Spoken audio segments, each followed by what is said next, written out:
357, 10,000-word chapter.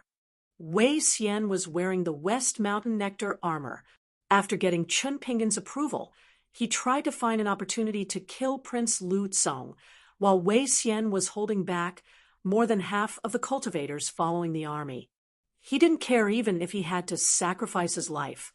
After Sui Xiong killed the immortal master of Tsamu nunnery, Su Qingzhou left the mountain without saying a word, even though he knew that Lu Tsong would vent his anger on the whole family. He returned to Mirage City and discussed countermeasures with his grandfather, who was the great general of the West. As one of the top general families in the Great Spring Dynasty and had been rooted in Mirage City for several generations, the Su family was afraid of the first Prince Lu Tsong, but they wouldn't wait for death. The one sitting on the throne was still the current emperor, Lu Zhen, not Lu Kang. If they really fell out with Lu Tsong, the Su family would just be determined to rely on the second prince and replace him with a real dragon.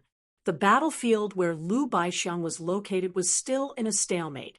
The 5,000 men of sacrifice of the Great Spring Border Army were indeed the direct subordinates of Lu Kang.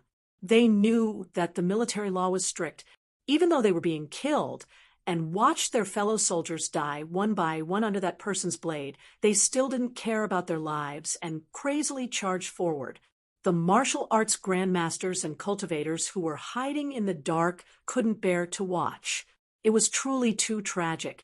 Some of the cold-hearted military officers even had their faces covered in tears and rainwater, but they still dutifully carried out their duties. No matter who it was, those who dared to cower in fear and retreat were immediately beheaded. The ethereal poems of traveling immortals might be written about the elegance of the immortals on the mountain. However, there had never been any frontier fortress poems that could really write about the bloody cruelty of the battlefield. After the buried river demon fell to the ground from another mountain peak, he ran over in big strides and rushed straight. If there were trees blocking his way, he would hit them with one hand. Chun Pingan looked at the momentum of the approaching person and made a decision in his heart. He replaced the talisman between the two fingers of his right hand in his sleeve with 3 talisman papers stacked together. Back in the Bio mansion, Zhong Kui borrowed the small snow cone. In return, he wrote a total of 6 talisman papers for Chun Pingan. 3 of them were his own. He wrote 3 talismans that could be formed by the Talisman of 3 Talents, which was also known as the Iron Cavalry Circling the City Talisman. Before writing the talisman, Zhong Kui took a breath of noble spirit. There were more than 100 generals wearing silver armor and riding white horses. The cavalry army, which was the size of a grain of rice, charged out on the talisman paper. In the end, they arranged the troops and stopped their horses, turning into a talisman pattern. After that, Chun Pingan took out 2 golden talisman papers and a green talisman paper from the sage's manuscript from his own pocket. Zhong Kui bitterly followed Chun Pingan's request and wrote the talisman of 5 thunders of the Taoist master mansion on Longhu Mountain, the barrier-breaking talisman to prevent ghosts from going up and down the mountain, and the last sword-suppressing talisman that was far superior to the Jing talisman in terms of rank and power. Zhong Kui named it as the sword of throwing fish rises, the sea of 9 provinces boils. The buried river demon, who did not dare to show his true form, was less than 100 steps away from Meng Qi. Chun Pingan slowly walked out of the eaves and walked to the right side. Soon, the distance between the 2 sides was only 50 steps. Chun Pingan shook his wrist, and the 3 talismans were ignited by a puff of pure, genuine qi. They quickly flew out of his sleeves, and he said in his heart, "A ray in front." The burly man laughed and did not stop walking. He jumped and attacked the young man who was holding the withered branch. "A martial artist using talismans. Aren't you afraid that I'll laugh my teeth off?" But soon, the buried river demon could not laugh at all. After the 3 golden talismans' bodies were burned up, the burly man, who was still in the air, was surprised to find that the 3 illusory talismans began to spin around him rapidly. The burly man's chi sank into his dantian and used the 1,000-pound drop. When he hurriedly landed on the ground, one of the 3 talisman's illusory cavalry with a white horse and silver armor rushed out with a spear. The burly man said sternly, "Go to hell." With a twist of his body, he spun in a circle and quickly smashed the 3 cavalry with 3 punches. But a steady stream of cavalry rushed out of the talisman. There were no more, and no less 3 at a time, and they were silent. The burly man was trapped in the center of the battle formation.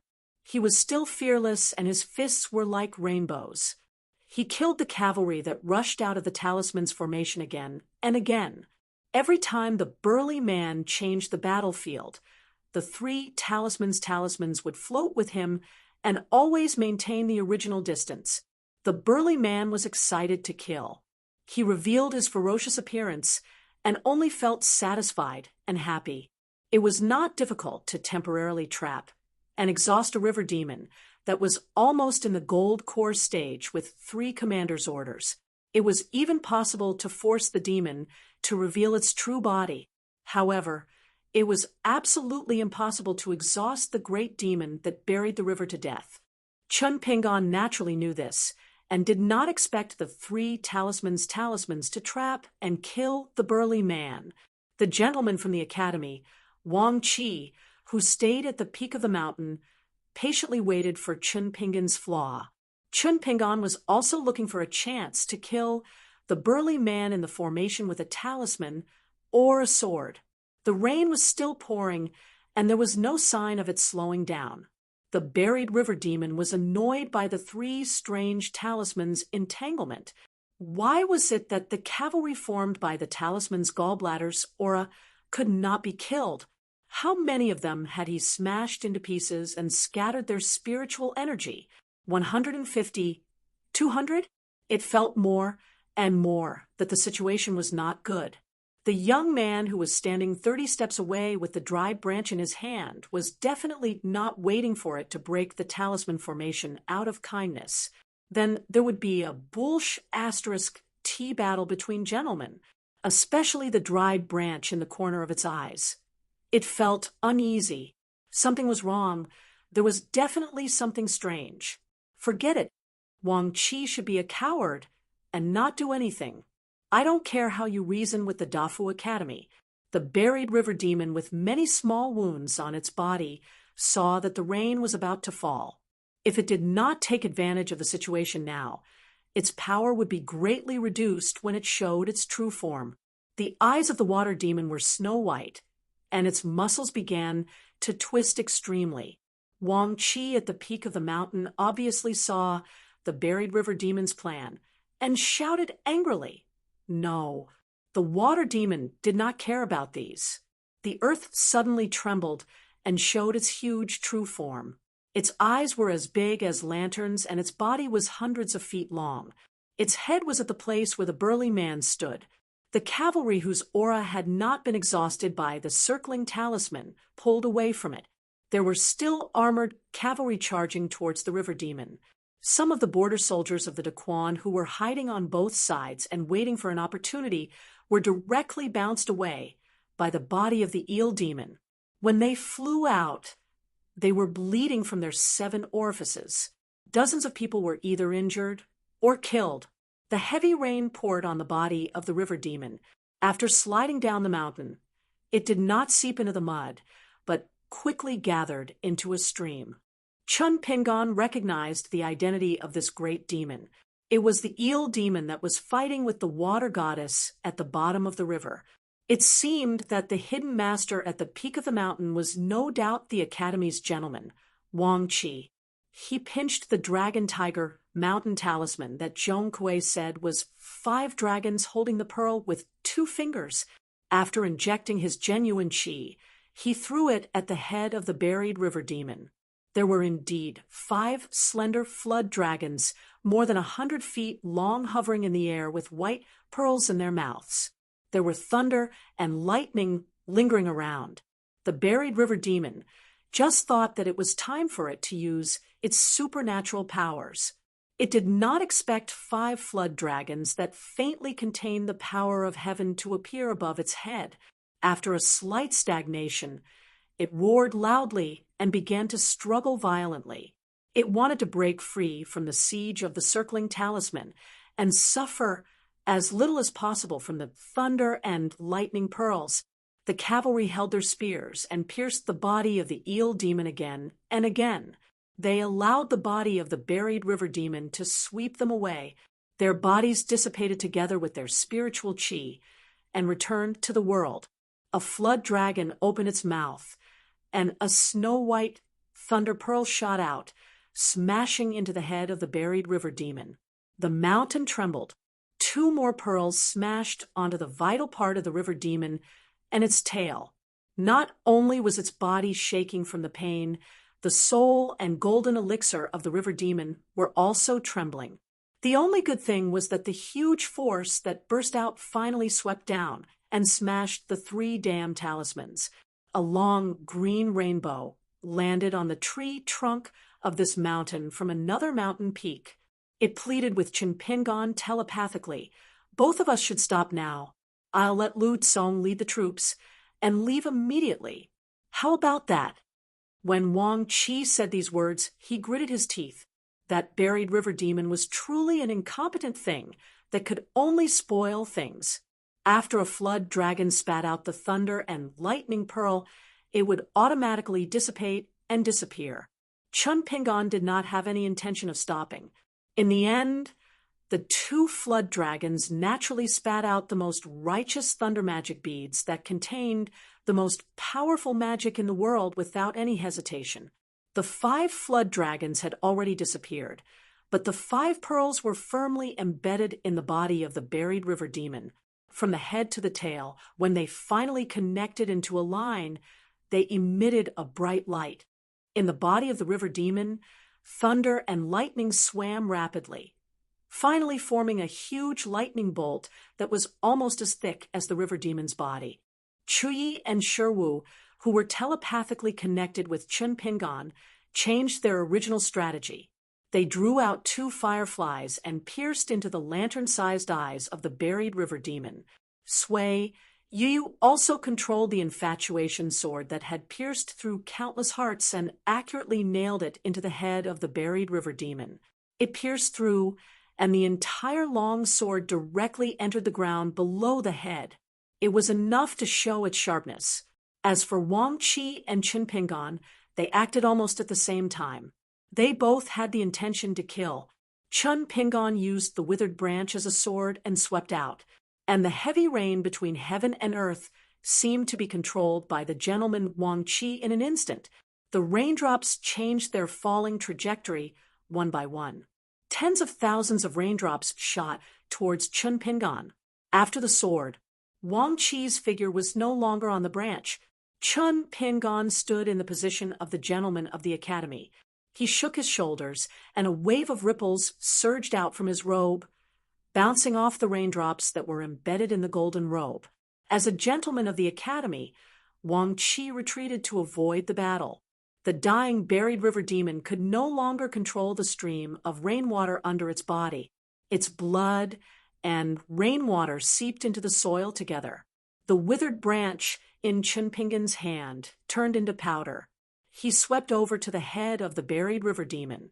He reached out in the air and grasped the infatuation sword in his hand. He directly chopped off the entire head of the buried river demon. The heavy rain gradually stopped. Soon the soldiers on the mountain began to retreat down the mountain. In the end, Wei Xian did not manage to capture the first prince Lu Kang. He only killed a sword practitioner who had sworn to protect him. He had to let Lu Tsong retreat to the foot of the mountain and put away the military school's armor pill in his sleeve. Zhu Lian was the most seriously injured, but he did not die even once. Lu Baisheng walked towards the buried river demon's body. Only then did he have the chance to pull out the special arrows from his body. He did not throw them away. Instead, he held them in his hand and sheathed his narrow saber. On the western sea of the Tongya continent, the great demon that had revealed its true form to escape was inexplicably killed on the spot by a sword. Its entire head, which was as large as a mountain, fell neatly into the sea after being sliced by a silk thread. Its corpse, which was as long as a mountain, was still floating on the sea, bobbing up and down. The three great cultivators of Tongye continent, who had chased it all the way here, all had different thoughts. The current lord of Taiping Mountain, Song Mao, held his long sword upside down with the tip of the sword facing backwards to show his sincerity and gratitude. He said loudly, "Song Mao of Taiping Mountain, thanks, Senior, for helping us kill the great demon." However, the sword practitioner whose sword aura flowed wildly like a waterfall ignored the lord of Taiping Mountain's goodwill. The patriarch of Tongye sect, who was in charge of the sect's discipline and genealogy, had a gloomy expression.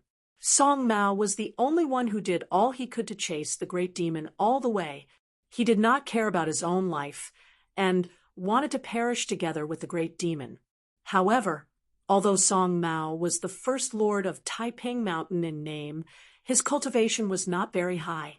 This time, he did not dare to bring one of the mountain protector celestial swords because of the incident in the well prison. Therefore, he did not have the strength to do so. As for the patriarch of Tongye sect, who was the leader of Tongye continent's immortals, he did not want to risk his cultivation to kill the great demon. A great demon that had fallen, but was still in the 11th realm, was not easy to deal with. The outcome was already decided. This beast would not be able to escape from the three people's sight. What was the hurry? Therefore, the patriarch of Tongye sect, who was in the unpolished Jade realm, regarded this mission as a good one. Killing the great demon that was wreaking havoc in Fuji sect would not only bring him good karma, but also make Ji Hai, the sect master of Fuji sect, who had lost his Daoist companion, feel grateful. Therefore, although he had been discreet during the chase and did not use the sect's most precious treasure, he was determined to kill the great demon in his heart. The patriarch of Jiang clan, who controlled the Cloud Cave blessed land of Yugui sect, had a jade-like face. In terms of appearance, he was even younger and more handsome than his only son, Jiang Beihai. At this moment, he was full of smiles. Obviously, he was in a good mood after the great demon was killed by the sword practitioner on the sea, and the patriarch of Tongye sect's plan failed. After all, he did not bring the sect's immortal weapon with great killing power. For the sake of his good friend Lu Feng's Tao of Sword, he secretly went to Lotus Flower Blessed Land, which was equivalent to disappearing from Tongye continent for 60 years. There were many complaints in Yugui sect. Therefore, he was pushed out. He wanted the horse to run, but did not feed the horse. Wouldn't this patriarch of Jiang clan slack off in his work? Dressed in a Taoist robe and wearing a hibiscus crown, perfected Lord Taiping Mountain Song Mao. Although he was slightly unhappy, he was clear about what was right and wrong. The other party was arrogant and did not put him and Taiping Mountain in his eyes at all. He had his confidence. However, he could not think of when such a sword practitioner with great swordsmanship had appeared in Tongye continent. Song Mao could not figure out the other party's temperament and background. He did not know why the other party attacked. Was he taking the opportunity to kill the great demon to obtain good karma, or was it purely because he saw injustice on the road? Could it be that he coveted the great demon's body full of treasures, or even wanted to take it all for himself and not allow the other three to touch it? Song Mao naturally did not care about the great demon's body. However, this great demon was the main culprit of the chaos in Tongye continent. It was because of its cooperation with the old beast, the sword-bearing white ape, that the great demon ran rampant in the central part of Tongye continent. It had to be moved back and let the Confucian Academy take a look. Then the Academy would ask the school of Yinyang to predict the future. Therefore, Song Mao did not know what to say for a moment. That strange sword practitioner looked at the founder of the Tongye sect and said 2 words. "You're not convinced?" The founder, who was famous in the entire Tongye sect, said some words with hidden killing intent. It's best to keep this great demon alive and bring it back to the Tongya sect. Who knows, we might be able to find out more about the conspiracy. You saw that the great demon was severely injured and killed it with a sword. That would cut off all clues. How are we going to find the mastermind behind the scenes? Otherwise, why would the three of us chase it so far? What a coincidence. The Tongya sect's West Sea is so vast. You just happened to appear on the great demon's escape route. The smile on the face of the head of the Jiang family of the Jade Gui sect did not change. He never complained about things being too lively. Song Mao was about to speak. That strange sword practitioner who looked like a middle-aged man said indifferently, "Then let's do it." From beginning to end, the sword practitioner only said these two words. He was not convinced. Let's do it. This was not the style of an immortal on the mountain. Even the middle 5 Qi refinement warriors halfway up the mountain might not be so vulgar. It was more like a martial artist at the bottom of the pugilistic world. Song Mao did not have time to be a peacemaker. Another sword strike. Only this time, it was delivered to the unconvinced founder of the Tongya sect.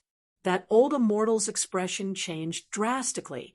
Unable to say a single word, he hurriedly summoned a natal magic treasure that he had refined for 1,000 years.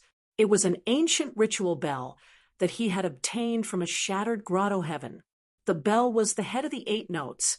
This ancient bronze bell that was no taller than an arm after refinement hovered above the head of the Tongya sect's founder. The ancient bell projection was dozens of feet tall, enveloping the old man within. The outer wall of the ancient bell was engraved with an inscription of an ancient Confucian sage, of merit and virtue. At this moment, the words that were the size of a fist were circulating rapidly. The old man stood within it, looking solemn and dignified.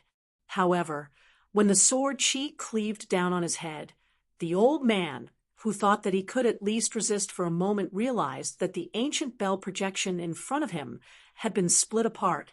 He no longer dared to be careless, and retreated with his natal bronze bell, hoping that the sword Qi would weaken after he retreated thousands of feet away.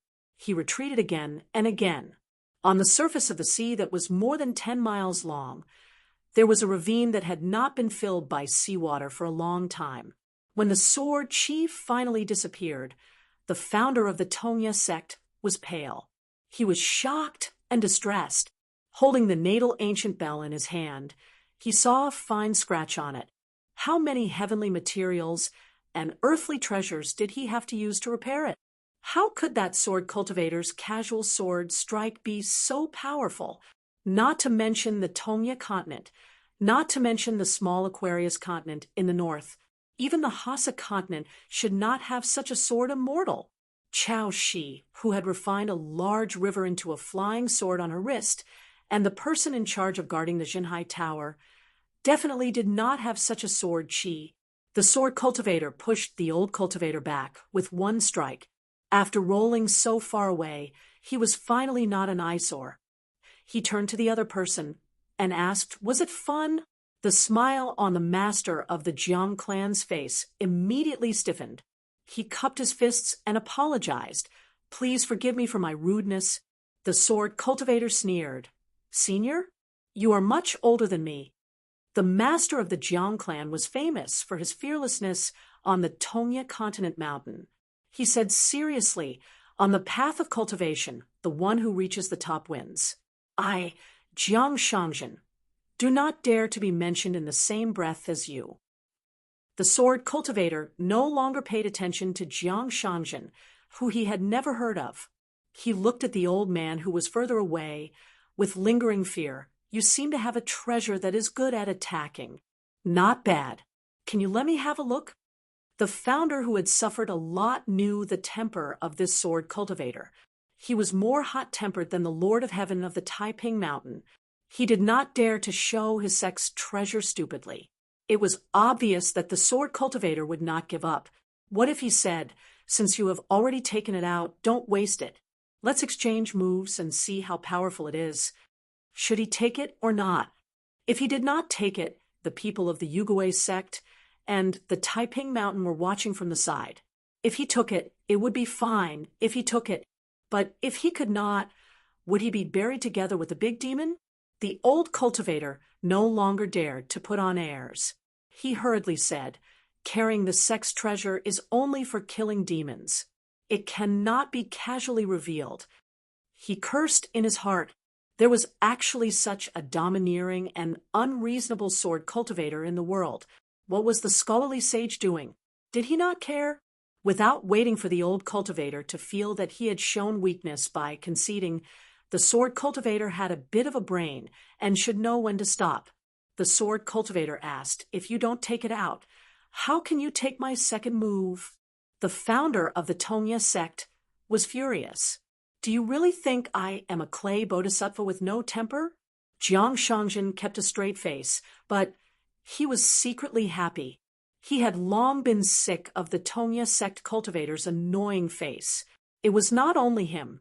The entire Yugui sect was like this, especially their old sect master.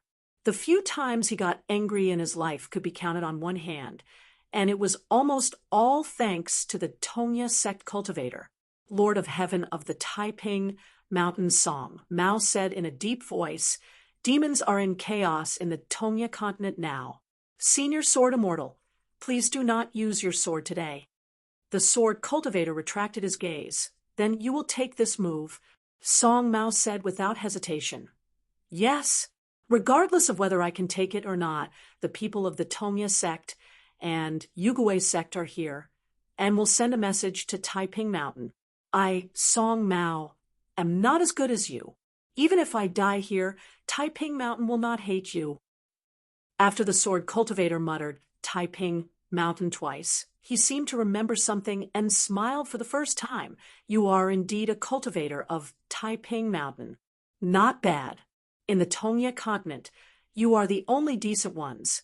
The rest are not worth mentioning."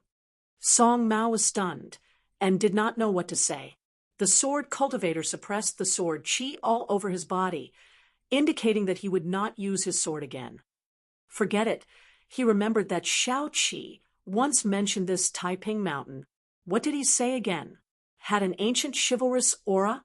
The sword cultivator said, "Just take the corpse of the great demon." Song Mao felt relieved. After sheathing his sword, he cupped his fists and said, "Senior Sword Immortal, thank you for killing the demon." The sword cultivator hesitated for a moment and looked at the three people, asking, "Does anyone know a young man called Chinpingan? Do you know where he is now?" Song Mao and the founder of the Tongya sect were both confused. Jiang Shangjin quickly weighed the pros and cons in his mind and said with a smile, "I happen to know." The sword cultivator asked, "What do you mean?" Jiang Shangjin told this eccentric sword cultivator through telepathy, concisely describing what he had seen and heard in the lotus flower blessed land. The sword cultivator nodded and said disapprovingly, "The number one in the world in a small blessed land is passable."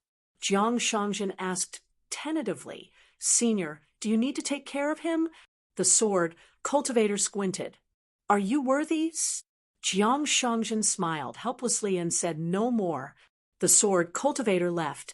He was getting further and further away from the Tongya continent. He was too lazy to be anyone's guardian. When the sword cultivator was far away, Jiang Shangjin said with a cheeky smile, "Our vast world is indeed more interesting." Song Mao asked curiously, "Do you know this great sword immortal?" Jiang Shangjin smiled and said nothing. The old cultivator of the Tongya sect who had carefully returned to the two snorted, "This person's sword skills are good." But Jiang Shangjin gloated, "But what?" The old cultivator swallowed the words that were about to come out of his mouth. He was really afraid of that guy's sword. It was too unreasonable. The next moment, the old cultivator felt that his ancestral grave was emitting smoke. It turned out that the sword cultivator had returned in an instant. He glanced at the old cultivator and said to Jiang Shangjin, "This great demon's monster core is yours." Jiang Shangjin cupped his fists and smiled. "I know what to do." The sword cultivator left the mortal world again. In the Sai Palace of the Broken Dragon Vein in the Tongya continent, the white ape saw a tall old man in a Taoist robe. The young Taoist smiled awkwardly. The old Taoist smiled and asked, "Are you happy that your wish came true?" The young Taoist said bitterly, "I'm very surprised." The white ape sitting on the dragon-locking platform, although he couldn't make a plot that would bring chaos to half the continent like the young Taoist, but after thousands of years of cultivation, he still had a discerning eye. The master of the Taoist temple was said to be the old Taoist of the Eastern Sea that no one could find. If one wanted to enter the lotus flower-blessed land, they could only find the little Taoist boy with the golden gourd on his back. A group of real Earth immortals had to patiently discuss business with a little guy. The young Taoist stood up and asked, "Old Taoist, are you here to enforce justice on behalf of the heavens and kill me?" The old Taoist sneered, "The sky has collapsed. How can I enforce justice on behalf of the heavens? I'm here to see who has the guts and ability to covet the Tongya umbrella that I gave away." The young Taoist suddenly said, "Is it the oil paper umbrella that the little girl casually held in her hand?" He sighed. "If I knew that Chinpingan was related to you, I wouldn't dare to offend you. Wouldn't that be asking for trouble?" The old Taoist brushed past the young Taoist and walked up the dragon-locking platform step by step. "I'm not interested in the mortal world. I won't kill you. It's time to let some people in the happy nest remember, or else they'll forget what those old bones did in the past." The young Taoist turned around and followed behind the old Taoist from the Eastern Sea Monastery with a smile. "Thank you for your mercy, old senior." With the old Taoist words, even if his plan in the Tongya continent was leaked in advance, it could still be considered a blessing in disguise. After returning to the wasteland, at least he wouldn't be exiled to that mountain range to be a laborer for a blind man. He had to move mountains year after year and put them here and there. Others might find it fun, but which great demon wouldn't feel that it was better to die than to live? The key was that for some reason, the overlords of the wasteland didn't seem to want to work together to pull out this big nail and throw it to the Great Wall of Sword Chi. The old Taoist walked up to the dragon-locking platform and glanced at the white ape, who looked as if he was facing a great enemy. He nodded. "Little bastard, you're quite interesting. I'll go with the flow. Remember to take out your sword technique in the lotus flower-blessed land." In an instant, the white ape of Mount Taiping, who had no immortal sword to carry, disappeared from the dragon-locking platform. The young Taoist's mind raced as he silently deduced. He asked, "Since the white ape is no longer here, why don't you get straight to the point? What do you want me to do?" The old Taoist asked in return, "What do you want to do?" The young Taoist admitted, "If I say it, I'll die on the dragon-locking platform. It's better if I don't say it." The old Taoist was a little disappointed. "I've already given you a chance. You're a great demon at the peak of the true body realm, only a hair's breadth away from the 13th realm. You didn't even dare to kill Chinpingan, so you missed a great opportunity. Back then, the Great Wall of Sword Chi's Chinchingdu borrowed Chinpingan's sword in order to transfer some karma to Chinpingan. If you kill him, you'll be doing a great deed for the wasteland. As for me, I can also take the opportunity to take Chinpingan into the monastery. Not only can I anger that old scholar to death, but I can also raise my own position in the praying mat." The young Taoist was shocked. The old Taoist smiled. "It's too late now." The young Taoist stomped his foot, filled with regret. The ancient dragon-locking platform beneath his feet rumbled as lightning flashed and thunder rumbled in the pitch-black void outside. The old Taoist said, "If you're a human, you'll have a good future as a school of vertical and horizontal. As for a school of yin-yang, your aptitude isn't too good." The young Taoist nodded helplessly. "That's true." The old Taoist suddenly said something with deep meaning. "Actually, if you juniors from 2 realms were born earlier and were lucky enough to live until today, Many of you wouldn't be too bad. The young Taoist fell into deep thought. The old Taoist clasped his hands behind his back and made a grabbing motion. The lightning bolts outside the dragon ceiling platform broke through the restrictions and rules and rushed into the dragon ceiling platform. They gathered in the old Taoist's palm and eventually formed a fist-sized lightning ball. The young Taoist couldn't help but stop his train of thought and smile bitterly. This was the difference between them. It had nothing to do with one's realm. The old Taoist put the ball of lightning into his sleeve and said softly, one of the 100 schools of thought that the old scholar looked down on. There was one person who revealed the greatest secret of this world. The young Taoist's eyes were burning. Senior, please enlighten this junior. The old Taoist turned his head, his eyes cold. You're a demon, yet you call me senior and call yourself junior? Are you calling me an old bastard? He didn't give the young Taoist any chance. The already incomplete soul floated out of the carefully selected skin and was grabbed by the neck by the old Taoist. The body of the young Taoist of Taiping Mountain collapsed to the ground and disappeared into thin air just like the white ape. Only the hibiscus crown of one of the 3 Taoist sects remained on the dragon-locking platform.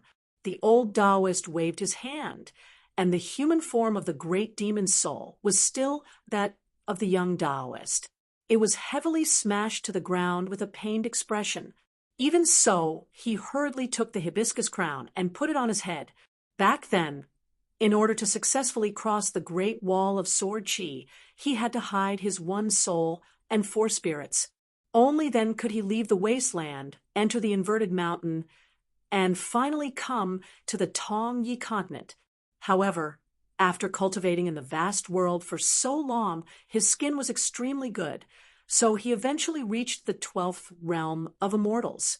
However, under the old Taoist's hands, he couldn't fight back at all. The old Taoist said slowly, someone once said, take half of a foot of water and it will never be exhausted.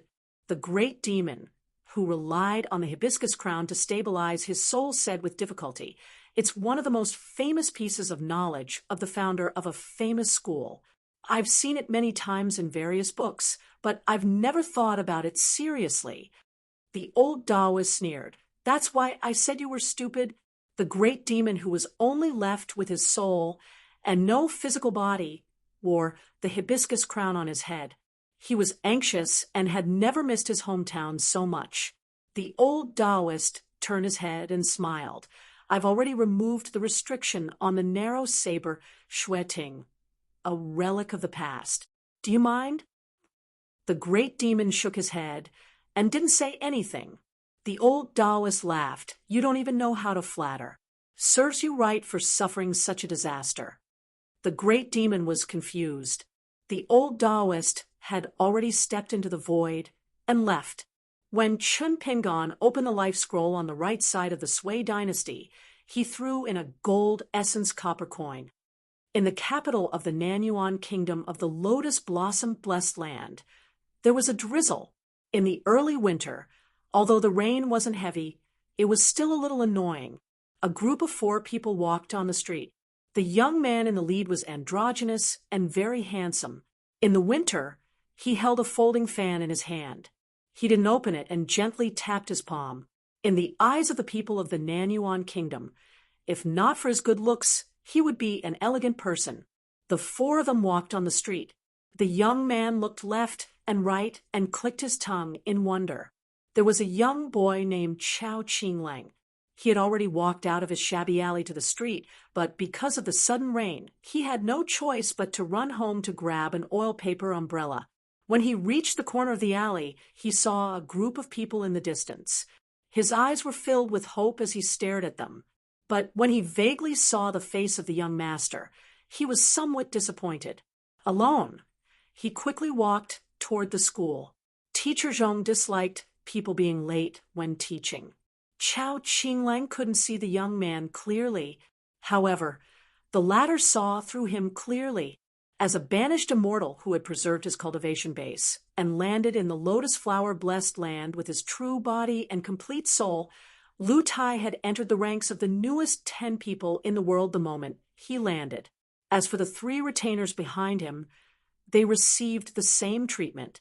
However, they were limited by the fact that they didn't have a strong foundation in the world and were also young. Therefore, they were at most second-rate masters in the Jianghu. They were still some distance away from being first-rate masters. Huan Yin, who almost had a mental breakdown in that disaster, changed his allegiance to Lu Tai's young Taoist priest, Huang Shang. Tao Xiang, an external talent of the Eagle Fortress, was the evil cultivator with the 5 sacred mountains crown on his head.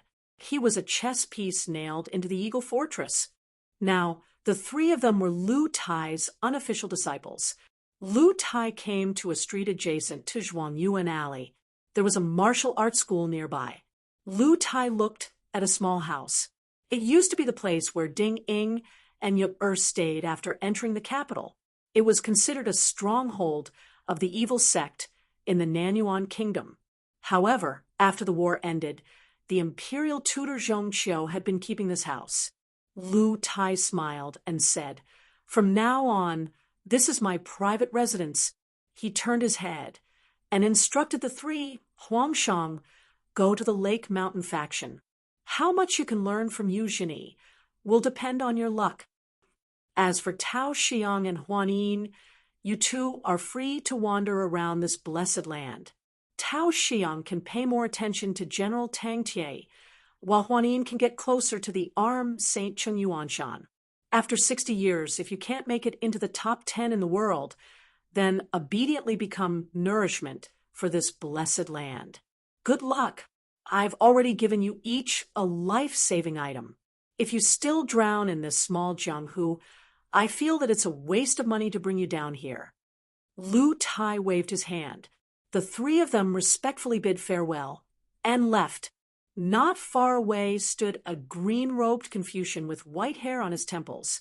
He was the Master Zhong in Chao Qinglong's eyes. Today, it was not the naughty and sleepy students who were late. Instead, it was this stern old man who was late himself.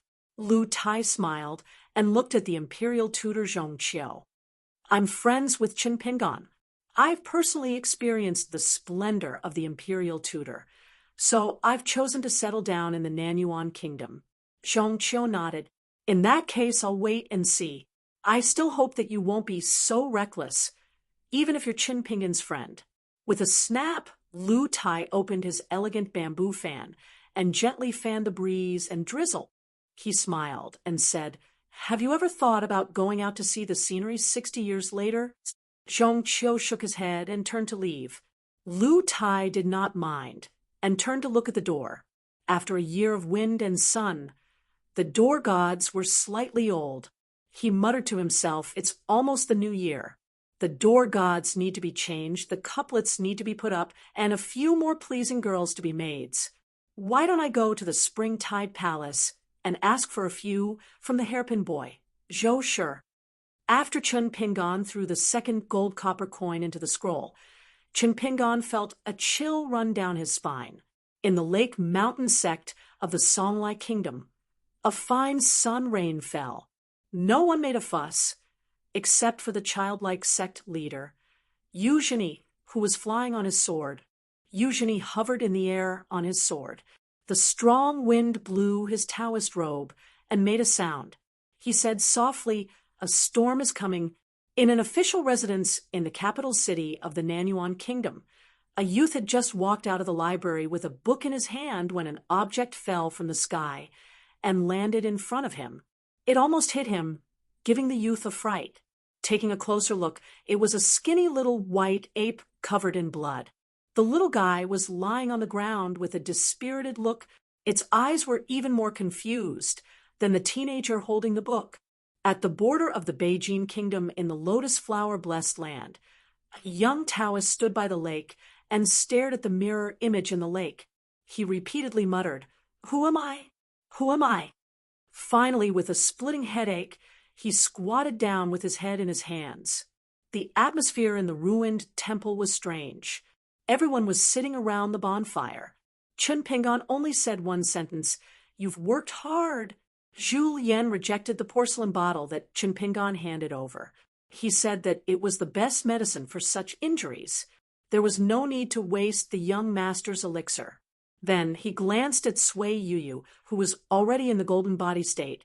The martial arts madman asked with a smile, "Young master, I also have something that I can't understand." Chen Pingan nodded and said, "Tell me." Zhu Lian was covered in blood, and many of his bones were exposed. He still smiled, as usual. After eating 1 coin from 11 to 10, after that, "Stop. What do you mean?"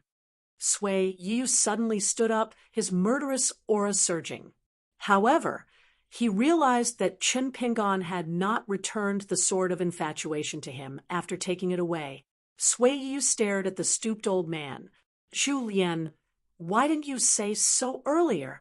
Chen Pingan said slowly, "It should be that every time you die, I use a golden essence copper coin to invite you out of the painting. In the future, your highest martial arts achievement will fall from the legendary 11th realm, the martial god state, to the 10th realm. After eating 2, you can only become a grandmaster of the 9th realm. The so-called peak state is the limit of martial arts in the eyes of ordinary martial artists." Sui Yuyu's expression was sorrowful, his murderous aura thickening. He hated Zhu Lian, but hated Chen Pingan even more. He could not suppress it. Zhu Lian chuckled and said, "I understand. Thank you, young master, for answering my questions." Chen Pingan suddenly stood up and walked straight out of the temple. "Sui Yu, come with me. I have something to say to you." Inside the temple, Sui Yuyu's eyes were cold. Chen Pingan still did not look back. He stepped over the threshold. "If you don't come out to find me in the time it takes for an incense stick to burn, I will burn the painting. You don't have to return the 2 golden essence copper coins you owe me." Only then did Sui Yu walk out of the temple expressionlessly. He quickly followed the figure walking on the mountain path. Chen Pingan followed behind Sui Yu. He did not seem to care whether or not she would explode and kill. He said slowly, "If your state of mind is broken, how can you practice the sword in the future? Sui Yu, if you only have this much wisdom, I think you don't need to practice the sword at all. Anyway, without old Taoist Donghai's restraint, you won't be able to reach the top." Sui Yu's fingers moved slightly. Chen Pingan continued walking slowly in front. He said indifferently, "You will die. If you really want to die, I have something to say to you before you die." Sui Yu was silent. After a quarter of an hour, Chen Pingan and Sui Yu returned to the temple one after another. Although Sui Yu's complexion was very bad, her state of mind seemed to have improved. There was no trace of murderous intent. She also did not have the crazy desire to kill everyone in the temple because of the collapse of her martial arts. The two sat by the fire again. Chen Pingan took Pei Qian's bowl of rice and began to eat his second bowl of rice. The flatterer Pei Qian was still squatting beside him, holding a small jar of pickles in his hands. Chen Pingan looked around and asked with a smile, "What do you think of this strange world?" The 4 were silent for a moment. Lu Baixiang was the first to speak with a smile. "What is the matter in the mountain? Pine flowers make wine. Spring water makes tea. I wish for great freedom." Zhu Lian laughed. "Love moves in the world, but in the middle of summer, white porcelain plum soup, the sound of broken ice hitting the wall. I wish for the beauty's heart." Wei Xian thought for a moment and said something befitting of his identity as the founding emperor. "Killing millions of soldiers, the blood of the precious sword is still fishy." Pei Qian glared at him. "Old Wei, bullsh, asterisk T. Can't you speak properly?" Wei Xian nodded. "This is a poem given to me by a scholar of Nanyuan Kingdom. If I were to recite it myself, it would be, under the heavy rain, the price of firewood and rice rises. Using the bench as firewood, scaring the bed." Pei Qian nodded and smiled. "Old Wei, this poem is much better than the previous one. I can understand it." Wei Xian accepted it with a grin. Back then, there were many great scholars who sincerely said that I did have some talent in literature. Pei Qian rolled his eyes.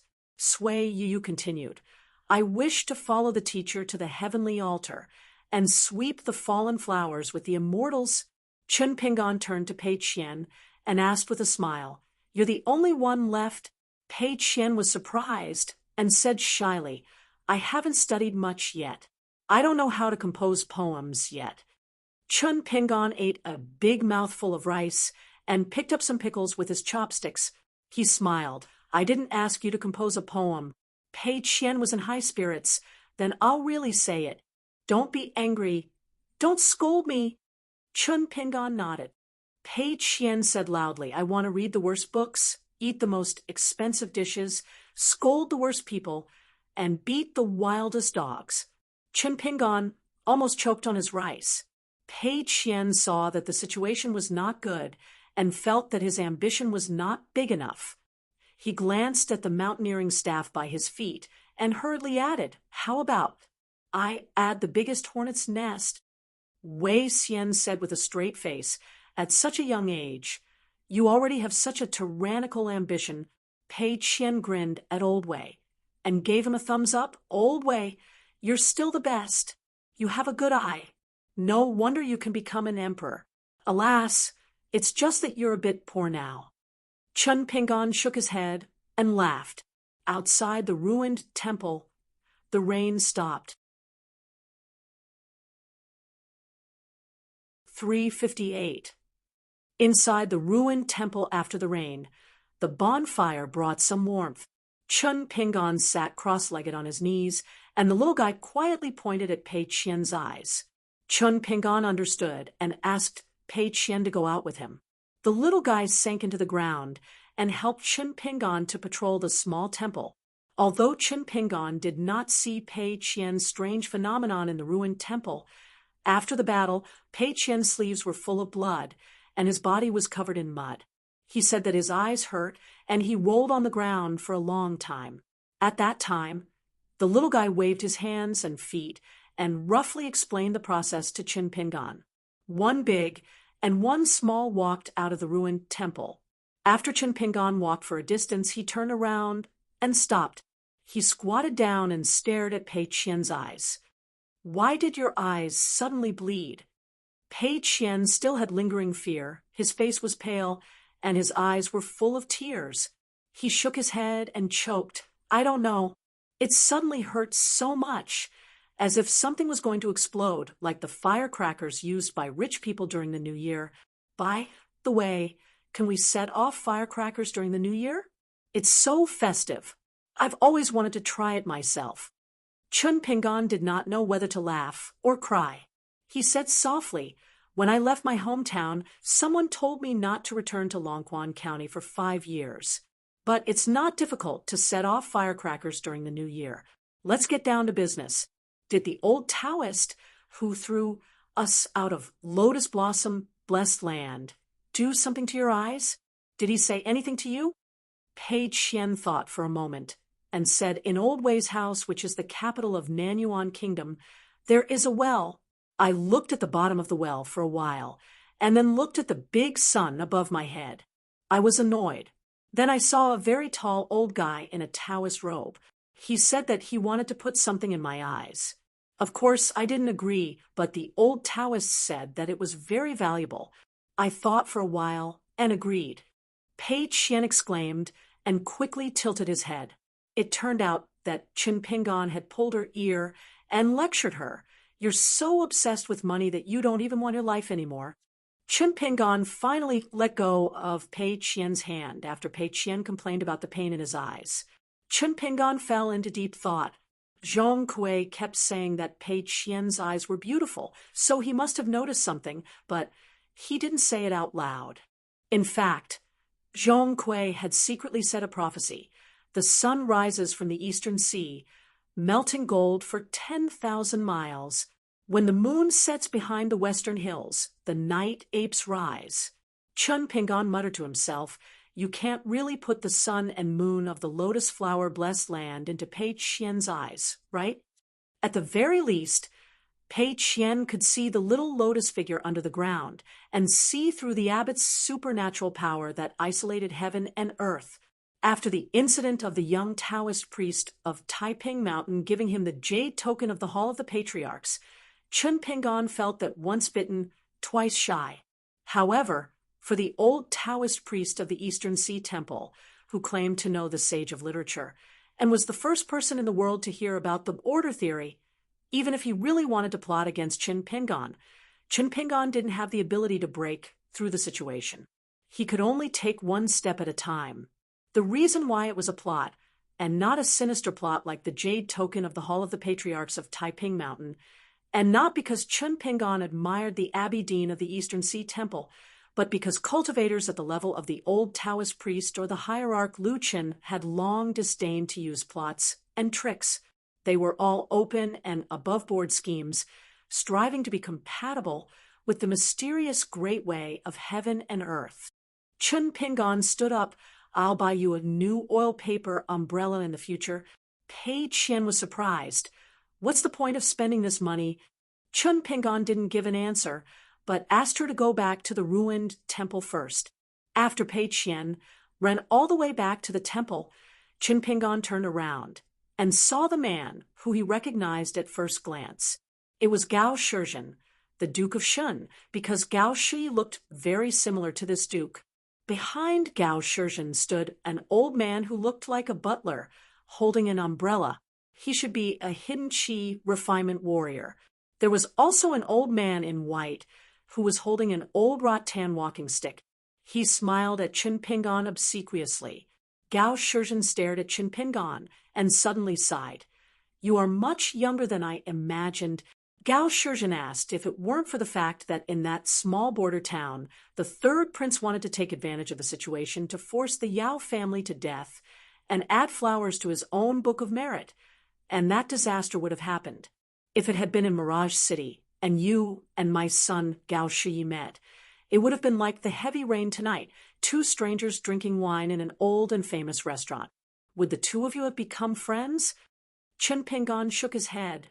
Gao Shizhen's face became distorted. Chun Pingan said slowly, "I told the first prince Lu Song before.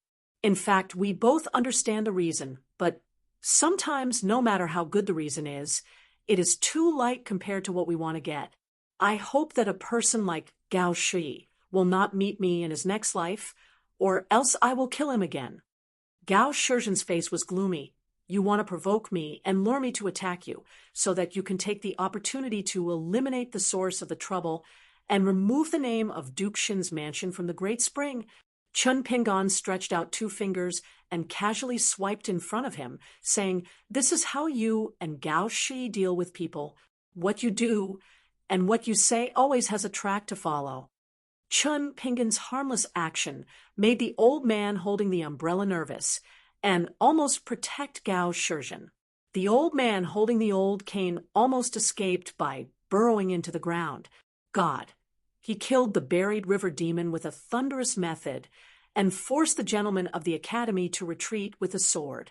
How could he, a small local lord, wrestle with him? A sneeze could make his soul scatter. The two golden talismans that he had never heard of? It was really the means of immortals. Gao Shizhen was the calmest person. "I came up the mountain, this time to move the bodies of the dead border soldiers down the mountain. You won't stop me, right?"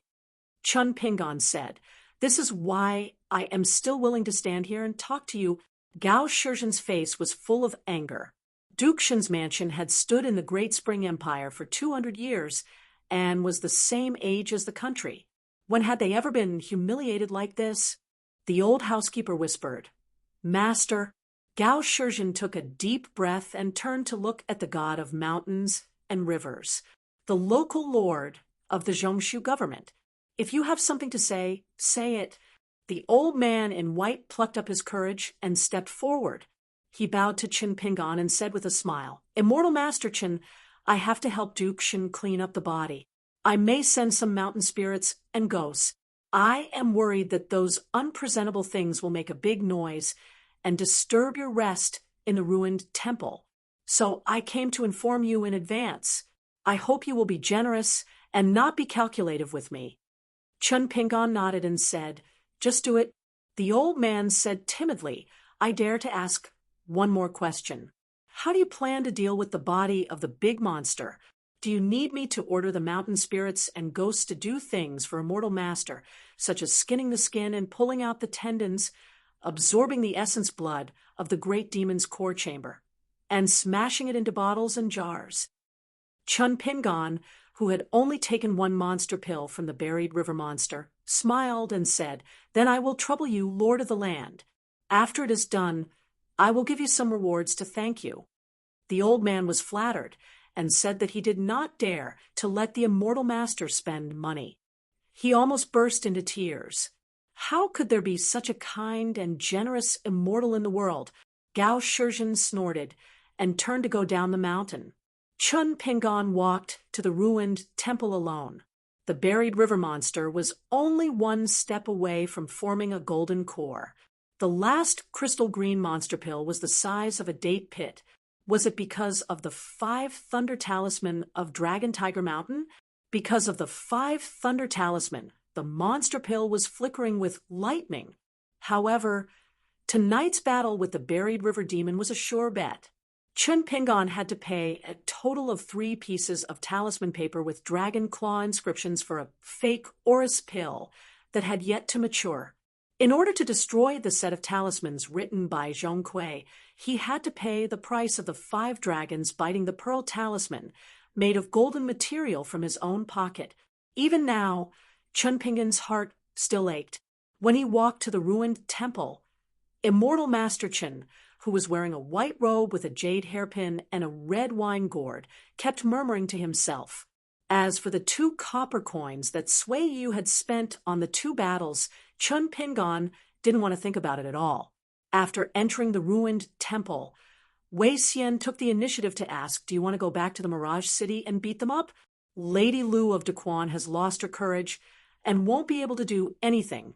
Maybe that Academy gentleman will sell everything he has and take the initiative to ask for peace, begging us not to leak the news." Chun Pingon thought for a while and shook his head. "Let's go to the Tian K Peak. I will send a message to the Academy of Defu and Taiping Mountain. We don't have to worry about the rest. Zhong Kui and the Academy must know about Wang Qi's actions, especially his collusion with the monster race. Now that the Taiping Mountain is in chaos, we should take the ferry back to the old dragon city in the Aquarius continent. Lu Baixiang and Sui Yu were in charge of the night watch. Zhu Yan, who was the most severely injured, went to the stream and changed into a clean set of clothes. He sat cross-legged next to the fire and slept soundly. Pei Qian was impressed. Although Wei Xian, who had taken off the sweet dew armor, did not need to keep watch at night, he went to the outside of the ruined temple. He squatted down at the battlefield where the martial madman, Zhu Yan, was fighting with the cultivators accompanying the army. He stared blankly at the messy footprints. Chun Pingon was sitting at the foot of the wall, sleeping. His expression was normal. Pei Qian, who couldn't sleep, knew that Chun Pingon was not in a good mood. Was it because of the loss of money? Was it because of the loss of the 2 talismans from Zhong Kui? She wanted to beat up the little lotus with her mountain walking staff. It was all because of the loss of money. She fell asleep in a daze. Only she had a small tent made of cowhide. At daybreak, Wei Xian sat on the doorstep. Outside the dilapidated temple, there was an old man dressed in white who had been laughing for 2 hours. He held an old cane in his hand. Further away, there were a few weak mountain spirits and ghosts. They looked very comical. They carried 2 large bags on their backs, and there were even some who were carrying porcelain bottles and pots. The old man came to the open space outside the gate before dawn. He didn't say anything and just took a group of people with him. Ju Fan Qian knocking on the door? Ju Fan Qian Chen? Ju Fan Qian Fan? Zai Pai Hua Fai Chun Yu? After Chun Pingon opened his eyes, he got up and walked to the threshold. He saw the Lord of the Land, who had been waiting for him for a long time. He quickly walked over and gave the old man a small piece of money as a reward. The old man who was in charge of the mountains and rivers within several hundred miles was so scared that he didn't dare to accept it, as if he had just seen a bowl of rice that would be sent to the execution ground after it was finished. Chun Pingon had no choice but to drop the matter. He cupped his fists and thanked the Lord of the Earth once again. The white-robed old man smiled like a blooming flower. After bidding farewell, he walked 2 to 3 li before wiping the sweat off his forehead. A mountain spirit with a human body, but a rat's head quickly flattered. Lord of the land, I didn't expect you to be so respected that you could make the immortal master be so courteous. If such a heroic deed were to spread out, it would be terrible. In the future, who would dare to speak loudly to the Lord of Earth within 1,000 miles? The old man in white coughed and walked slowly. He felt that the old rattan cane in his hand suddenly became lighter. He put on an act and said, "Win people over with virtue, win people over with virtue." Chun Pingon looked at the big and small luggage piled up at the gate and sighed. The near-hand object that Chung Dafeng gave him in the old Dragon City could finally be put to use. The Flying Sword 15 was a square-inch object. Although it was easy to use, it was not big enough. The wordless jade tablet was a near-hand object that even the Earth immortals coveted. It was actually extremely rare. Previously, Chun Pingon was reluctant to give it to Chun Pingon because of his nostalgia. The square-inch object and the near-hand object were known as the smallest cave by the cultivators on the mountain. They could only be found by chance. As a great cultivator who had reached the peak of the 12th state, Cui Dongshan only carried a near-hand object with him. The Flying Sword 15 was an extremely special existence. Ordinary objects and objects in close proximity each had a key to open the grotto heaven. It was the veins contained in these objects themselves. After being refined, it was extremely difficult to break, unless it was destroyed by a powerful divine ability. Once this plan was used, at least half of the objects inside would be destroyed. It was possible that even the grotto heaven would be completely destroyed together with it. Naturally, Zheng Dafeng would not only give the near-hand object, but not the key. He clearly explained the method of cracking, controlling, and refining it again. This trip to the heavenly fault peak was smooth. The Real foundation of the Great Spring Dynasty had actually been damaged greatly because of Chun Pingon, Li, the eunuch guarding the palace, Lu Tsong, the first prince of the Shen family, Su Tong of the Tsamu nunnery, Wang Qi, the gentleman who had been in charge of the Mirage City for many years. Chun Pingon carried the bamboo box all the way to the north. Pei Qian held the mountain walking stick in his hand and carried a bag diagonally. On his forehead was a demon-suppressing pagoda talisman that he never got tired of looking at. Lu Baixiang had the snow pendant on his waist. He held a few chess pieces in his hand, making squeaking sounds.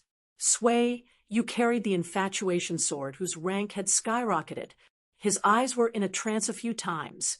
Compared to the female sword fairy who had a pure and bright sword heart when she first walked out of the scroll, he was more human.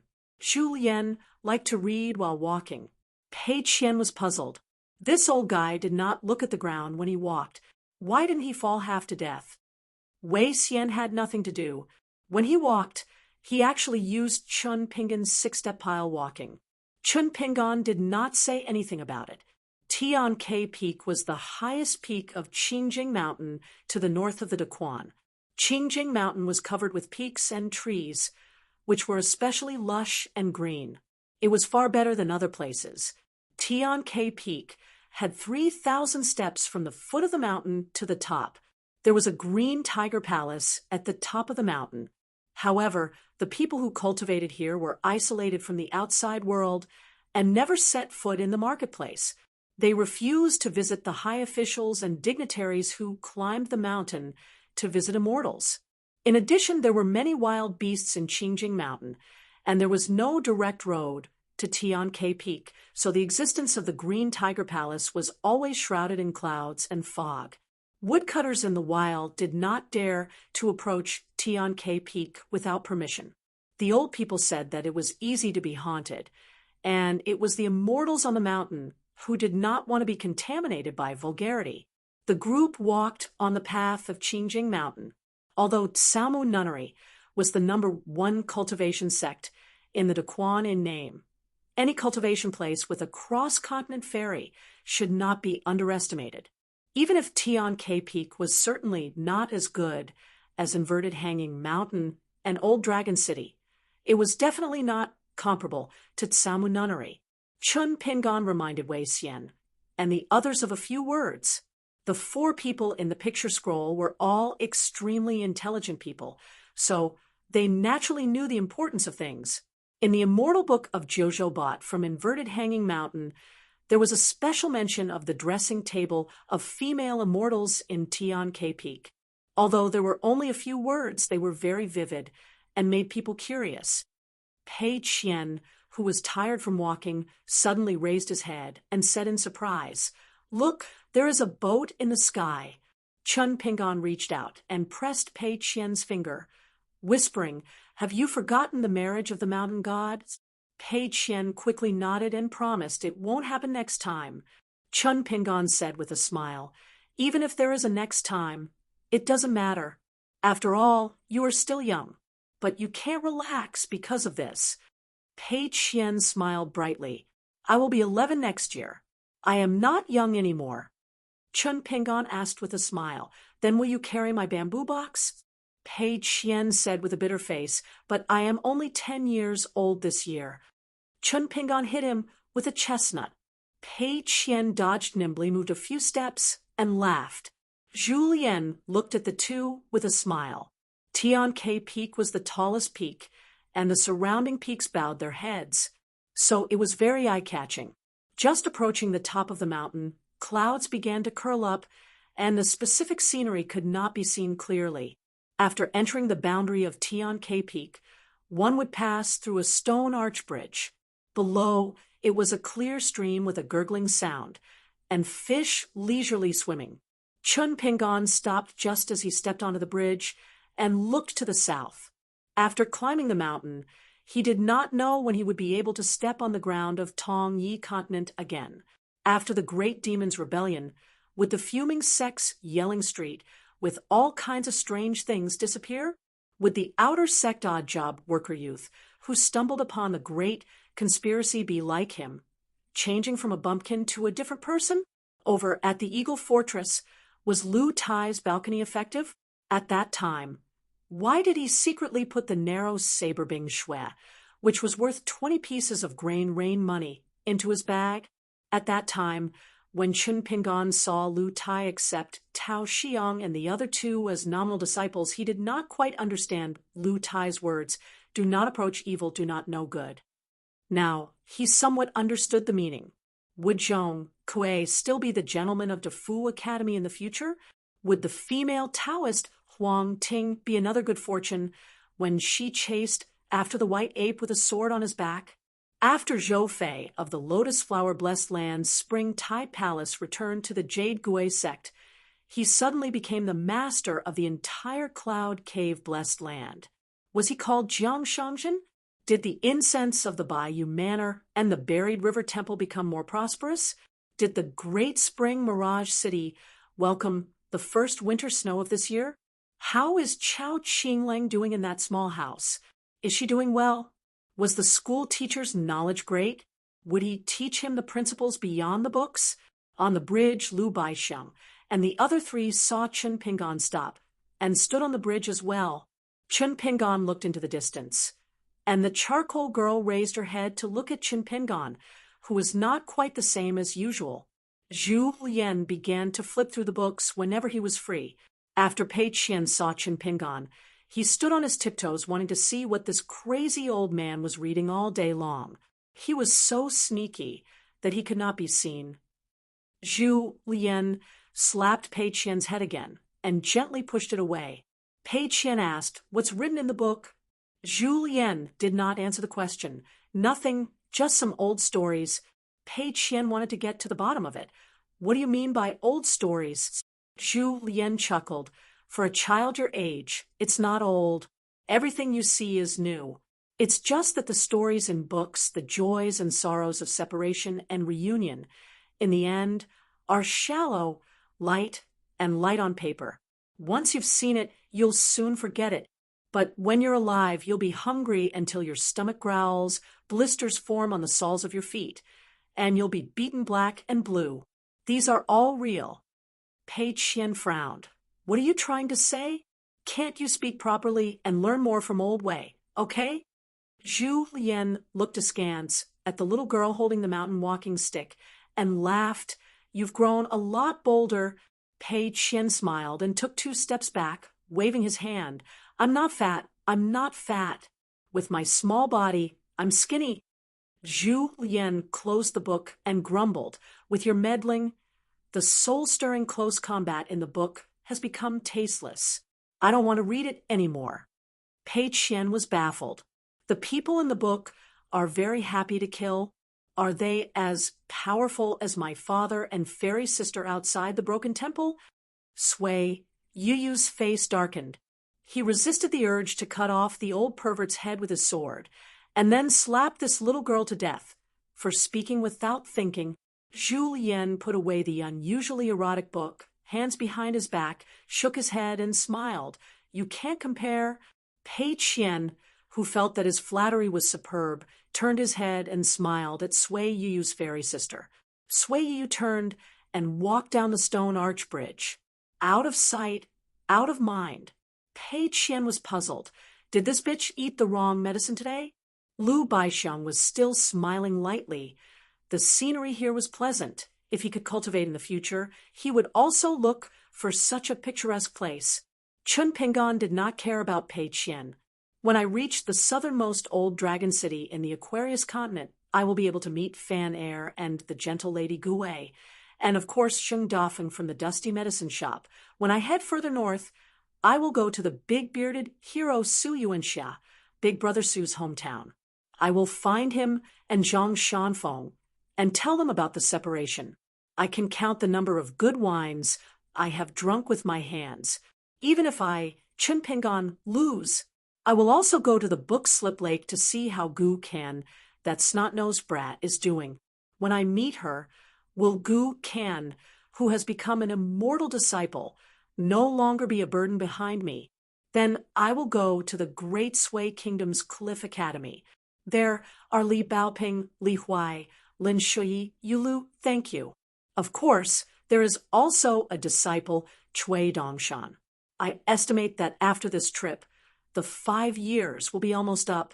At that time, I will be able to return to my hometown, walk into the Mud Bottle Alley, and walk up Luapa Mountain. Gold and silver nests are not as good as one's own grass nest, let alone my current home. It is really not a grass nest. Only by truly walking through the outside world would one know just what kind of paradise the current Longquan region was suitable for cultivation. The various mountains where the Great Li dynasty had forcefully intercepted the fortune of the mountains and rivers could be said to be the roving jade manor that had been sealed with the water character. Translator, Transin editor. Transin, the verdant goat palace of the heavenly fault peak, has as many as 6 main halls which are dedicated to various Taoist immortals. The couplets on the pillars of the main hall are known to be unique. There are almost 400 characters, and they have the reputation of Golden Gate of the Immortals' seal script. On the right side of the verdant goat palace is a huge stone wall surrounded by clouds and mist. It is a natural painting of a flood dragon spreading rain. The left side is close to the cliff, and it is the most famous dressing table for immortals. An ancient green vine is rooted at the edge of the cliff. Its branches and leaves are luxuriant and spread all the way down. The head of the verdant goat palace, Lu Yong, is an old nascent soul stage cultivator who devotes himself to cultivation and ignores worldly affairs. He is not well known, and he only pays attention to refining elixirs in his life. In the eyes of the chi trainers on the mountain, he is the most extreme literary cultivator. His combat ability does not match his identity as a nascent soul stage cultivator. In the central part of the Tongya continent, Some Earth immortals of the Jindan stage who are good at fighting do not take the Verdant Goat Palace seriously, because the Immortals Ferry on the Heavenly Fault Peak is not small, and Earth immortals often come and go. The Chi trainers of the Verdant Goat Palace are often bullied. Yesterday, a very important guest came to the Qingyang Palace. After the guest's name was announced, the disciples of the Mountain Gate hurriedly ran to report. Lu Yong actually left the elixir furnace room at the risk of destroying a furnace of elixirs. He personally accompanied the great practitioner around the Heavenly Fault Peak, trembling with fear and sweating like rain. It is no wonder that Lu Yong is so humble. It is because the Verdant Goat Palace has offended the other party's sect in the early years. After all, the Verdant Goat Palace is closer to the Tongya sect, and the Tongya sect is the leader of the immortals in the Tongya continent. Often, when the disciples go down the mountain to cultivate, they pass by this ferry. In a conflict, an ignorant elder of the Dragon Gate realm in the Qingyang Palace sided with a direct immortal master of the Tongya sect. This is not a big deal. It is human nature. But who knows that the young cultivator of the lower 5 states who humiliated the Verdant Goat Palace is actually a disciple of the Yugue sect who is not well known. And the key is that the person's surname is Jiang. The people of the Yugue sect surnamed Jiang are rich. Why are they rich? The blessed land of the Cloud Cave belongs to the Jiang family. How can they not be rich? That year, the disciple of the Jiang family did not threaten to kill. He just spent a lot of money and reserved all the ferries at the ferry of the Heavenly Fault Peak for a whole month. This caused hundreds of Qi cultivators of the Tongya continent to stay in the Qingjing Mountain and stare at each other near the Verdant Goat Palace. They stayed for a month before they could set off. Everyone wanted to smash the Verdant Goat Palace to pieces. As for complaining to the young man of the Jiang family, no one has the guts to do so. As an earth immortal of the nascent soul realm, Lu Yong directly hid himself to refine elixirs. After refining a large furnace of elixirs, he asked the disciples of the Verdant Goat Palace to send out gifts one by one as an apology. Only then did he not completely destroy the golden signboard that the founder painstakingly built. A disciple of the Jiang family is so arrogant. Then what can Lu Yong do when the master of the Jiang family comes to the Verdant Goat Palace in person? At the top of the stairs called Elixir Ladder on the Heavenly Fault Peak stood Jiang Shangzhen and Lu Yong. Lu Yong asked tentatively, "You really don't need me to ask the disciples of the Verdant Goat Palace to go down the mountain and help you welcome those distinguished guests." Jiang Shangzhen, who came all the way from the west ocean of the Tongya continent to the northern region of the Great Spring, was silent and unfathomable. Lu Yong only felt miserable. Could it be that it would be an earth-shattering battle between immortals? How could the small Verdant Goat Palace withstand the stomp of Jiang Shangzhen, an immortal of the upper 5 realms? Lu Yong could only pray for the blessing of the ancestors. It was really unbearable to get along with such an unpredictable cultivator of the upper 5 realms. Lu Yong sighed with emotion. After this, immortal left the Qingjing Mountain. He must refine a furnace of elixirs in seclusion. Otherwise, it would be really frustrating. Lu Yong asked carefully, "How about I go down the mountain to welcome them personally?" Lu Yong felt that the master of the Jiang family should at least be a little considerate since he, a nascent soul realm cultivator, was so humble. Jiang Shangzhen said indifferently, "Do you deserve it?" Lu Yong's knees went soft. The Verdant Goat Palace is in danger. Jiang Shangzhen suddenly laughed and patted the old nascent soul realm cultivator on the shoulder. "Ha, I'm just kidding. Don't be afraid. As long as everything goes well today, the mess caused by the Verdant Goat Palace will be written off. My Jiang family will also buy 100 furnaces of the most expensive elixirs from you." Lu Yong swallowed his saliva and could only smile apologetically.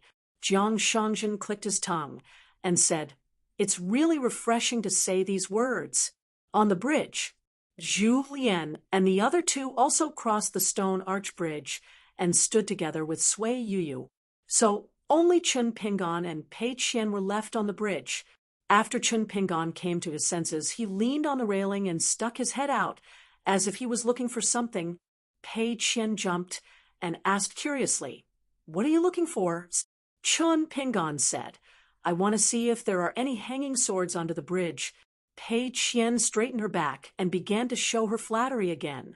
"How can you see it on the bridge? I'll go under the bridge and help you look." Chun Pingan stood up with a smile and rubbed her little head. "No need." Pei Qian raised her head, her face full of doubt. Chun Pingan lowered his head and looked into her eyes. Pei Qian cooperated and widened her eyes as much as she could. "Let me see. Is there really money in my eyes?" Chun Pingan was stunned for a moment. He patted her head and pointed to the other end of the bridge with a smile. "Let's go. We'll start climbing after the bridge." Pei Qian said okay. She shook her bag and waved her walking stick, swaggering down the stone arch bridge. Chun Pingan closed his eyes and remembered sitting on a bridge in his hometown when he was a teenager. After entering his dream, he saw another bridge. It was golden and extremely long. Looking to the left, the sun rose from the sea. Turning to the right, the moon set in the western sky. Chun Pingan closed his eyes and walked from one end of the inconspicuous stone arch bridge to the other. His white robe fluttered in the mountain breeze. Pei Qian had just jumped down the steps on the other side of the bridge. She turned her head, and her eyes lit up. She said in an old-fashioned manner, "My father is really an immortal." 359. This is the last chapter of this volume, 12,000 words. You can guess the title of the 6th volume. Chun Pingan walked on the stone bridge with his eyes closed. His body swayed slightly. Under the bridge, water flowed. His sleeves moved like clouds, full of immortal aura. Wei Xian agreed with Pei Qian's comment and praised dragon and tiger steps, high mountains, and deep pools. Before Wei Xian could finish his sentence, Wei Xian shut his mouth. Lu Baixiang smiled and said, "Unexpected things happen. It's just a small accident. It's no big deal." It turned out that there were stairs on the stone arch bridge. For some reason, Chun Pingan forgot about this. He missed a step and rolled to the ground with the bamboo box. Pei Qian slapped his forehead. "My dear father, why can't you stand the praise?" Sui Yu turned his head with a smile. Chun Pingan jumped up. After opening his eyes, he patted his sleeves and strode forward, as if there was no one around. There was a flash of golden light on the robe. The spiritual qi contained in the pearl in the mouth of the golden dragon became more and more condensed. If it weren't for this natal relic of an overseas immortal, Chun Pingan wouldn't have just fallen down. First, his body was like a switch to meet the enemy, allowing the spiritual qi of heaven and earth to pour into his acupoints like seawater. He would suffer a lot. Second, it was very likely that he would absorb the spiritual qi of heaven and earth in Qingjing Mountain like a whale swallowing a whale. At that time, it would definitely cause a strange phenomenon, and there might be another storm. The golden robe was a lake which played the role of storing water. However, it was a temporary solution. It was urgent to refine the 5 elements, build a complete longevity bridge, and open up 5 similar lakes in his Qi residence. At present, the longevity bridge was not completed yet, but it was wonderful. Chun Pingan inexplicably felt that it was not until this moment that he was really accepted by heaven and earth. It was strange. The 4 people in the painting had sharp eyes. At first, they thought it was a little funny. After all, in their impression, Chun Pingan was always upright and well-behaved. It was rare for him to be in such a difficult situation. After looking at him for a while, they all noticed some clues, but no one said anything. At the top of the 3,000 steps of the Azure Tiger Palace, Jiang Shangjin and Lu Yong stood side by side. Both of them were great cultivators. Compared to the four people in the painting who were purely martial artists, they naturally saw more. Lu Yong was amazed. What a dragon robe! It's really unfathomable. Maybe it's the legendary small blessed land. If you wear this robe, I'm afraid it's even more invulnerable to magic weapons and flying swords than if you wear the most advanced military armor. Lu Yong mistakenly believed that Qin Pingan was a military cultivator. Jiang Shangjin smiled and said, "Palace Lord Lu has a good eye." Lu Yong said fearfully, "Senior, you flatter me." Jiang Shangjin turned his head. "If I remember correctly, you're older than me. Why are you calling me senior?" Lu Yong was speechless. As the retired emperor of the entire Cloud Cave blessed land, the master of the Jiang family really had the temperament of an emperor. It was hard to guess. Jiang Shangjin smiled again. "If you say that the one who is successful in cultivation comes first, you'll be very smart." Lu Yong did not know what Jiang Shangjin was up to. He could only smile bitterly. "Senior, you're wise. Lu Yong's aptitude is dull.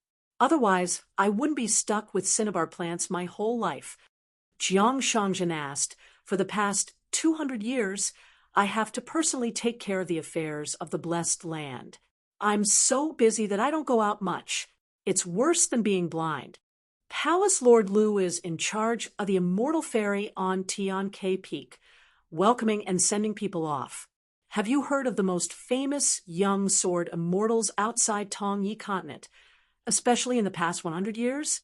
Lu Yong thought for a while and asked tentatively, "The one from the Great Wall of Sword, Aura?"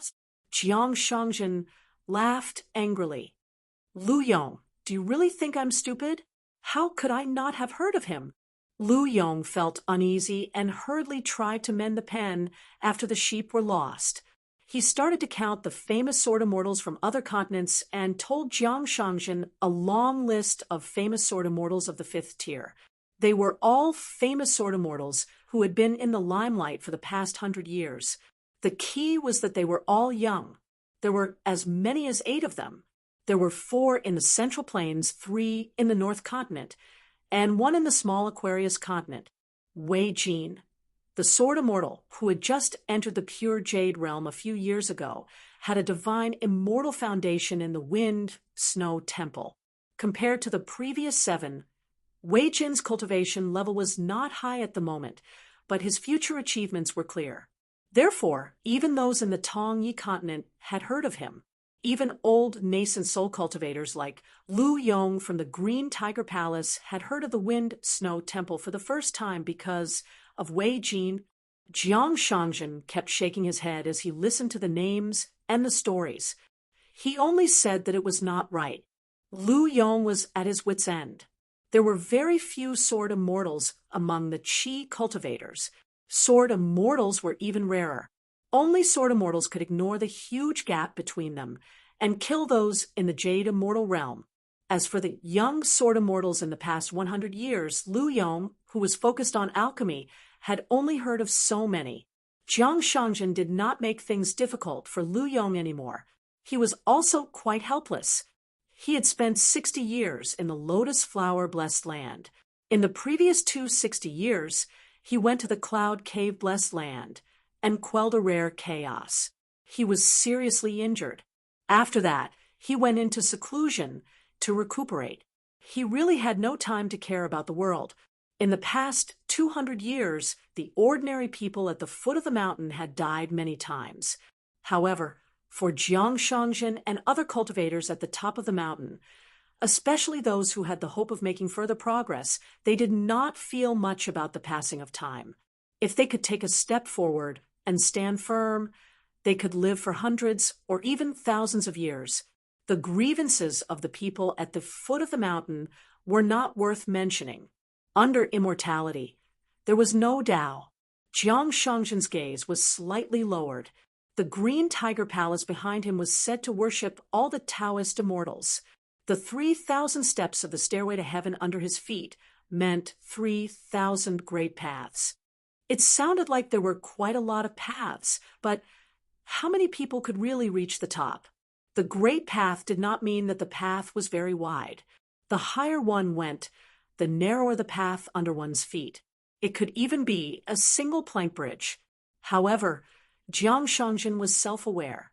No matter how high his path of cultivation was, it would not be as high as a single plank bridge. He would not need to fight with the Ascendant Realm in front of him. There would also not be a situation where the later generation had to squeeze him out to continue moving forward. As for the Sword Immortal Cultivator on the sea, he probably had to return to the Jade Gui sect and ask the Old Lord for advice. Not to mention his other abilities, the Old Lord was more well-informed than anyone else. The Old Lord had the habit of wanting to ask the new female disciple what color undergarment she wore, and the habit of eavesdropping on the mountain when the consecrators quarreled like shrews on the street. It was really great. In the world, how many top cultivators in the immortal realm would hide in their mansions and watch all kinds of fairies of small sects show off their so-called talents through the magical power of their respective sects? Would there be an old man who anonymously sent a lot of small money to those sects? He even sneaked out of the sect and personally sent them opportunities and magic weapons. Every year, the Jade Gui sect relied on the commission of the Cloud Cave Blessed Land to become rich. Old man, as the master of a sect, how could you have the face to tell me that you had no money in your pocket and that you were panicking? You even told me with a face full of pride that you had found a kindred spirit. It was the old master of the invincible Holy Fist sect in the Aquarius continent. You even wanted to find an opportunity to visit him? You even felt that it was a pity that Fairy Su Jia of the Martial Mountain died prematurely? Sometimes Jiang Shangjin really couldn't understand how the Old Lord cultivated to the immortal realm. The Old Lord, who almost never talked about the great Tao with Jiang Shangjin, actually talked to him for a long time after he stripped off his identity as the banished immortal Zhou Fei and returned to the sect. He said that he shouldn't treat the women in the world like that. The women in the Springtide Palace in the Lotus Flower Blessed Land were really pitiful. After Jiang Shangjin was lectured for a long time, the old man asked him to go to the West Ocean to kill a big demon. He didn't even give him a pretentious treasure of the sect. He was probably really angry. On the contrary, Ye, who was brought out of the Blessed Land by Jiang Shangjin, was rewarded with a magic weapon that the old man had secretly kept. Of course, it was under the name of Jiang Shangjin. The 6 of them walked up the 3,000 steps of the Green Tiger Palace. Chun Pingon felt a little strange that they didn't meet anyone along the way. He looked up, but the clouds blocked his vision, and he couldn't see the Green Tiger Palace. Pei Qian tugged at Chun Pingon's sleeve and whispered, "There are 2 people standing up there. They seem to be waiting for us." Chun Pingon's heart sank. Could it be that someone from the Great Quan Empire refused to stop? At this moment, the 2 people seemed to have realized that they were discovered. They walked down the steps and slowly walked out of the sea of clouds. One of them was a handsome young man, and the other was an old immortal with a sage-like demeanor. However, the old man was obviously 1 step slower, like a retainer. Chun Pingon's footsteps were still neither fast nor slow. Even the green sword-suppressing talisman in his sleeve was pinched between his fingers. Looking from afar, the 2 people seemed to be walking slowly, but in fact, they were extremely fast. In the blink of an eye, they stood 7 or 8 steps above Chun Pingon's group. Pei Qian felt that the young man was a little familiar, so he hid behind Chun Pingon. Jiang Shangjin went straight to the point. "Chun Pingon, we meet again after parting at the Lotus Flower Blessed Land. It seems that we are fated to meet again." Chun Pingon asked, "Zhou Fei of the Spring Tide Temple? Jiang Shangjin of the Jade Gui sect?" Jiang Shangjin smiled and said, "Yes." This great cultivator standing at the peak of the Tong Yi continent turned his head and smiled at Lu Yong. "This is what I call a good eye." Lu Yong was speechless. Chun Pingon smiled and said, "I didn't expect you to find me so soon. Jiang Shangjin stopped smiling and said with a serious expression, Qin Pingan, I don't care about your grudge with Zhou Shi and whether you believe it or not, when I was on the city wall of the Lotus Flower Blessed Land, I thought about whether I should find you after leaving the Blessed Land and invite you to be a consecrator of the Jiang clan. There are many opportunities in the Cloud Cave Blessed Land. As long as you have the ability, you can take whatever you want. I, Jiang Shangjin, am happy to see it happen. However, later on, you insisted on killing Lu Fang and Zhou Shi, so I did want to kill you. I wanted to return to the Tongyi continent and do something. However, I couldn't find you no matter how I asked the Yinyang cultivators for help. Later on, I had something to do, so I was delayed. Chun Pingan sighed. Didn't you still find me? Jiang Shangjin was slightly surprised. How long had it been since he left the Lotus Flower Blessed Land? Why did it feel like there were two Qin Pingan? It wasn't cultivation, but the state of mind. Don't underestimate the martial artist who reached the peak of the Lotus Flower Blessed Land. His martial arts realm wasn't high, but that was because a certain Taoist's great Tao weighed on his shoulders. Everything that Ding Ying did was just another way of throwing away one's responsibilities. Zhou Fei and Lu Fang didn't become the world's number one either. One of the reasons was that they didn't want to sharpen their martial arts and wanted to break through their inner demons. In fact, it wasn't just that they couldn't get what they wanted. As for the four people behind Qin Pingan, they should be the historical figures in the Blessed Land's legends. The woman with the sword should be the woman Lu Fang often mentioned, sword Immortal Sway. As for the other three, their identities could be roughly guessed, but they couldn't match them for now. The tall man with the saber was the legendary martial madman Zhu Lian, who was handsome and unparalleled in his youth. Was this short and vigorous man the founder of the devil cult? Lu Baixiang? The stooped old man with a smile was the founder of the Nanyuan kingdom. Wei Xian? Jiang Shangjin was surprised and envious that Qin Pingan could have these four retainers, but it wasn't to the extent of jealousy. Pure martial artists needed time to sharpen their realm. They were more down-to-earth than chi cultivators who didn't care about talent and fortune. Lu Yong complained incessantly in his heart. Judging from Jiang Shangjin's tone, he was really a sworn enemy. That little immortal master's cultivation didn't seem to be high, so his background must be too strong. So much so that the Jiang clan head didn't dare to kill him casually even if he showed up now. Could it be that he was the direct descendant of the old pervert of the Tongyi sect? Jiang Shangjin smiled happily. Qin Pingan, I'm relieved that you didn't put on a desperate stance when we met. Let's chat while we climb the mountain? Qin Pingan concisely said. Okay. In the end, Qin Pingan and Jiang Shangjin walked side by side. Lu Yong followed behind, while Pei Qian quietly walked on the first step of the Earth's immortal nascent soul realm. He was only a few steps away, secretly sizing up this old immortal on the mountain. As soon as Lu Yong showed signs of turning his head, the charcoal little girl would immediately turn her head to look at the distant scenery, tapping the mountain walking stick in her hand on the steps. Lu Yong was surprised. The more he looked at this little girl, the more intelligent she seemed. Although this palace master of the Green Tiger Palace was incomparably weak in fighting, he was still a nascent soul realm cultivator after all. He could roughly tell whether a seedling of cultivation was good or not, and how far she could go.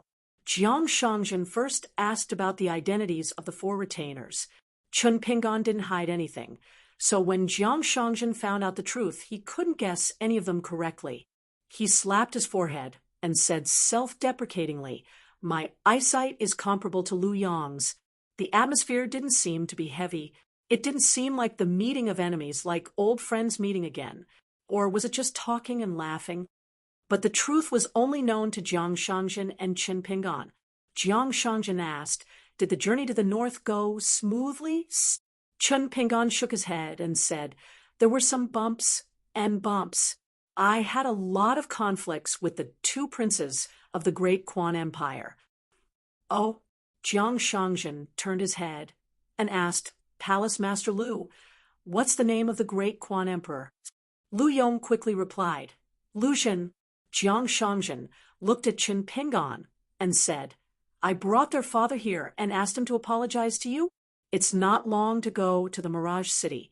Maybe Lu Zhen will be standing in front of you while you're having a vegetarian meal in the Green Tiger Palace. But the great Quan Empire is under the control of the Dafu Academy. The Hill Master of the Academy has a strong background. He comes from a sage's mansion in the Central Divine Continent and has a brother who is the Grand Chancellor of the Academy. Just don't kill Lu Zhen, or I won't be able to clean up your mess. Of course, it wouldn't be a problem to give that old emperor a good beating." Chun Pingan said, "You really don't have to do this. Can you tell me why you're looking for me this time? Are you going to stop me at the ferry of the Heavenly Fault Peak and take me to the Jade Gui sect?" Jiang Shangzhen laughed heartily and wiped his mouth. He laughed to himself and said, "On the way here, I thought of doing that. It's hard to find you. If I say that I don't have any resentment, I'd be lying to myself. In fact, there are disciples of the Jade Gui sect cultivating in the Mirage City. Otherwise, I wouldn't have been able to wait in the Qingyang Palace. I'll tell you directly, I stayed in the Mirage City for a day and learned about what you did in detail. I also went to see the new Minister of Personnel surnamed Yao. I just looked at him from afar and asked that disciple of the Mirage City to help take care of the Yao family in the future. Then I went straight to the Green Tiger Palace to see you." Chun Pingan stopped.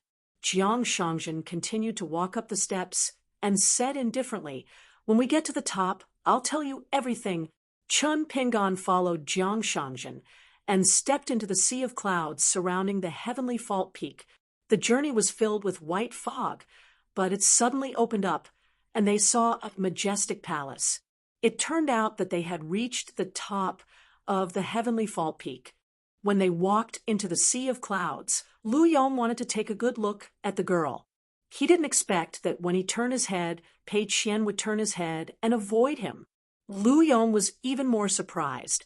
The sea of clouds surrounding the peak was not ordinary. It was the protective formation of the Green Tiger Palace. If ordinary people fell into it, they would feel as if they had fallen into the clouds. They would see nothing as far as their eyes could see. Chun Pingan stood still, straightened his clothes, and touched the white jade hairpin on his head. Jiang Shangzhen still walked forward confidently. After taking a few steps, he saw that Chun Pingan was still standing in the same place. He turned his head and found that the young man who killed Ding Ying had a very strange expression. When Lu Yong, Pei Qian, and Wei Xian reached the top of the mountain, Chun Pingan was still standing there, motionless. Pei Qian followed Chun Pingan's line of sight and realized that there were many people at the palace. They seemed to be curious about who could make the palace lord, and the big shot of the Jade Gui sect welcomed them personally. Most of the people watching from the Green Tiger Palace were young Qi refinement warriors. Most of them were teenagers. There were also many children about the same age as Pei Qian. Pei Qian asked softly, "What's wrong?" After Chun Pingan came back to his senses, he pressed Pei Qian's head gently with one hand and smiled. "In the beginning, I was exactly like them. I stood at the door and looked at others." Chun Pingan continued to walk forward and followed Jiang Shangzhen directly to the immortal ferry in the direction of the stone wall where the flood dragon rain was. Lu Yong looked at the disciples of the Green Tiger Palace. They were all a joke. He waved his sleeves and said in a low voice, "All of you, go back and cultivate." What a scandal! Outrageous! After passing through the stone wall, where the flood dragon was hidden in the clouds, they walked 3 to 4 miles and arrived at the ferry of the Heavenly Fault Peak. It was a huge ship that was suspended by the cliff. Countless green birds were flying under the bottom of the ship. It was as if they were using their wings to lift this huge floating ship. Lu Yong had mixed feelings. This ferry should have left for the old dragon city of the Treasure Vase continent yesterday. However, it was stopped by the family head of the Jiang family. His method was very simple. He threw money. Other than the people of the Green Tiger Palace who did not dare to take money from Jiang Shangjin, all the passengers on the ferry received an extra sum of money equivalent to the travel expenses. Lu Yong asked an elder to be the child of wealth. There were also some ignorant people who cursed and refused to accept the money. They only wanted to demand an explanation from the Cyan Tiger Palace. The Cyan Tiger Palace could not afford to offend them. Therefore, Jiang Shangjin went to the ferry and slapped the gold core practitioner from the north of the Tongya prefecture into a low mountain in the Qingjing mountain. When the Cyan Tiger Palace went to pull the dying earth immortal of the gold core out of the mountain, it was too horrible to look at. However, after knowing Jiang Shangjin's identity, the gold core practitioner dragged his sick body and gritted his teeth to climb up the mountain again. He apologized to the master of the Jiang family, who had hurt him without saying a word, as soon as he showed up. Lu Yong saw everything from the beginning to the end. When he saw the immortal fairy with the birds flying in the sky, Pei Qian was very excited. He could not wait to display his crazy sword skills. That way, his sword would not miss. It was also the first time Wei Xian and the other three had seen such a magical scene. Although they looked indifferent, they were very emotional. This was the vast world. Jiang Shangjin stood beside the ferry and said with a smile, "I'll only see you here." Chen Pingan nodded. Jiang Shangjin hesitated for a moment. "May I ask who your master is?" Chen Pingan smiled and did not speak. Jiang Shangjin still did not give up. "I mean no harm." Chen Pingan shook his head. "I didn't mean to hide it from you. Strictly speaking, I don't have a master. The one who taught him how to burn porcelain was Old Man Yao, who did not want to accept him as a disciple. The one who taught him the 18 stops of sword chi was Alliance. The one who taught him fist skills was an old man surnamed Chui, a 10th realm martial artist. The ones who taught him knowledge were Mr. Qi and the old scholar Wenshim. The ones who taught him to be kind to others were his parents. Jiang Shangjin said helplessly, "Well, if you don't want to tell me, then don't tell me. I'm looking for you this time because someone asked me to give you something. I've already carefully put it in a bottle. After you accept it, it's best to put it in a square-inch object. Before you feel that it's really safe, don't take it out again." Chen Pingan had seen a lot in his 2 travels. For example, outside the Flying Eagle Fortress, he had seen people who came from thousands of miles away to deliver their heads. However, Chen Pingan did not believe that Jiang Shangjin, who had a grudge with him, would come so far just to give him something. Jiang Shangjin looked at Chen Pingan, who did not hide his vigilant eyes. He stomped his foot and used a supernatural power to isolate a small world. He smiled bitterly. "You've heard about the chaos of the Fuswan sect, right?" Chen Pingan nodded. Jiang Shangjin pointed at himself and said, "After that big demon was injured, it still managed to escape into the West Ocean with its thick skin and flesh. As for me, I happened to be one of the 3 people who chased after the big demon.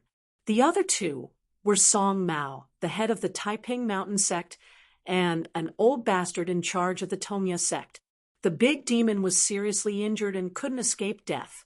However, the people of the Tongya sect, and I didn't want to kill it, fearing that the big demon would kill us all if we provoked it, which would damage our own cultivation. So we planned to follow the big demon slowly and exhaust it to death."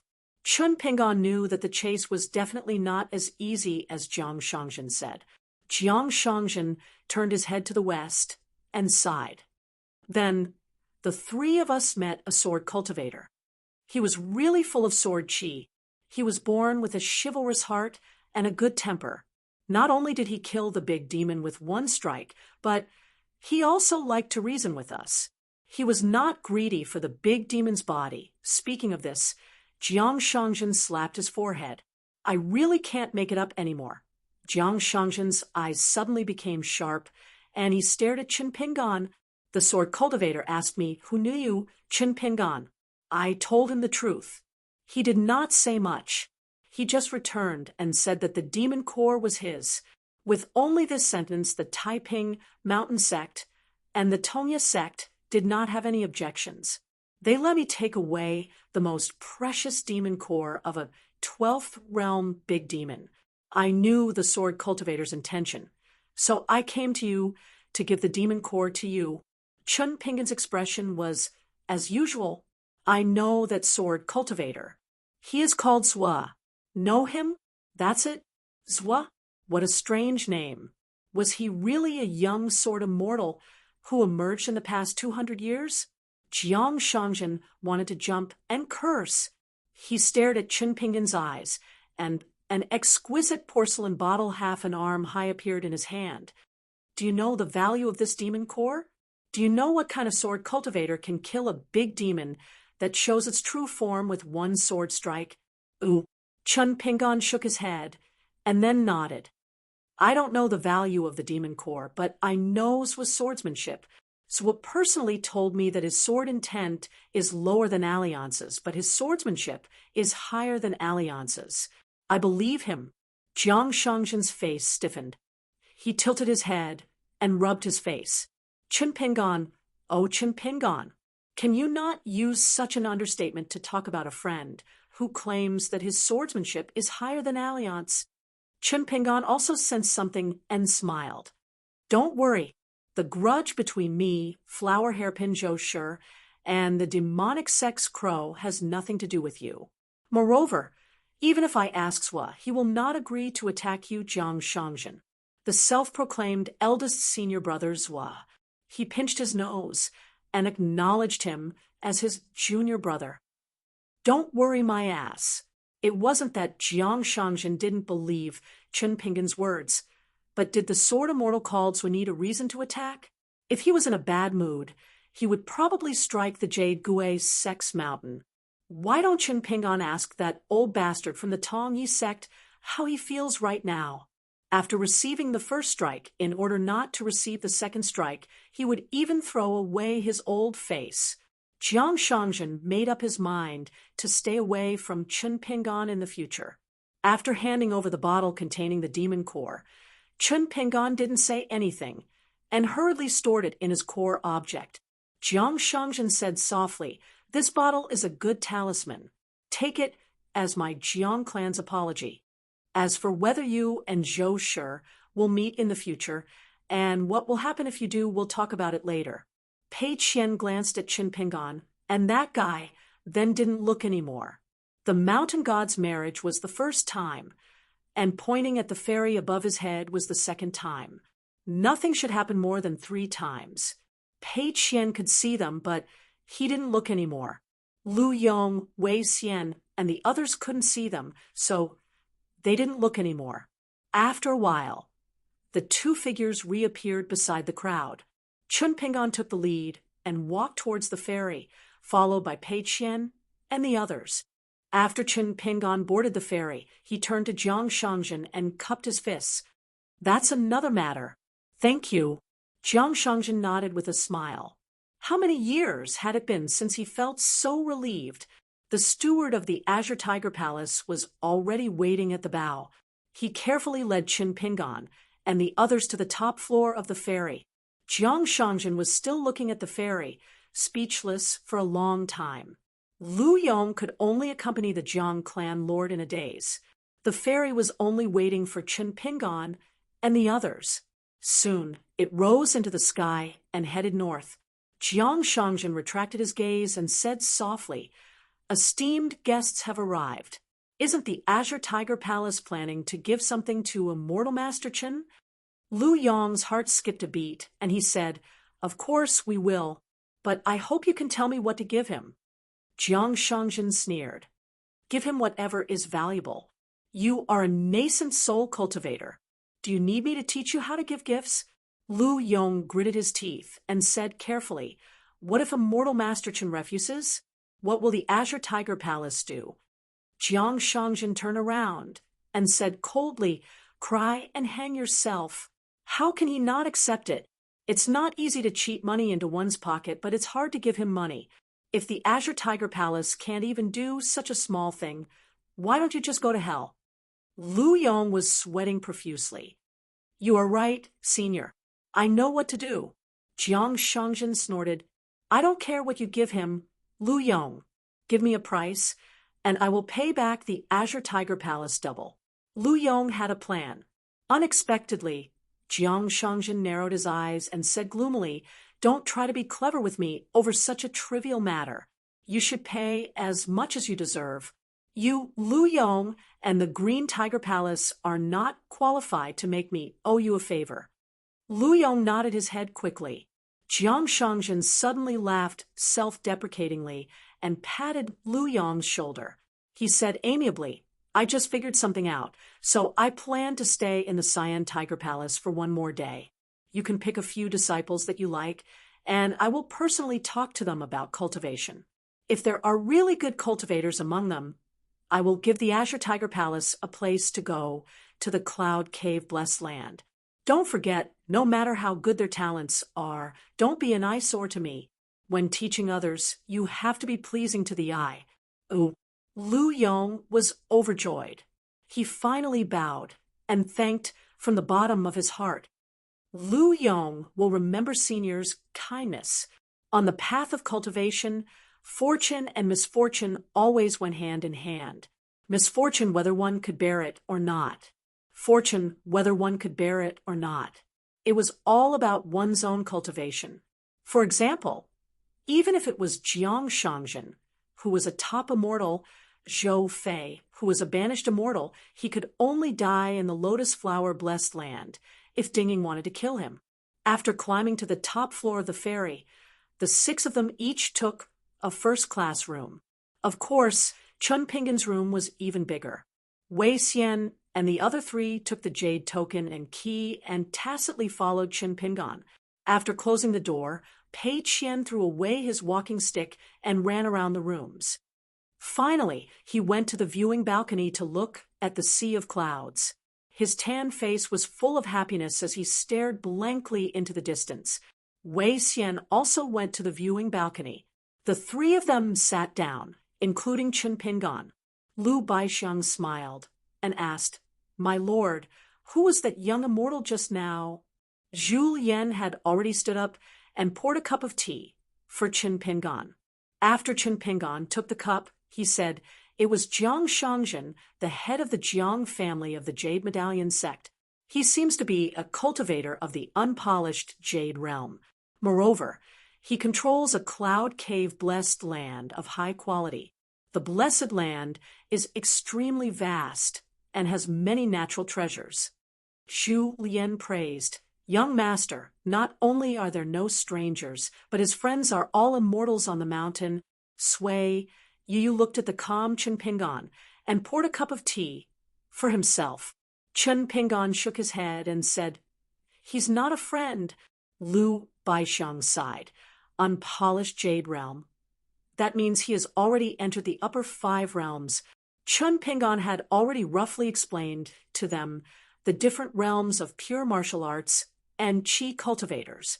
The 7th realm of martial arts, the Golden Body realm, the 8th realm, the Distant Travel realm, and the 9th realm, the Peak realm, were the limits of martial arts in the eyes of secular martial arts. However, there were actually 10 realms in the world. Even so, Chun Pingan told them that the 10 realms were not the limits of martial arts. The 5 realms of Qi cultivators were the Cave realm, Sea Viewing realm, Dragon Gate realm, Golden Elixir realm, and Nascent Soul realm. Only the unpolished Jade realm, the Immortal realm, and the Ascendant realm were known for the upper 5 realms. As for the other 2 realms, they had been lost for a long time. On the observation deck, Pei Qian had seen the magnificent scenery of clouds and was beginning to feel bored again. He sighed and said, Old Wei, can I tell you something from my heart? Wei Xian made a sound of acknowledgement and stood by the railing. The ferry was sailing above the sea of clouds, so there should be an immortal formation protecting it. Only then would the ferry's viewing platform not be affected by the strong winds in the sky, allowing only a comfortable breeze to caress his face.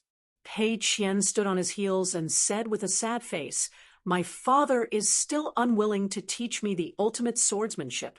Wei Xian said calmly. Rice has to be eaten one bite at a time. Pei Qian squatted on the ground and leaned against the railing. I'm worried. Wei Xian lowered his head and glanced at the skinny little girl. It's okay. You'll still be like this tomorrow. You'll get used to it. Pei Qian raised his head, his eyes full of resentment. Old Wei, can someone like you find a wife? Wei Xian thought for a moment. I can find one. Others helped me find one. However, I couldn't marry the one I liked the most. Pei Qian asked, why? Because you're ugly. You can't blame the other girl for that. The adult and the child's ability to comfort people was almost the same. Wei Xian leaned against the railing. Both of them didn't dislike me. She didn't look any better. It's just that my family was poor at that time, and I was thinking of marrying her when I earned a lot of money. Later on, the world became chaotic. She died, but I didn't. Pei Qian stood up and patted Wei Xian's arm. It's okay. It's all in the past. Think about it. It's been so many years, and you're still thinking about her, even if she's still alive. Isn't it? That's not bad. Maybe when you married her, the more you looked at her, the more annoyed you became. You definitely wouldn't be able to become the emperor. Wei Xian nodded.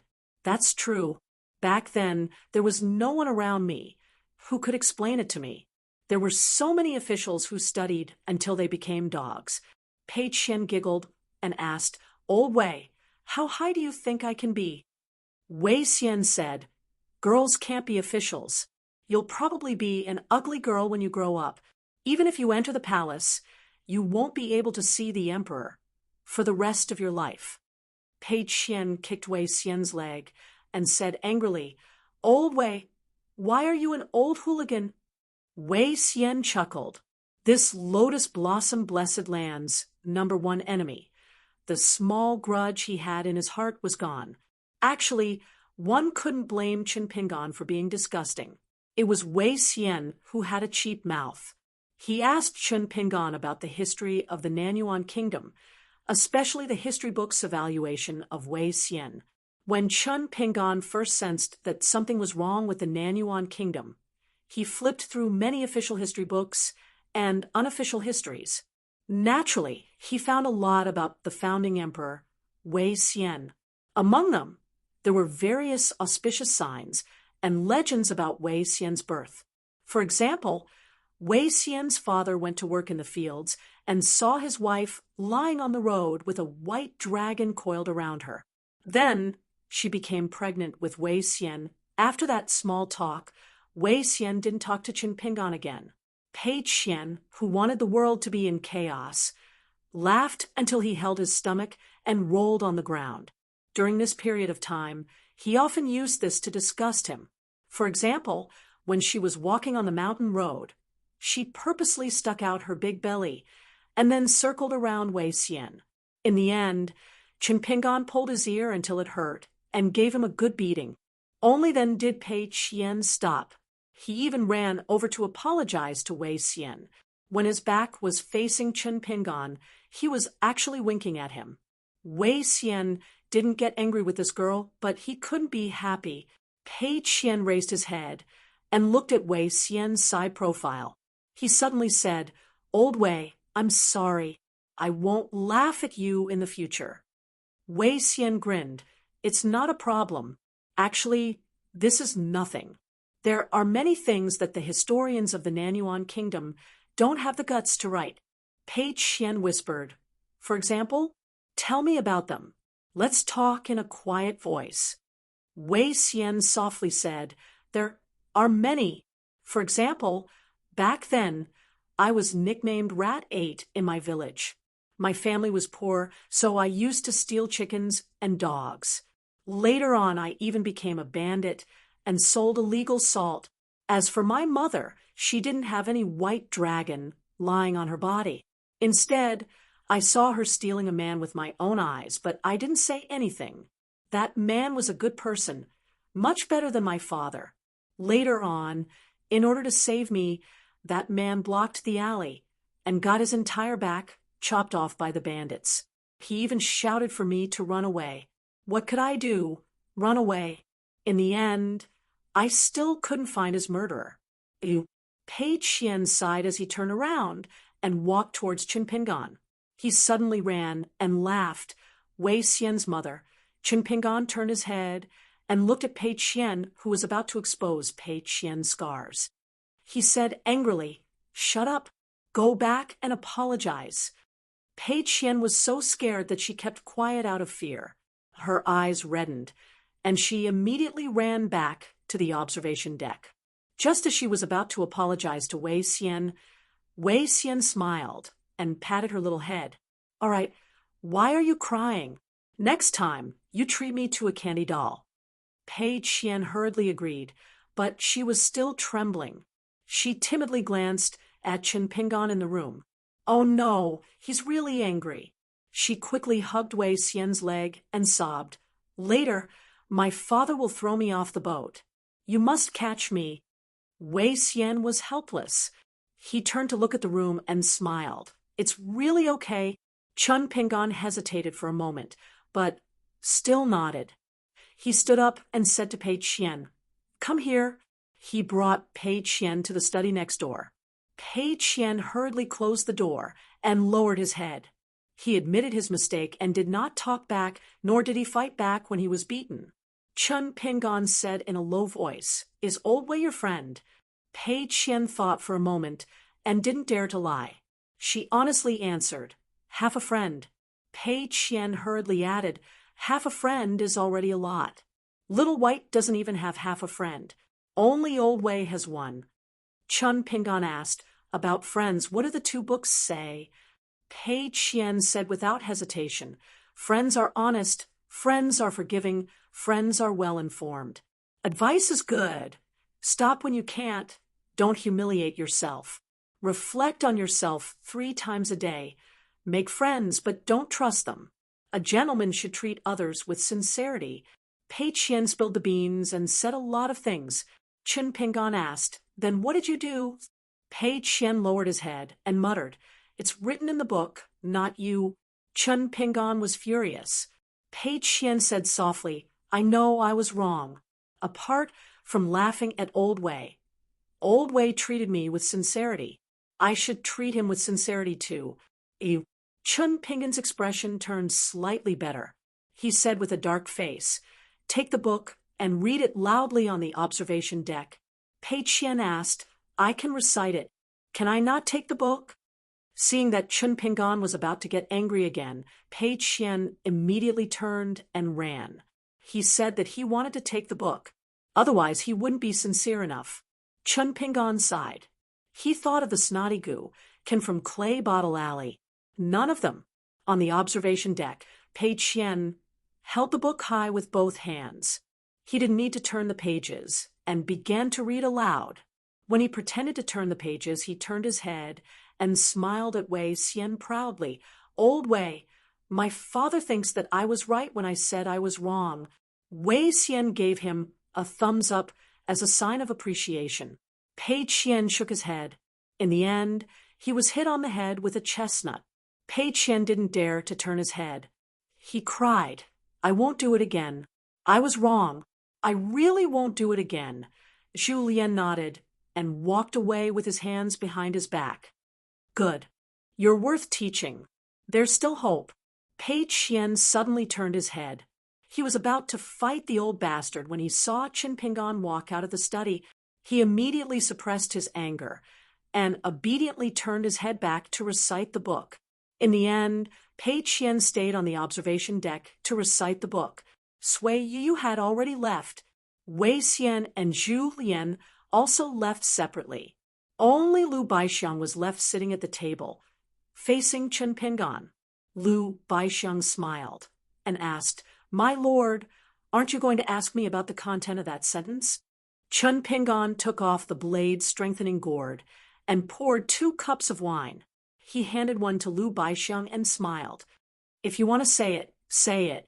If you don't want to say it, what can I do?" Zhu Lian once thought that Chinpingan looked at Lu Baixiang in a different light because Lu Baixiang was the first to say that sentence. He could be considered the first traitor to surrender. On the contrary, Lu Baixiang still hadn't said anything. He was the last of the four people in the painting. Lu Baixiang's expression was strange. After drinking a cup of wine, he said, "Compared to the other three, my sentence was the most meaningless, spending money like running water. Are you happy?" "Oh," Chun Pingan said helplessly. "That's indeed the tone of that person." Lu Baixiang asked, "Can you not call me my lord in the future?" Chun Pingan shook his head.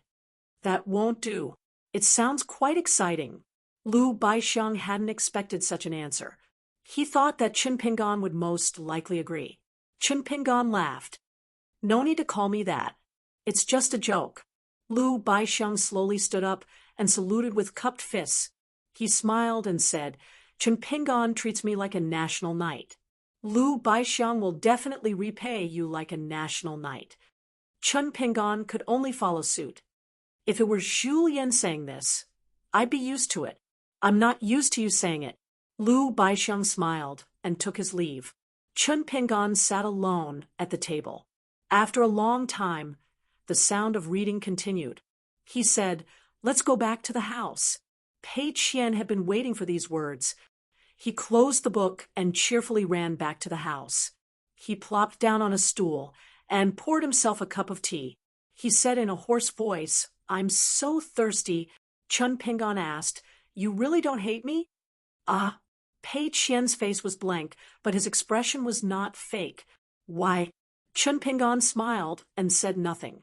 Pei Qian said pitifully, "Can I not copy books today? I climbed so many stairs. It's so tiring." Chun Pingan slapped a talisman on Pei Qian's forehead. "This demon-suppressing pagoda talisman is yours." Pei Qian was just about to cheer when Chun Pingan said, "Go back to your room and copy books." Pei Qian pondered. He had struck it rich.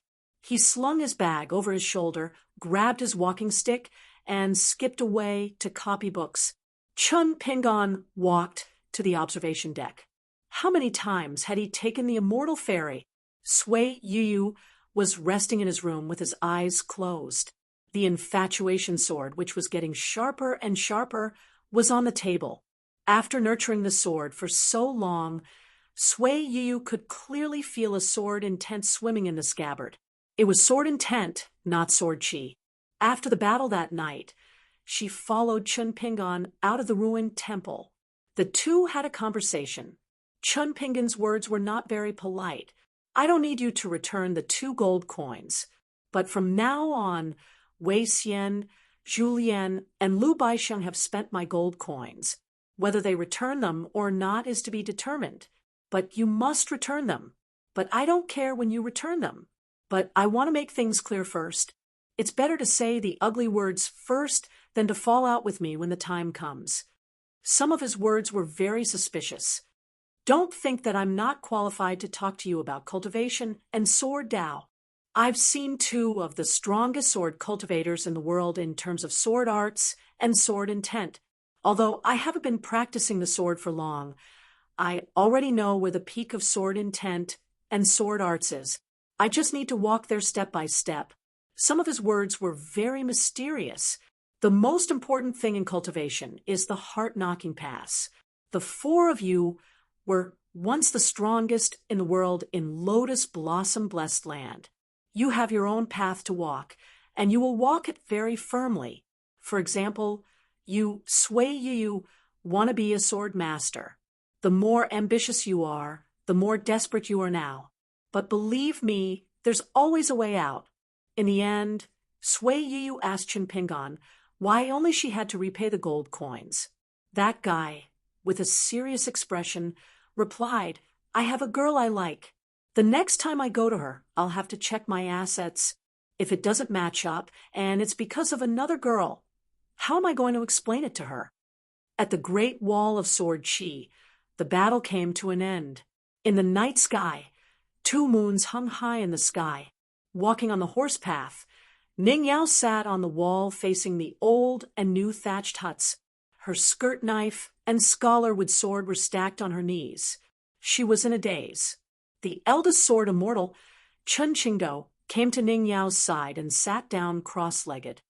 "Since you're temporarily free, There's something I can tell you. Ning Yao turned her head in puzzlement. The old man smiled. I was planning to give that long chi sword to you in the future. The old man waved his hand and interrupted Ning Yao. But the demon's attack this time was extremely strange. I was afraid that giving it to you would be a disaster.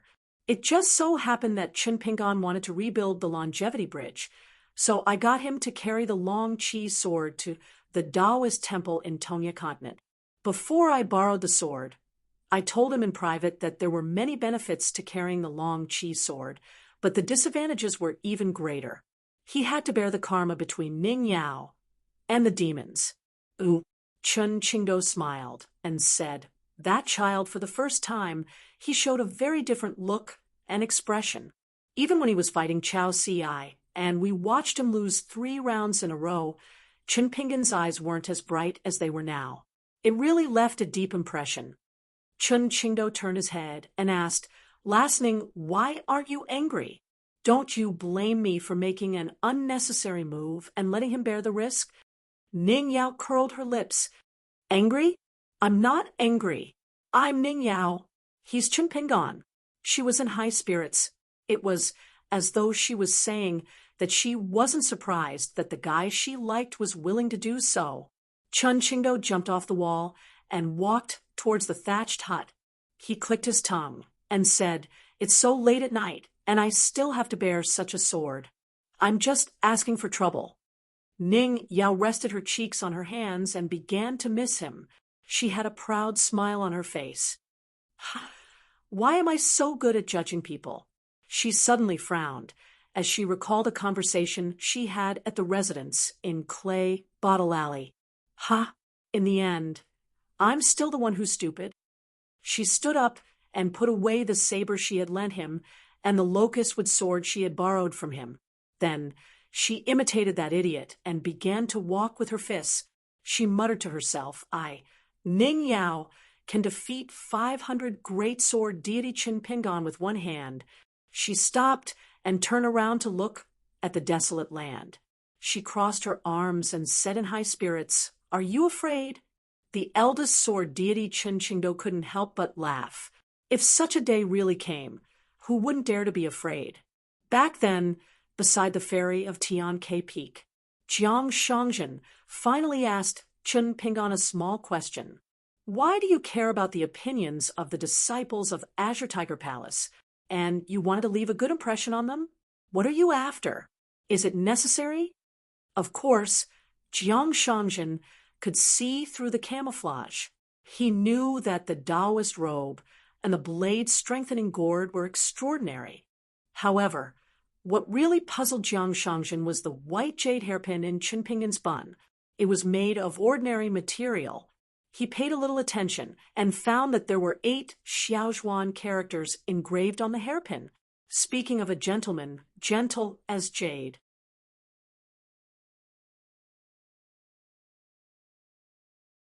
.360. It's still a 12,000-word chapter. A new chapter has begun, P.S. Announcing a new reader group. The group name is The Grass Grows and the Orioles Soar. Group number is 165551024. In addition, the second issue of the journal has been released on the public account. You can go and take a look. My WeChat public account is Fenghua 1985. Before the ferry from the Heavenly Fault Peak to the Azure Tiger Palace arrived at the Aquarius Continent's old Dragon City, there were still 3 ferries that they needed to stop at. The northernmost one was the Everlasting Spring ferry outside the Tong Yisek's mountain gate. It was like spring all year round. However, Chen Pingan only wanted to reach the old Dragon City safely. During this time, they stopped at the 3 ferries for nearly 10 days. Pei Qian was not allowed to disembark from the ferry and stroll around the shops at the ferry. The little girl Charcoal could only move a stool to the observation deck and watch the bustling and prosperous scenery of the 3 ferries. Occasionally, Wei Xian would come over to chat with Pei Qian. However, although they did not disembark from the ferry, Chen Pingan asked the Azure Tiger Palace's elder to help them purchase many items. Wei Xian and the other three all gave a list and handed it over to the steward. Wei Xian asked for some books on local customs and customs. Lu Baixiang bought an imperial zither from a dynasty in the mortal world. Sui Yu did not ask for anything. He was still all by himself and his sword alone. Zhu Lian gave a long list of books, but Chun Pingan immediately asked Zhu Lian to take it back. He said that the immortal fairy did not sell these books, and that he would go to the market bookstore to search for them when he reached the old dragon city. Zhu Lian wrung his hands and could only give up. It turned out that the stooped old man wanted to buy a pile of novels. Just by looking at the titles on the paper, Chun Pingan felt his scalp tingle. He was unwilling to hand it over to the fairy steward. He really could not afford to lose face. In addition to practicing the mountain quaking fists walking, standing, and sleeping stances, Chun Pingan also did not neglect the sword techniques recorded in the Sword Technique Proper Manual. In any case, he could practice the two together. Next, he studied the Immortal's incantation. Although the incantation was extremely high quality when it came to refining weapons in the world, the most frightening thing was that even the cleverest housewife could not cook without rice. Even if one had good craftsmanship, they would not know where to start.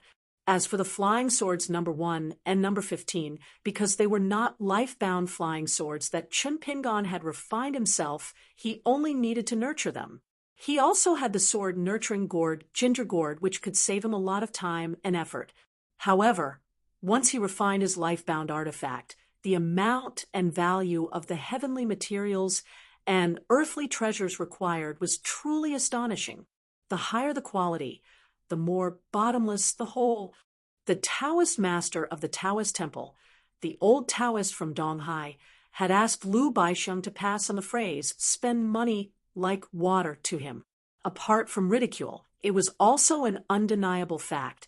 Now that the longevity bridge was more than half completed, the gate of the mansion was wide open to welcome guests from all over. The more abundant the spiritual qi was in the blessed enclave, the more dangerous it was for Chun Pingan. That was why Chun Pingan fell down on the stone arch bridge near the heavenly fault peak in Qingjing Mountain.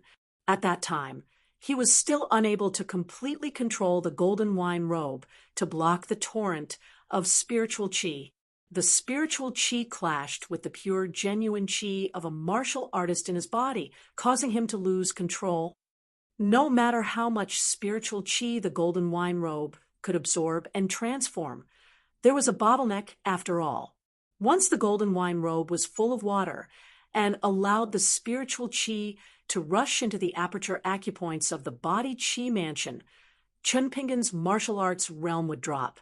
The problem now was to refine the magic treasure of the first cave dwelling. Which one should he choose?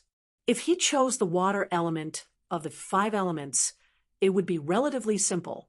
This was because on the jade slip, the goddess of the buried river used the example of refining water to elaborate on the great Tao contained in the inscription of the rain prayer tablet. She also explained the general materials needed to refine water. Among them, the key item, water essence, was mentioned. Treasures that condense the essence of water could all be considered water essence. However, there was a huge difference in the quality of the treasures. The river water that River Earl oversaw and the river water that the ancient Dragon Palace oversaw were naturally different. It could be said that the quality of the water essence used to refine water would directly determine the quality of Chun Pingan's water natal item of the 5 elements. The ferry was suspended in the air next to the Changchun crossing. Pei Qian stood on a stool on the observation deck and looked at the ferry with envy and melancholy. At this moment, Chun Pingan was sitting at the table, looking at the lovely and amiable water character seal on the table. He was also worried. What was more worrying was that after Chun Pingan had a deep understanding of the incantation of refining all things, he guessed that once the water character seal was refined as his natal item, every time he stamped, he would help the fated water god in the world to improve the water luck. It was very likely that Chun Pingan's natal qi would be damaged. The advantage was that the water character seal, which would consume a part of its magical power, would not be reduced to an ordinary seal. Therefore, Chun Pingan made up his mind to refine this water character seal for the water element of the 5 elements. When it came to the natal item, it was no longer like the demon binding rope refined by the old flood dragon's golden beard. As it was not an ordinary refining into nothingness, it was necessary to have a cauldron for refining.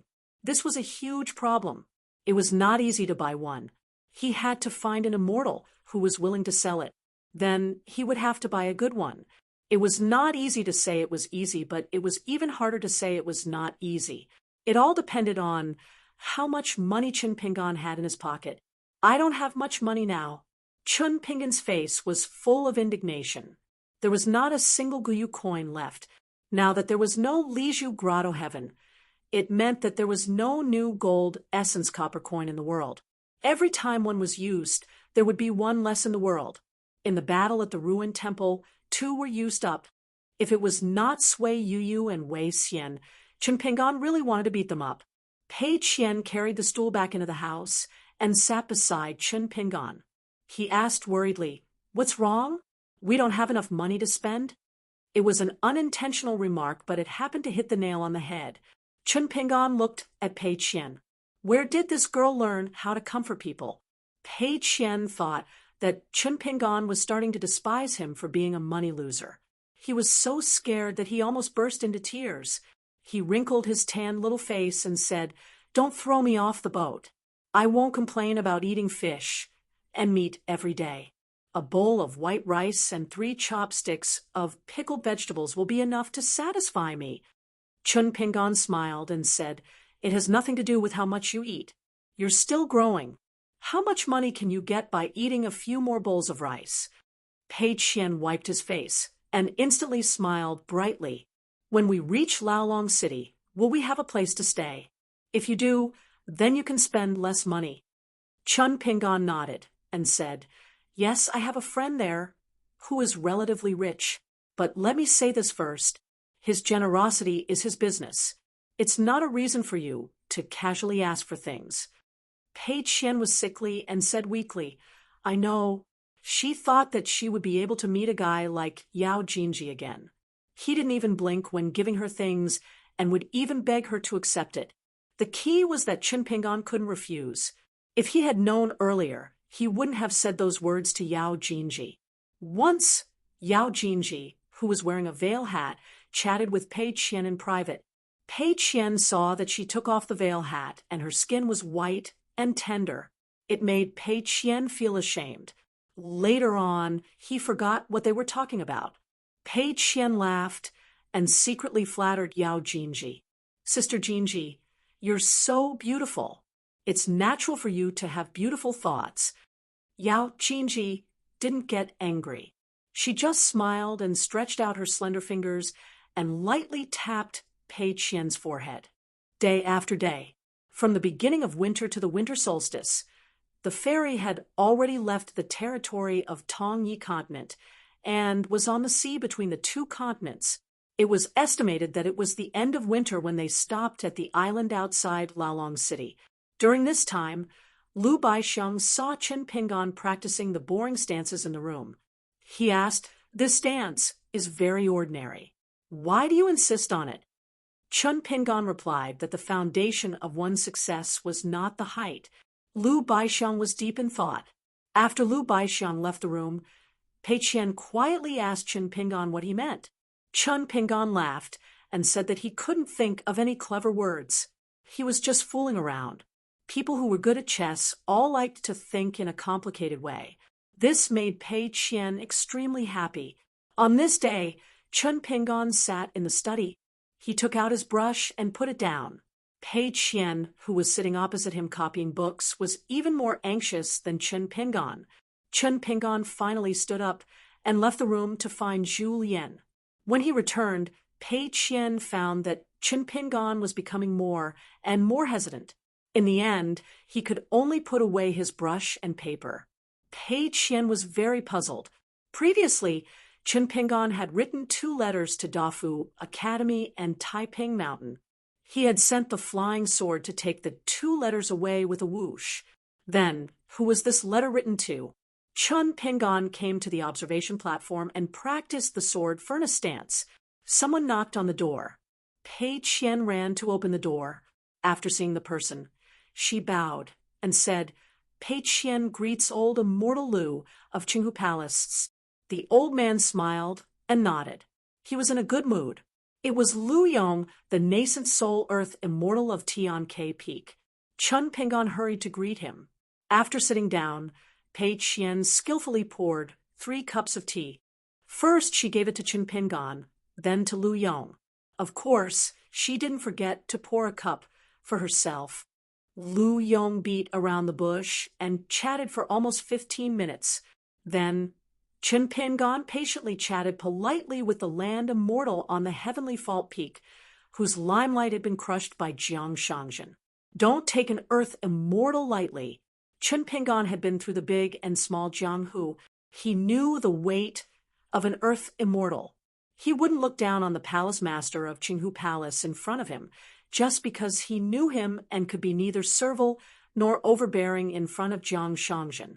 To put it bluntly, once the old nascent soul realm cultivator, who could guard a place with good feng shui and own an immortal fairy, put aside their complicated relationship, was determined to kill Chen Pingon, it would be a piece of cake for Lu Yong to kill him. Seeing that Chen Pingon didn't use his power to bully others, Lu Yong's impression of this young man improved a little.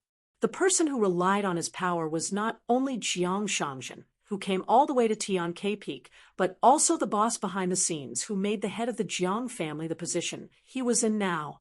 Otherwise, Lu Yong wouldn't have needed to flatter a young man who didn't have any relatives or friends and couldn't be offended. They would have just walked their own paths of cultivation. Why would Lu Yong go so far as to send gifts to him? After drinking 2 cups of bland tea, Lu Yong finally got to the point. "It's a blessing for Qinghu Palace to have you visit Tianke Peak, Mr. Chen. I was actually refining a cauldron of pills at that time. It's the Taoist forgetting pill. This pill has a mild temperament and is most suitable for cultivators to take when they are meditating. Apart from calming the heart, the most important thing is to nourish the spirit, especially the heart acupoint. The name of the pill is forgetting pill, but there's actually a secular saying, it's better to forget about forgetting about cultivating pills." Once they started talking about refining pills, Lu Yong was in high spirits. He was a completely different person from when he was standing beside Jiang Shangzhen. The heart is the master of the body, the general of 100 gods. However, since ancient times, it's difficult to settle the heart. Buddhism has a saying that the heart monkey is unstable and the horse gallops in all directions. Therefore, when it comes to cultivation, there's the saying of tying the horse at the spiritual mountain and locking the heart monkey at the jade mansion. The forgetting pill I'm refining is extremely difficult to refine. Even if I'm lucky enough to refine it, I can only refine 3 or 4 pills at most out of 10 pills in one cauldron. The reason why it's still popular among the earth immortals in Tongyi continent is that it has a wonderful feature that other immortal alchemists don't have. The forgetting pill made by me, Lu Yong, can protect the heart of cultivators, just like the 2 door gods that the people at the foot of the mountain put on the door. Chen Pingon praised sincerely. It's the work of an immortal to raise the door gods outside the heart. Lu Yong enjoyed it very much and smiled while stroking his beard. Of course, he didn't just refine the forgetting pill. In fact, if he wanted to refine this pill in addition to a lot of exotic materials and produce, he also had to wait for the right time and the right place, which was the precious fate energy of Qingjing Mountain. Otherwise, how could the earth immortals of Jindan and nascent soul of Tongyi sect fight for it? As for why other immortals of alchemy couldn't refine it, in addition to Lu Yong's excellent alchemy skills, the unique fate energy of Qingjing Mountain was more important. This was the reason why the immortals of earth immortals had to be very careful when establishing sects and mansions. Chen Pingon suddenly asked, since the earth immortals of Tongyi continent treat it as a treasure, Can the pure martial artists of the sixth or seventh realms also be used to stabilize their souls? Lu Yong was stunned for a moment and nodded. Of course. It's just that it's a waste to give my forgetting pill to those boorish men who have lost their way. It's like a cow chewing on peonies. Chun Pingon smiled and asked, Palace Master, you mentioned this forgetting pill to me because you want to sell it to me, Chun Pingon, at a lower price for Jiang Shangjin's sake? Lu Yong's heart tightened. This guy dared to call Jiang Shangjin by his name. Lu Yong's expression didn't change. Young Master Chen, you underestimate my Green Tiger Palace too much. There's no need to talk about the price when dealing with friends. This cauldron of pills is too coincidental.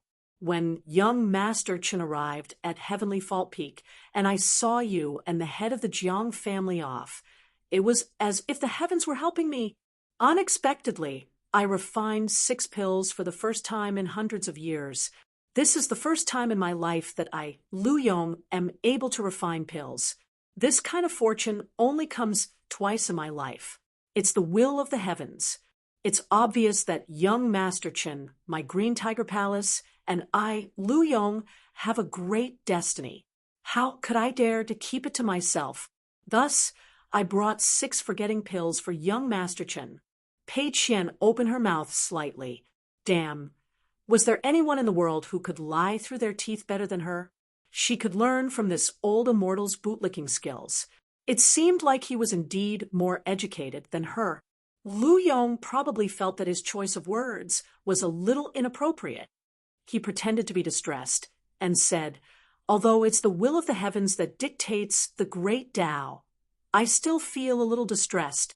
I only hope that young Master Chen can put in a few good words for my Green Tiger Palace in the future in front of the head of the Jiang family. The Jiang family's business covers half of the Tongye continent. Perhaps the Green Tiger Palace's elixirs will be replenished from these 6 forgetting pills. It's a fortunate thing.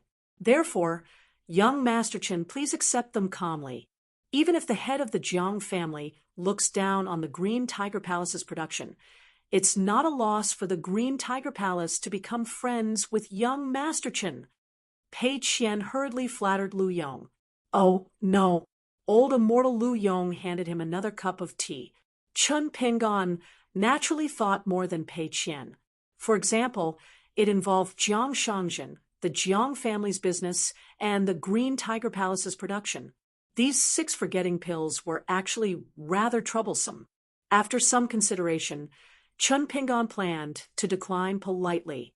If Jiang Shangjin had been in Old Dragon City's fan family's place, there might have been room for negotiation.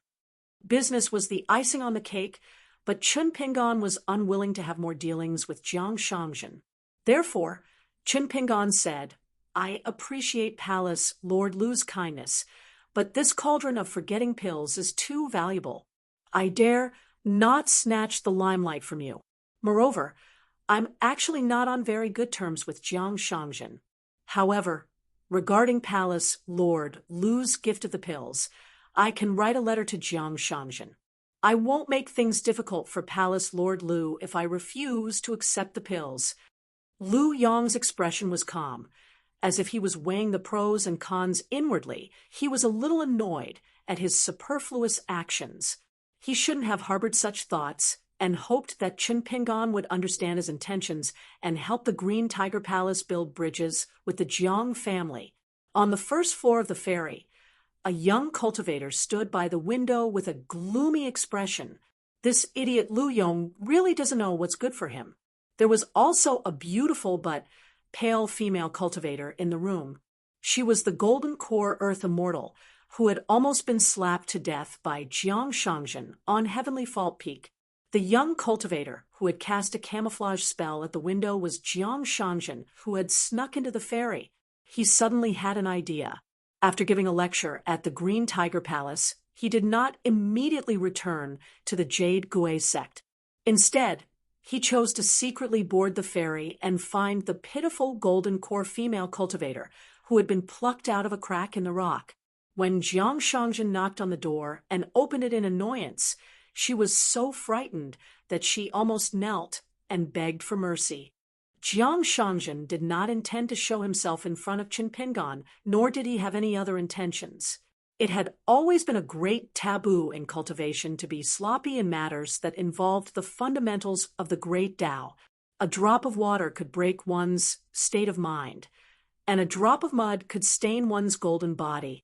One must be careful. He was just waiting for Lu Yong to appear and complete the task he had given him.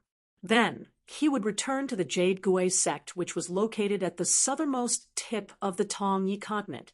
There was still a lot of *T matters that he had to deal with. For example, Jiang Beihai, the daring only son who had acted on his own accord. Jiang Shangjin wished that he could break the wastrel's limbs and throw him into the cloud cave blessed land to be a beggar and prostitute for generations to come.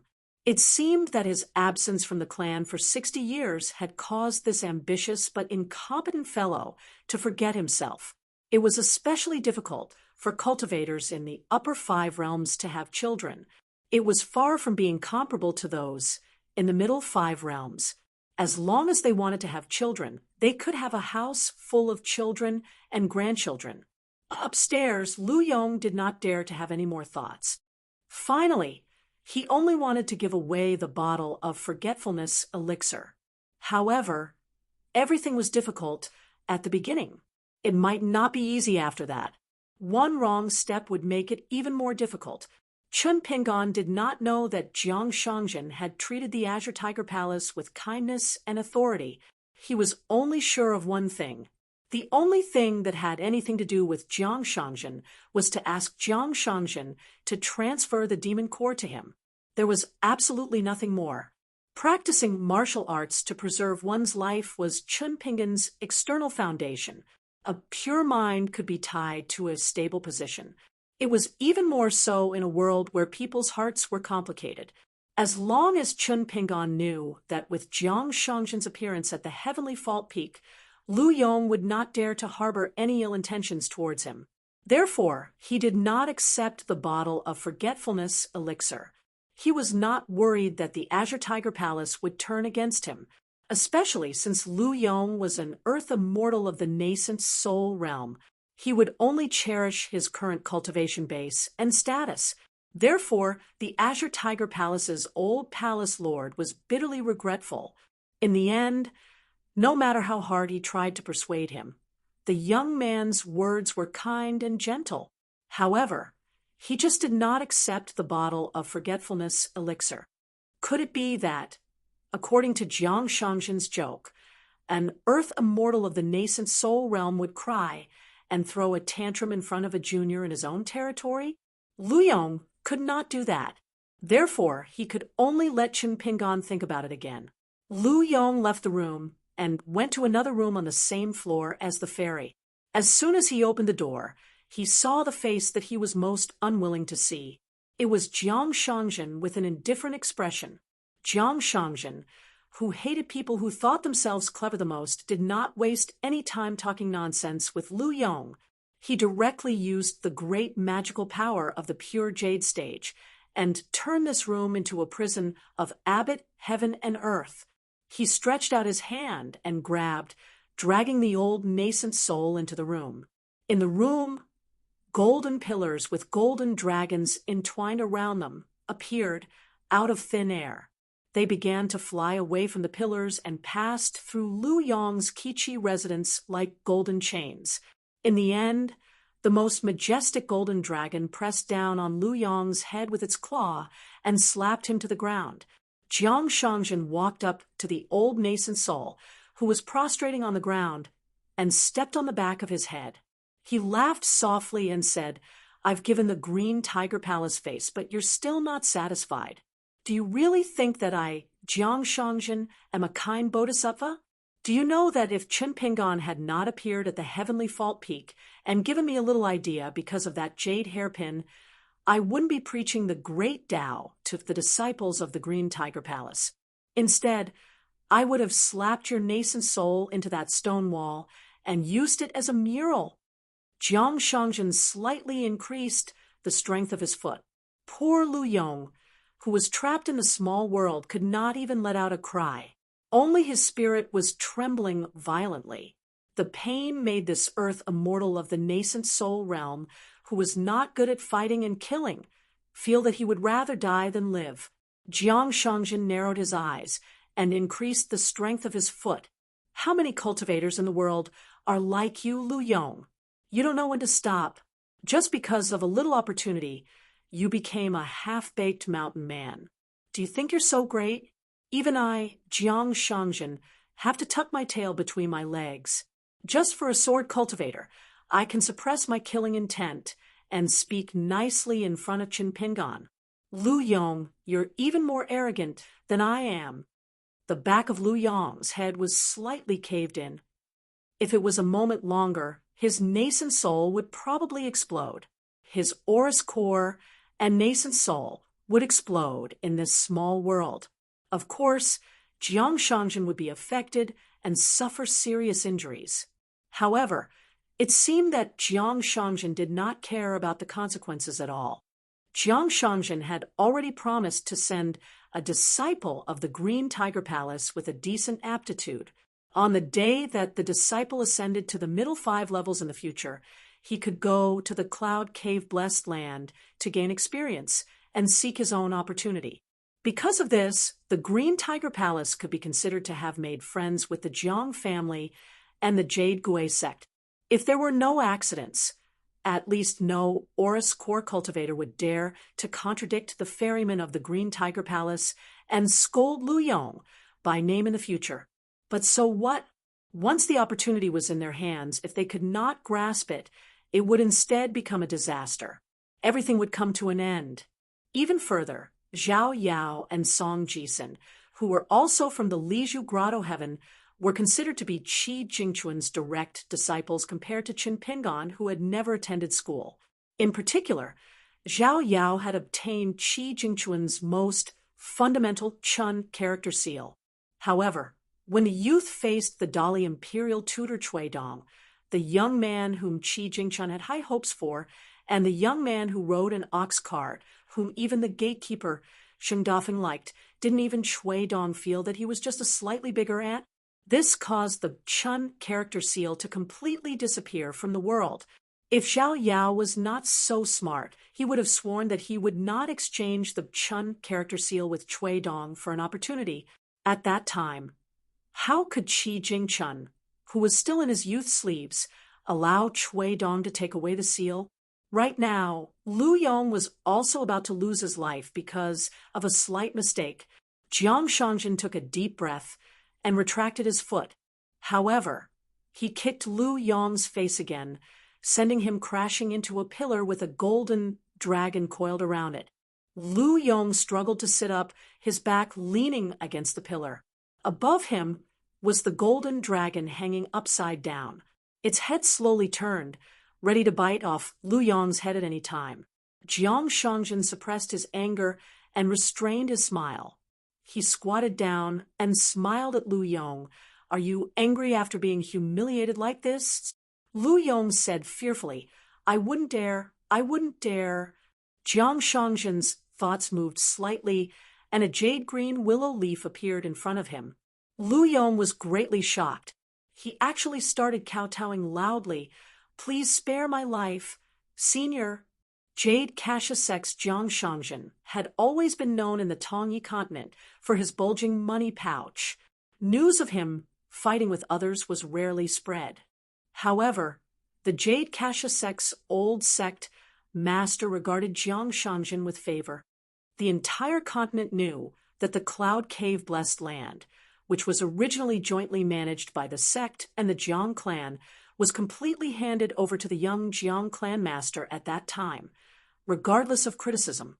About 500 years ago, the Tongyi sect had an unwritten rule: Jade Kasha can be bullied, but Jiang can be avoided. Moreover, it was rumored that this was due to the last words of a nascent soul cultivator of the Tongyi sect. The Jiang clan master, Jiang Shangjin, only had a willow leaf as his natal item. Not to mention the Tongyi sect, even the Jade Kashyap's Earth Immortals had never seen it. The regretful second half of the Tong Yi sect's old, nascent soul cultivator's sentence was, "A willow leaf can kill an earth immortal." Jiang Shangjin rubbed his chin. "In my hands, the Jiang clan's prestige has been silent for 200 years. This time, if I don't kill an earth immortal, I would be letting down my ancestors." Lu Yong's face was covered in tears. He raised his head. "Senior, if you kill me, a low-level nascent soul cultivator, wouldn't you be humiliating the Jiang clan even more? Senior, you should kill someone else." Jiang Shangjin clicked his tongue. "These words, you're as astute as I am. Interesting. Interesting." Jiang Shangjin snapped his fingers, and the willow leaf disappeared along with the small world. Lu Yong, who had just circled the gates of hell, still didn't dare to get up. He sat on the floor in a sorry state. "Senior, please give Lu Yong another chance. If I don't satisfy you this time, Lu Yong will seek death.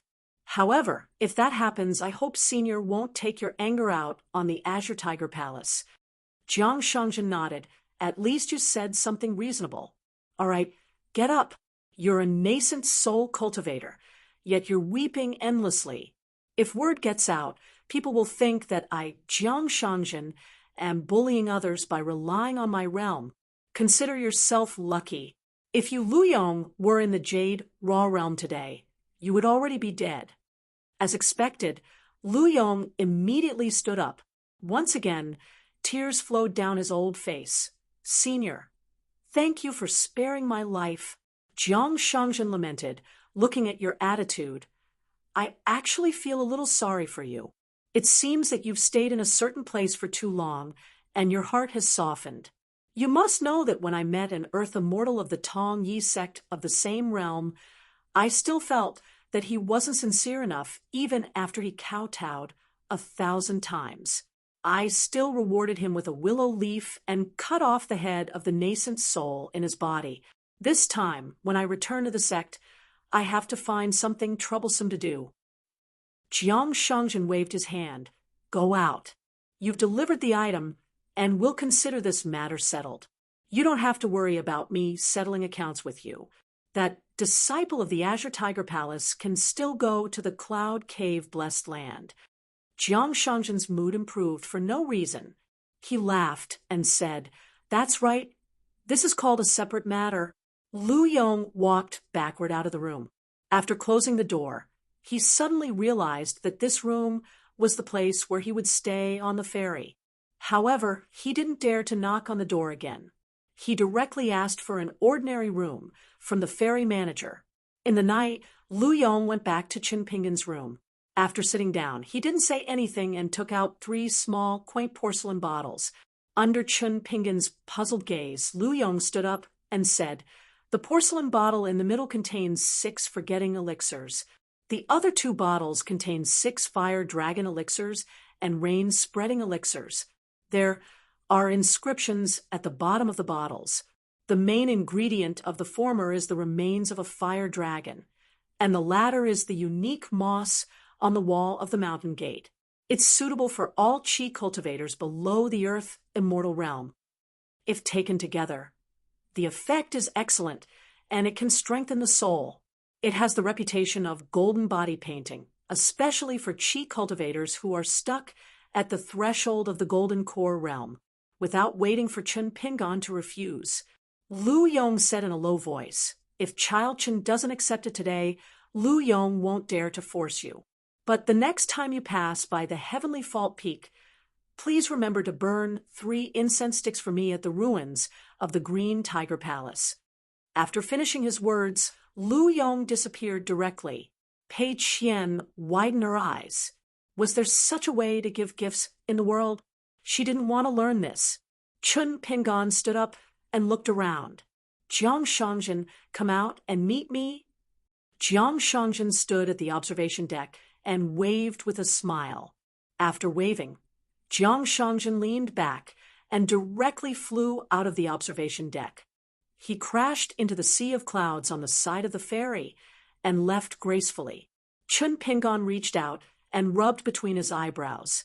"Headache." Lu Yong anxiously went to the room where Jiang Shangzhen reasoned with himself. After knocking on the door, no one answered. He boldly knocked again, but there was still no response. After waiting for a long time, he pushed the door and entered. Jiang Shangzhen was no longer in sight. There was only a large pile of rain money on the table. Lu Yong sat at the table in a daze. After a moment of silence, the old Yuanying raised his hand and fiercely wiped away his bitter tears. He made up his mind. This time when he returned to the heavenly fault peak, he would only do alchemy for the rest of his life. He would never deal with these temperamental cultivators again. On the other side, Chun Pingon called the 4 people in the picture scroll to discuss this matter, without any concealment. There were only the 3 porcelain bottles on the table. Wei Xian's meaning was that there was no problem with the pills, and they could rest assured. Lu Baixiang's suggestion was that the methods of the mountain were impossible to guard against. To be careful, they could just sell them at a sky-high price when they arrived at the old dragon city. Sui, you didn't speak. This was not something she was good at. Zhu Lian was the most straightforward. He smiled and said that he would take a compromise and earnestly asked the young master to reward him with a fire dragon pill and a rain pill to see how they tasted. If he didn't die suddenly before they arrived at the old dragon city, and it really had the effect of nourishing the soul, then it meant that the pills in the 3 porcelain bottles were no problem. At that time, he could decide whether to eat them himself or sell them to scam others. Chun Pingon just put away the 3 porcelain bottles in the 15 flying swords. That night, Zhu Lian secretly knocked on the door and begged Chun Pingon to sell him 2 pills from the Green Tiger Palace. He owed the money first. Chun Pingon said helplessly, "Zhu Lian, are you really not afraid of death?" The hunchbacked old man laughed and sat at the table. He rubbed his hands and said, "In the lotus flower blessed land, I'm used to being number 1 in the world. Now that I've come to such a big world, I don't have to think about being number 1 anymore. But I still have to fight for the first place among the 4. Otherwise, how can I have the face to serve the young master? I can't even compare to a little girl." Zhu Lian continued, "Riches and honor are found in danger. In the previous battle at the temple, I wanted to have a moment of pleasure and let go of my hands and feet to kill. I've left some roots in my body. Do you really have the heart to let me be the last one to reach the golden body realm?" Chun Pingon asked, "Have you really thought it through?" Zhu Lian nodded and said seriously, "It's good that I haven't thought it through. With my character, I won't act until I see a rabbit. How can I disturb the young master's rest by knocking on the door?" Chun Pingon took out 2 porcelain bottles and poured out 2 different colored pills. He said helplessly, "Life and death are your own responsibility. Take these 2 pills as your reward for fighting to the death in this broken temple." Zhu Lian took the 2 pills from Chun Pingon's hand and popped them into his mouth. He laughed mischievously and stood up to bid farewell to Chun Pingon. "Young master is fair in his rewards and punishments.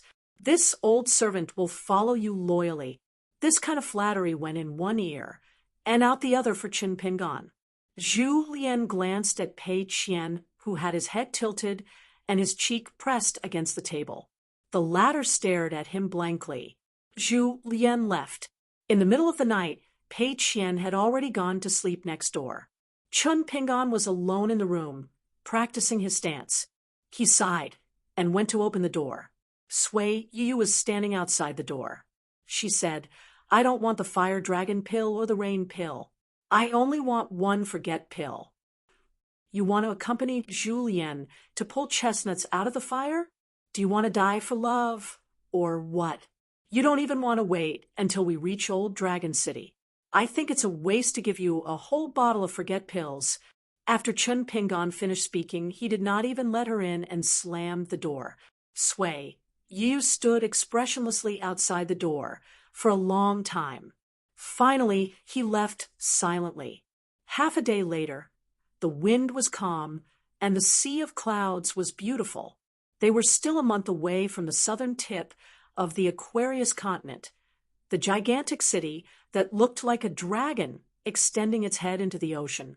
Chun Pingan went to find the steward of Sian Tiger Palace in charge of the ferry. He asked if there were any supreme grade pill cauldrons to sell. The steward said there were. Although Sian Tiger Palace did not deal in this business, but the old palace master had spent his life on refining pills. He had collected many pill cauldrons. Since young Master Chen was a friend of Sian Tiger Palace, he dared to ask the old palace master. But whether the old palace master was willing to part with his treasures, he could not guarantee. He needed to use a flying sword to send a message to Sian Tiger Palace. Chun Pingan cupped his fists and thanked him. The self-proclaimed handyman of the Golden Core realm did not know much about the inside story. He was only sure that this young master was a disciple of a powerful immortal family with a frightening background. He seemed to be friends with the unreachable Jiang clan master. Otherwise, he would not have dared to agree to ask the old palace master about the sale of pill cauldrons. Those were the old palace master's lifeblood. Every cauldron that was temporarily not in use was carefully kept by Lu Yong. As long as he was not refining pills, he would personally wipe them every day. The Heavenly Fault Peak's flying sword message was a specialty of a large sword cultivation sect in the North Continent. It was expensive, but you got what you paid for. It was worth it and was extremely fast. It was far better than the ferry that was only good for stability. In the end, when the manager who looked as if he had seen a ghost found Chun Pingan also felt a little guilty and embarrassed. Lu Yong's reply was that he would personally deliver a high-grade pill cauldron that he had kept for many years. Chun Pingan's embarrassment was that he could not afford the pill cauldron with his immortal money. He could only go to Old Dragon City and borrow money from Fan Air or Zheng Dafeng. But this way, it was too domineering. It did not seem to be the way to do business. After all, Chun Pingan had long been used to the trading style of the old man in the Yang family shop in his hometown. Chun Pingan was filled with guilt. When he saw the travel-worn old nascent soul cultivator, he explained the matter to him. Unexpectedly, Lu Yong laughed heartily and looked even more relaxed. When they arrived at Chun Pingan's room, Lu Yong asked the gold core earth immortal from the Green Tiger Palace to stand guard outside the door. Only then did Lu Yong take out the special cube object that could hold his beloved cauldron. When the cauldron appeared, it hovered 1 foot above the table. Immediately, colorful clouds rose and curled around it, filling the entire room with a fragrance. With the exception of a blind man, anyone would be able to tell that this pill furnace was extremely precious. Pei Qian tiptoed around the table and stared at the vermilion cauldron that was as long as an arm. The 5 legs of the cauldron were the legs of 5 strange beasts. The heads of the strange beasts opened their mouths above the edge of the cauldron. The colorful clouds were spat out from their mouths, which seemed to correspond to the colors of the 5 elements. The old nascent soul cultivator, Lu Yong, was full of arrogance. He pointed at the floating cauldron and said with a smile, "This cauldron is called the 5-colored golden cauldron. The cauldron is mainly made of the metal of the 5 elements. It is because of the ancient teachings of our alchemy ancestors. Metal is indestructible. Therefore, it is a treasure. In my early years, I had a great fortune in cultivation. I obtained it from an immortal's residence in a shattered paradise. Now that I think about it, the various powers fought over it. It was truly hair-raising. I was just the luckiest to obtain this pill furnace, because it was a fortune and not a purchase. I will give you a fair price. I dare not ask for too much, Child Chen. 50 pieces of grain rain money. Only 50 pieces. Ooh." At the end of his speech, the old nascent soul cultivator stretched out his hand. The corner of Chun Pingan's mouth twitched. 50 pieces of grain rain money, a sky-high price. But in the depths of his heart, he knew that the price that Lu Yong quoted was absolutely fair. Chun Pingan took a deep breath and no longer had the slightest bit of hesitation. He said without hesitation, "Palace, Lord Lu, I definitely want to buy it. but I'm not afraid of being laughed at. Whether my friends over at Old Dragon City are willing to lend me so much Guyu money, I really can't say right now." After saying that, Chun Pingon clasped his fists and said, "If I let Palace Master Lu come here in vain, I apologize here first." Lu Yong had mixed feelings. He thought that it would be great if the cultivators on the mountain, regardless of their cultivation level, were all easy to talk to and polite like Chun Pingon. Before he met Jiang Shangjin and Chun Pingon, he dared to scold whoever dared to open their mouths. If the person was a chi trainer below Yuaning, he might even beat him up. But before that, Jiang Shangjin and Chun Pingon did not know whether he was willing to sell this bizarre 5-color golden stove or not. But now his state of mind had changed completely. After Lu Yong returned to the Green Tiger Palace this time, he brought along the grain rain money that he almost exchanged with his life.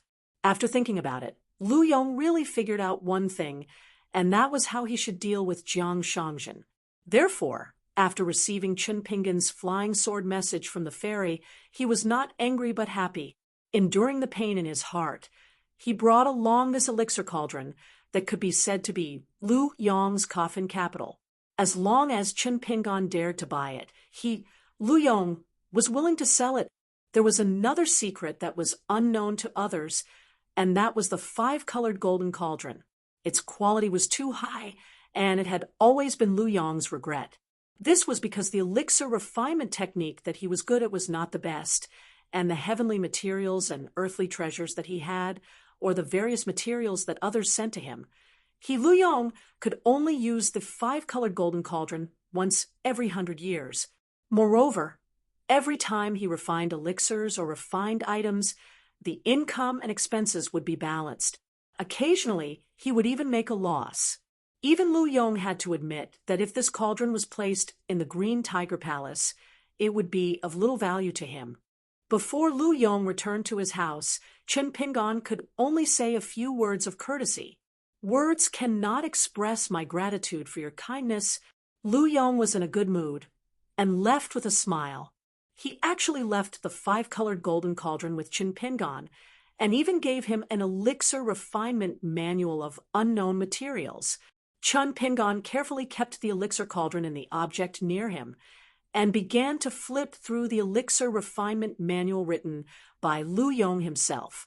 After a while, he left the house and went to the sword room on the ferry that provided flying sword messages, and sent a letter to Jiang Shangjin of the Jade Gui sect.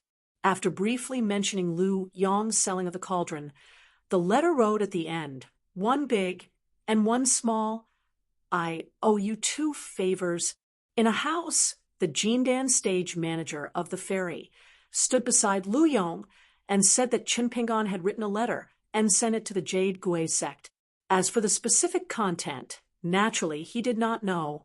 Otherwise, who would dare to use flying sword messages in this world? Lu Yong made a sound of acknowledgement. The Jindan stage Earth Immortal asked curiously, "Palace Master, this young Master Chun has an extraordinary background." Lu Yong carefully deliberated and said with a smile, "What do you think of owning an object so close to him at such a young age?" Just as he left the house, Lu Yong, who had learned his lesson, realized that something was wrong. In order to show his sincerity, he generously left the 5-colored golden chamber stove to Chun Pingon. However, this cauldron was extremely extraordinary, and ordinary objects might not be able to fit it. Even if it was forcefully stuffed in, there would be signs of it bursting out of the small cave. However, when Lu Yong paused for a moment, he was surprised to find that the aura of the elixir cauldron had disappeared in an instant, and the aura of Chun Pingon's house was extremely calm. There was no doubt that the object was so close to him. The Jindan stage Earth Immortal sighed. Rich, so rich. He must be a direct descendant of a rich family on the mountain with 1,000 years of inheritance. It's just that a young immortal of such origin, traveling the world, likes to bring a pure martial artist as a retainer. It's quite interesting. Lu Yong was unwilling to talk more about Chun Pingon and waved his hand. Alone, Lu Yong sighed with emotion. "I didn't suffer in vain. my green tiger palace will prosper. When the ferry finally slowly docked at the lonely island of Old Dragon City, Chinpingon breathed a sigh of relief. They had arrived at the Aquarius continent. It was the end of winter. There was no sign of the Fan family's Osmanthus Island ferry at the ferry. It should be going back and forth to the inverted mountain, and had not yet returned. He did not know if he had the chance to see Lady Guay. But when Chinpingon saw the Jindan stage Earth Immortal standing at the door and Palace Master Lu Yong's figure, Chinpingon knew that something was wrong.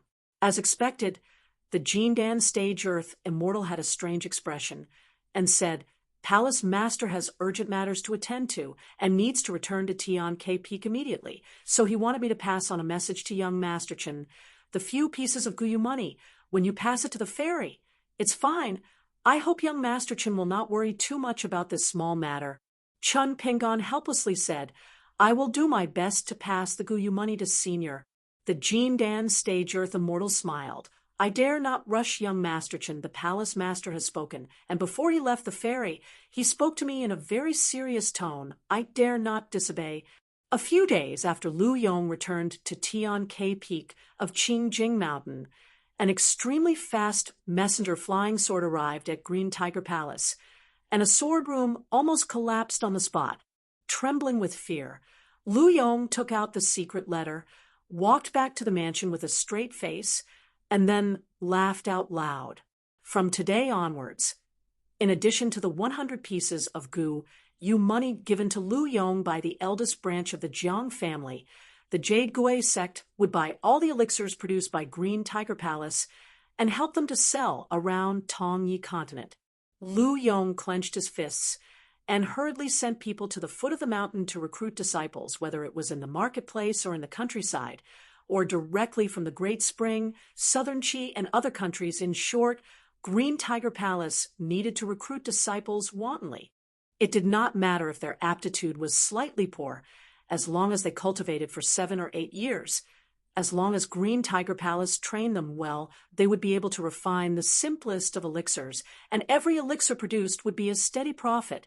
Lu Yong went to the ancestral hall, and when he was burning incense in front of the ancestral masters hanging on the statues, he said softly, "Ancestral masters, please bless Green Tiger Palace, and let it be passed down for thousands of years." Chinpingon carried the bamboo box from the ferry to the shore of the ferry. When Pei Qian was left with the last step, he purposely put his feet together and landed on the ground in a jumping posture, puffed out his chest, and said, "Treasure Vase Continent, I am coming. Humph, there seems to be a little girl who likes to wear red cotton-padded jackets, and her name is Li Baoping. Now she is stupidly studying in that Cliff Academy, and she dares to call my father Junior martial uncle. Just you wait." Wei Xian and the other 3 walked down the ferry and stood on both sides of Chinpingon. Zhu Lian bowed and asked, "Young master, where are we going next? Directly into the city?" Chinpingon already had a plan in mind and said with a smile, "At the ferry, there are Fan family members waiting on the Osmanthus Island ferry. We will go and find them. I am friends with their family's successor, a guy whose parents' names are very good. A good friend." Zhu Lian praised. Young master's friends are indeed extraordinary. After Zhu Lian ate the 2 pills from Green Tiger Palace, not only did his bones and muscles heal, his soul was also greatly nourished, and he benefited greatly. But Chinpingon did not ask when he would be able to smoothly enter the golden body stage, and Zhu Lian did not say. Lu Baixiang and Sui Yu thought of the same thing at the same time. To be called a good friend by Chinpingon, it was not easy. Wei Xian said to Pei Qian, "Don't forget the string of sugar figurines you owe me." Pei Qian's eyes turned quickly and said pitifully, "I am so poor, I don't have any money right now." Wei Xian said with a straight face, "If this was back in the day, deceiving the emperor and offending his superiors would result in losing your head." Pei Qian secretly pointed at Chinpingon and then raised his small arm, his thumb and index finger sticking together, and whispered to Wei Xian, "Look at how my father is friends with others, and look at how you are friends with me. Old Wei, Old Wei, don't you feel even the slightest bit ashamed? Wei Xian laughed. Brothers should settle accounts clearly. Otherwise, even after conquering the country, you won't be able to sit on the dragon throne.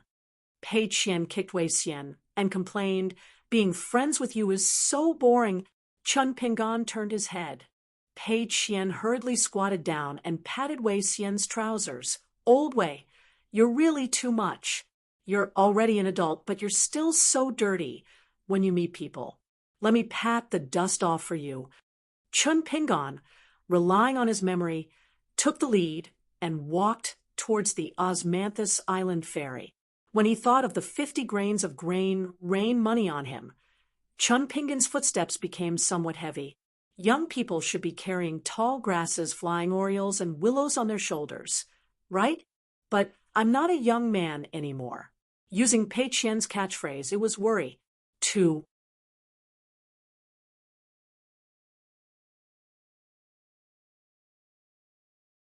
361. Chun Pingan led Pei Qian and the others to the Fan family at the ferry on Osmanthus Island. Last time, the Jindan sword cultivator, Ma Ji, had driven the carriage while Fan Air had sent them off. Chun Pingan had directly boarded Osmanthus Island, so he did not have much contact with the Fan family at the ferry. However, when Chun Pingan reported his name, the steward of the Fan family seemed to have heard a great piece of news. He had Chun Pingan wait a moment before immediately sending a message back to Old Dragon City. He also quickly called for several elegantly decorated carriages and personally escorted Chun Pingan and the others onto the carriages. He was so respectful that Chun Pingan was somewhat confused. As the hub connecting the two continents, Old Dragon City, which was even more prosperous than the capital of a great dynasty, had 2 immortal ferries. The 6 intercontinental ferries of the 5 major families of Old Dragon City were located on this isolated island 30-some li away from Old Dragon City. When Chun Pingan first came to Old Dragon City, the ferry was to the west of Old Dragon City. To enter the city, one had to pass through a stupefying 300-li-long street. That street was the ancestral property of the Sun family.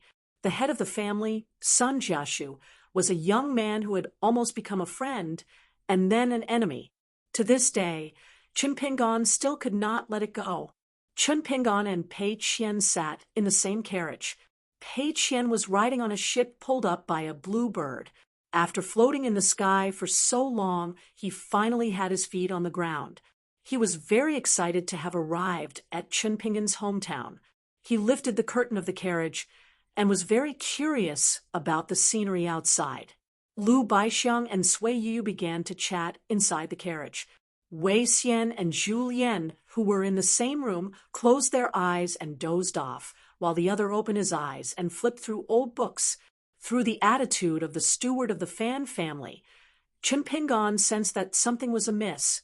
He began to sort out his thoughts. Chun Pingan, was definitely not an important person. When he left Old Dragon City, he was just a 4th realm martial artist who had just broken through his bottleneck in the Sun family's ancestral home.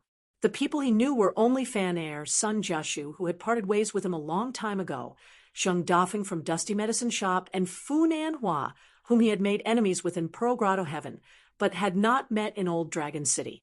At that time, Old Dragon City was enveloped in a festive atmosphere. This was because the Fu family was going to marry a daughter of the Jiang family of Yunlin. To be precise, the daughter of the Jiang family of Yunlin was going to marry into the Fu family. The marriage partner was the young city lord, Fu Nanhua, who was almost stabbed to death by Chun Pingan together with Kai Qinqian. The saying of marrying down was very particular. Even the wealthiest Fu family didn't find it inappropriate. Riches and honor. Riches and honor, riches and honor, riches and honor, riches and honor, riches and honor. This was because the latter meant that the inheritance was orderly, the family was rich, and the backing was only at the top. Of course, people like the Jiang family of Jade Gui sect of Tongyi continent or even the Liu family of Bai Feng continent, who were so rich, spending money was harder than earning money. The Jiang family of Yunlin was one of the first families to move to the Aquarius continent. Their mansion was located at the shore of the ocean in the southeast. The mansion faced the ocean, and the gate was 30 miles into the ocean. In the end, there was a huge natural reef as the gate, and it was known as the East Sea.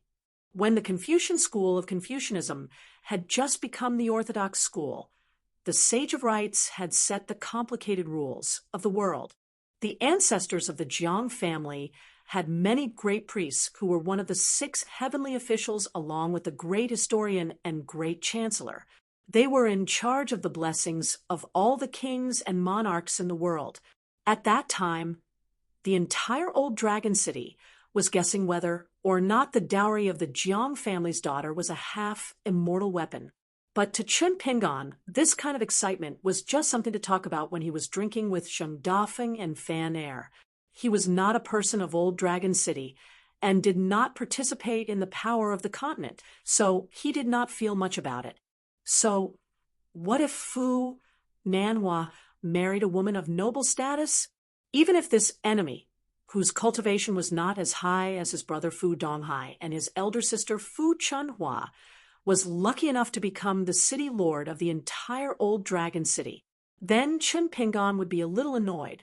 This meant that it was very likely to implicate Fan Er, and even the entire Fan family. But even if it was a difficult matter, he could think about it more, but he could not be too worried or fearful. Otherwise, he would only panic. Chen Pingan was clear on this point. About an hour later, the carriage slowly came to a stop before it entered the city. Chen Pingan bent down to lift the curtain and immediately saw a familiar figure. He jumped off the carriage and ran over, waving his hand vigorously. He was still as radiant as ever. Chen Pingan, who let out a slight sigh of relief, got off the carriage. He raised his hand high and gave the newcomer a heavy slap. It was Fan Er. He was no longer a young man with rosy lips and white teeth. He had become a handsome young master, but wherever he went, Fan Er still had that unique radiant aura about him. Fan Er waved his hand and chuckled. Chen Pingan, did you feel the power of my slap? I may scare you if I say it. I am now Realm 4 martial artist, but no matter. Of the 4 realms in the world, you are first and I am second. It is the best. Also a Realm 4 martial artist? Also? Pei Qian and the others who got off the carriage with Chen Pingan were surprised. Chen Pingan smiled. Powerful, powerful. Fan Er circled Chen Pingan. Why aren't you wearing straw sandals? I almost didn't recognize you. Fan Er gestured with his hand and was a little disheartened. You are much taller than me. Fan Er sneakily took out a bulging money pouch from his sleeve. Then he opened his hand in front of Chen Pingan and blinked hard. According to their previous agreement, Chen Pingan needed to burn a piece of porcelain as a gift for him. It didn't matter if it was ugly. As long as Chen Pingan made it himself, Fan Er could show it off to his friends. Chen Pingan quickly had Fan Er hide the money pouch. Then he said softly, You said I promised to give you the porcelain? I haven't made it yet. When we get to Old Dragon City, I have to buy a lot of tools to burn porcelain and find suitable soil. Do you think it is easy? All right, we'll talk about it when we get to Old Dragon City. Fine work takes time. I will help you find the soil when the time comes. Fan Er was not disappointed. He secretly hid the money in the pouch. It was all worldly gold ingots. The rules of the Fan family were strict. No matter how much everyone spoiled Fan Er, there would not be a single piece of divine money. So he made an appointment to invite Chen Pingan to drink with girls. In the past 2 years, Fan Er had flattered the elders of the family. Last spring, Fan Er had wanted to visit all the families with the surname Fan. That was how he had saved up this family fortune. Fan Er suddenly said, Let's talk in the carriage. Let's go to my side. Chen Pingan nodded and had Pei Qian return to the original carriage. He followed Fan Er into the carriage. After the two of them sat in the carriage, Chun Pingan asked, "Is there trouble?" Only this carriage could block some prying eyes. Fan Air nodded. "Not long after you left, Old Dragon City changed." Chun Pingan took off the wine gourd and handed it to Fan Air. "Speak slowly. There is no rush." "Ooh." Fan Air smiled widely. He took the ginger gourd and shook it. "I just took a sip. A gentleman should be careful. This wine is delicious. It is not the same taste as my family's osmanthus wine. Each has its own merits. The sip just now was just a sip. Drink some more. Drink some more." Chun Pingan sat cross-legged and smiled at this person of the same age. No matter what bad news he would hear next, seeing Fan Air was still that Fan Air. This was the best news. Fan Air drank 3 small sips of the Tongya Continent wine in the gourd before returning it to Chun Pingan. He slowly said, "You must have known the 5 families of Old Dragon City long ago. According to their true strength, it is actually Fu Sun, Fong Haoding. However, our Fan family has always been dependent on the Fu family. The Fu family is also the city lord of Old Dragon City who can fight for alone. In addition, the Fu family has Osmanthus Island. Therefore, some people like to remove a certain family name from Fong Haoding and throw the Fan family in to occupy a position. Because the Sun family has a nascent soul patriarch in their ancestral home and a good reputation for business, no one will question it." Chun Pingan nodded. Fan Air rested his hands on his knees and told Chun Pingan about the inside story and storms of Old Dragon City in the past 2 years. Whether it is the 5 families or the 6 families of Old Dragon City, the Fu family did not want to monopolize the city. Everyone would be at peace. There would be friction, but before last year they would not fall out with each other. The city lord, Fu Li, is a nascent soul earth immortal and has 4 half-immortal weapons. Also, the Fu family is very strange. A golden core realm cultivator can control such immortal weapons and has a patriarch hiding behind the scenes. The Sun family's patriarch, Sun Jiashu, is not known for his cultivation. However, the Sun family's ancestral home alone has a nascent soul patriarch and 3 golden core realm cultivators. One of them is a golden core realm cultivator who has just renewed his contract for 100 years. In Old Dragon City, the Fu family's chief realm cultivator, Chu Yang, is seen as the most promising golden core realm cultivator to reach the nascent soul realm. Although the Fong family does not have a nascent soul realm cultivator, they have 2 Realm 7 Martial Dao Grandmasters and a Realm 8 Golden Core Realm Sword Cultivator. They are deeply rooted in the south of the Aquarius continent and cannot be underestimated. The whole family relied on the Sage of the Academy, who is a son of a concubine, to gain a foothold in Old Dragon City. They were originally the weakest family. However, the Sage of the Ho family, who has never returned home to worship his ancestors, suddenly became the gentleman of Lakeview Academy last spring. In the first half of last year, the Ho family was very glorious for a while. The Ho family almost lost the ferry route along the Dragon Path. After the gentleman, the Fong family spat out the meat that they had already eaten and even compensated the Ho family a lot. The immortal sects on the mountain that the Ho family personally supported are mostly fence-sitters. The Ding family situation is somewhat similar to the Ho family. They both rely on an outsider to support their facade. The Ho family is a gentleman whose heart was completely broken by the family. The Ding family relies on a woman that they look down on in every possible way to have some relations with the Tong Yi sect, and that direct disciple, or that woman, is also very sentimental. She is very different from the gentleman of Lakeview, who is determined to ignore the family. Last year, that man actually brought his wife back to Old Dragon City again, and had several Golden Core realm cultivators as retainers. Fan Air stretched out his hand. "I'm thirsty." Chun Pingan tossed the blade strengthening gourd to him. Just keep holding on to the gourd. Going back and forth, you don't annoy me. Fan Air was also not polite. He took a small sip of wine and continued, but after that, two things happened that turned our old Dragon City upside down. One is something you can think of, and the other is something you definitely can't guess. Chun Pingon laughed and said, "The Jiang family's daughter of the first wife married Fu Nan Hua. This is something I can guess." Fan Air nodded and said, "The size of the dowry that woman brought is beyond imagination. Her teaching Nanny is a legendary nascent soul realm sword cultivator. She can be considered to have entered the Fu family together with her. Apart from that, there is also—" Speaking of this, Fan Air sighed and took another sip of wine. "It is actually a young dragon that sneaked from the Jiang family's mansion all the way from the bottom of the sea to Old Dragon City.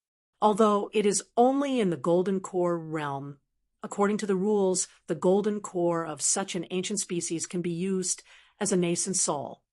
Chun Pingon said, "In this way, the Fu family has the foundation to completely unify Old Dragon City. At least they have the momentum." However, Chun Pingon quickly frowned and said, "But even with the help of the dowry of the Jiang family of Yunlin and the Fan family as an ally, if the Fu family wants to swallow the entire Old Dragon City, won't the price be too high? The four families of Sun, Ho, Fong, and Ding will definitely be forced to band together.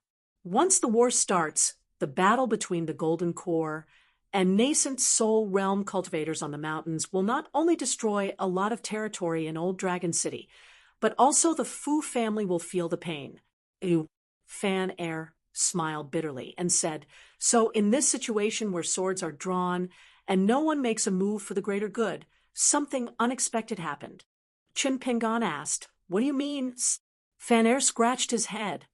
"It has something to do with the Dusty Medicine Shop and Mr. Zheng, so it has something to do with the Fan family."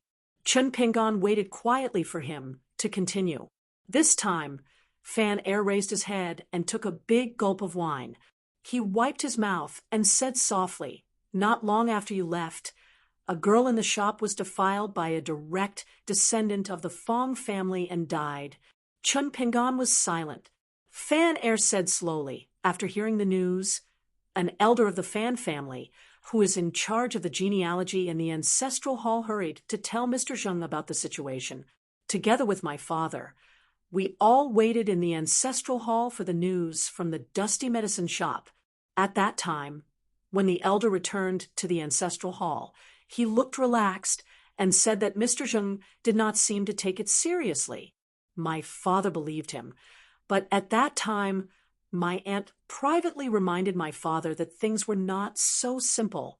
She wanted my father to be more careful and help Mr. Zheng investigate to see if there was someone behind the scenes. If there was really someone targeting the Fan family or Mr. Zheng, the former had to be planned early, the latter could not be watched with folded arms.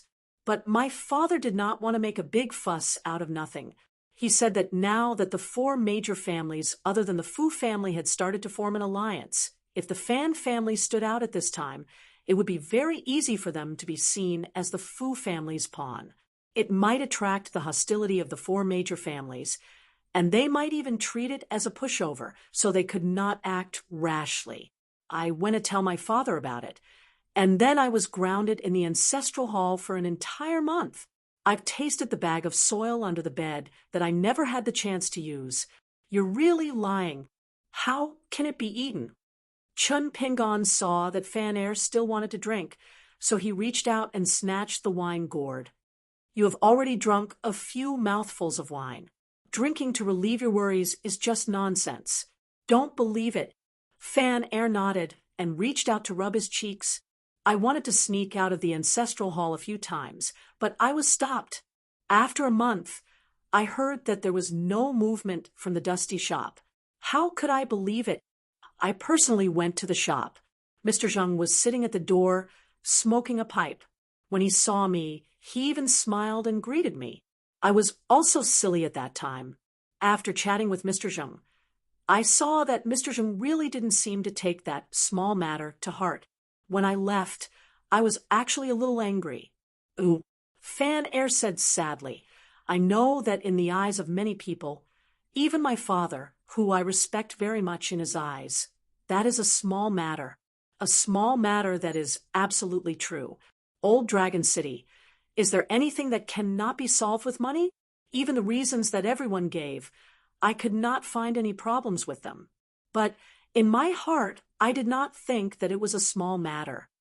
Chun Pingon said, Fan Air, you are right. That was not a small matter to begin with. Fan Air had held it in for so long. Finally, someone personally told him that it was not a small matter. This young man, whose eyes were so clear that even Chun Pingon envied him in the dusty medicine shop, exhaled heavily and squeezed out a smile at Chun Pingon. Chun Pingon took back the wine gourd, but did not drink. In fact, after boarding the Tian K Peak ferry, he drank very little. He only occasionally drank a few cups with Wei Xian and Lu Baixiang. He asked, what happened after that? Fan Air's smile widened. After that, Mr. Zheng did not disappoint me. Having such a preacher is the greatest honor of my life. Fan Air immediately became a little sad, but after Mr. Zheng made trouble for the Fong family, I was restrained in the family and could not take a step out of the door. We can only learn about Mr. Zheng's actions through intermittent news. Fan Air's eyes brightened again. I heard that after Mr. Zheng understood the whole story, on a day at the beginning of summer last year, in broad daylight, he went to the Fong family mansion, smashed the door with one punch, and walked straight in. He only said, those below the Golden Core realm, get lost. The Fong family flew into a rage at first. 2 Dragon Gate realm cultivators showed up first, but Mr. Zheng knocked them out with 2 punches, and they fainted. Then, a Realm 7 martial artist who happened to be guarding the mansion strode out, saying that he wanted to learn a thing or two. Mr. Zheng knocked him out with 1 punch and killed him on the spot. After that, the main culprit was brought out by the Fong family's spokesperson. He said that as long as he was spared, Mr. Zheng could do whatever he wanted with him. The Fong family would not stop him if his arms and legs were broken. At the time, the Fong family's spokesperson also had that old Golden Core sword cultivator beside him. He was the Fong family's stabilizing force. My Mr. Zheng did not even look at the Fong family's spokesperson, and that little bastard. He only hooked his finger at the Golden Core sword cultivator, and in the end, he knocked him out with 1 punch. Ooh, Fan Air extended his hand. Wine. He said it heroically. Chun Pingon could only hand over the wine gourd. Fan Air drank in large gulps. The Fong family does not have a nascent soul cultivator. That old Golden Core sword cultivator was unwilling to admit defeat and took out his life-bound flying sword, but Mr. Zheng directly shattered it. But strangely, Mr. Zheng did not kill that little bastard on the spot. He left after saying that and went straight to the Fu family, calling for Fong Donghai to come out and take his punch. Only at that moment did old Long Chung understand that Fu Feng's eldest son, Fong Donghai, had carefully arranged this accident. Naturally, Fu Donghai deserved to die more than that bastard, but he was much more courageous than that surnamed Fong. He really opened the door and took Mr. Zheng's punch.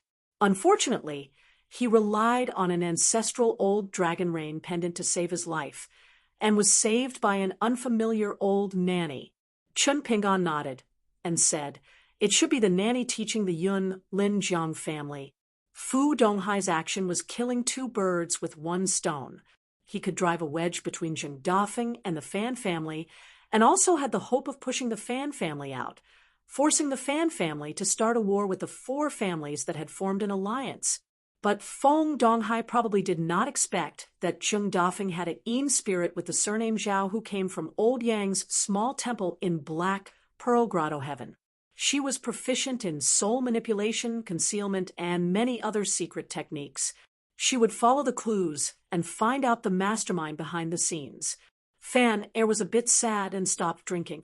He held the wine gourd and said softly, at that time, the Fu family was at its peak in Old Longcheng. First, the family head, Fu Feng, bought a new half-immortal weapon from another continent. Then, the daughter of the Yunlin Jiang family married into the family, even if the Fu family did not want to lose face and was willing to settle things peacefully. How could the Jiang family let their daughter become the laughingstock of the continent just after she got married? So, that Yuaning old woman appeared and saved the half-dead Feng Donghai. But she did not fight personally. She only told Mr. Zheng that if he had the ability, he should finish off the men of the Fu family, and then fight with her. Fan Air leaned against the wall of the carriage and held the back of his head with his hands. After that, I heard from my father that the Jiang family's old woman's Yuaning was very complete. She was probably only a little bit away from the upper 5 realms. It is very likely that City Lord Fu Feng, who had a half-immortal weapon, could only be on par with her. He looked at Chen Pingan. In the beginning, I always thought that Mr. Zheng was a 7th realm martial artist, which was more likely. Later, I felt that he might be an 8th realm martial artist. It was only after that battle that I realized that he was a 9th realm martial artist. The Fu family quickly invited Chu Yang, who was known as the number 1 golden core cultivator in Old Longcheng, to come out. He was even better at fighting than the Fong family's golden core sword cultivator. It was said that Mr. Zheng was finally no longer an opponent he could defeat with one punch outside the Fong family. Fan Air stretched out a hand and raised 3 fingers. He defeated Chu Yang with 1 punch and severely injured him with 2 punches. I never thought that Chu Yang would benefit from this disaster and successfully enter the Yuanying realm, but he was still defeated by Mr. Zheng's 3rd punch. Chen Pingan drank a mouthful of wine. Fan Air's eyes suddenly became moist. Our Fan family quarreled with each other that night. Many of the elders in the family kept tossing and turning, saying things have already come to this. Even if my father regretted it, he still felt that it was useless to apologize to Mr. Zheng. At the ancestral hall, they all persuaded my father to simply rely on the Fu family. Since the Fu family was so powerful, then they should go with the flow. As long as the alliance of the other 4 families was broken, even if the Fan family's vitality was greatly damaged, they would not need to rest for 100 years. The second most powerful family in Old Longcheng would be theirs.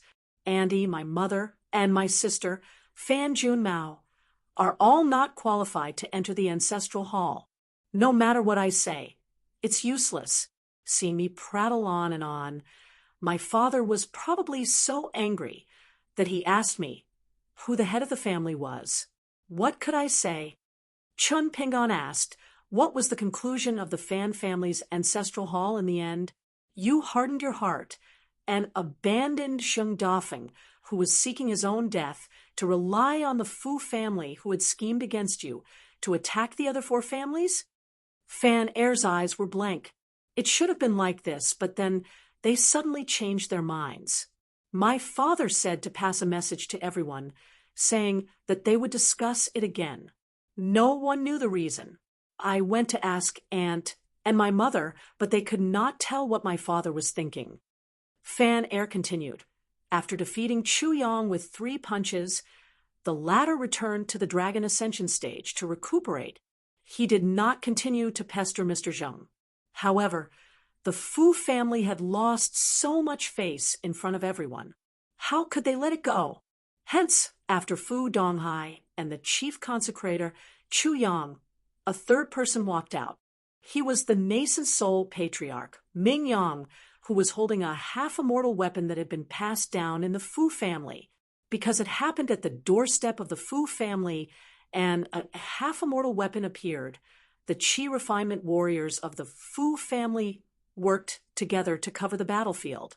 We only know that when Mr. Zheng walked out, he was covered in blood. He walked alone on the street, raised his arm, and gave a thumbs up to the Fu family behind him.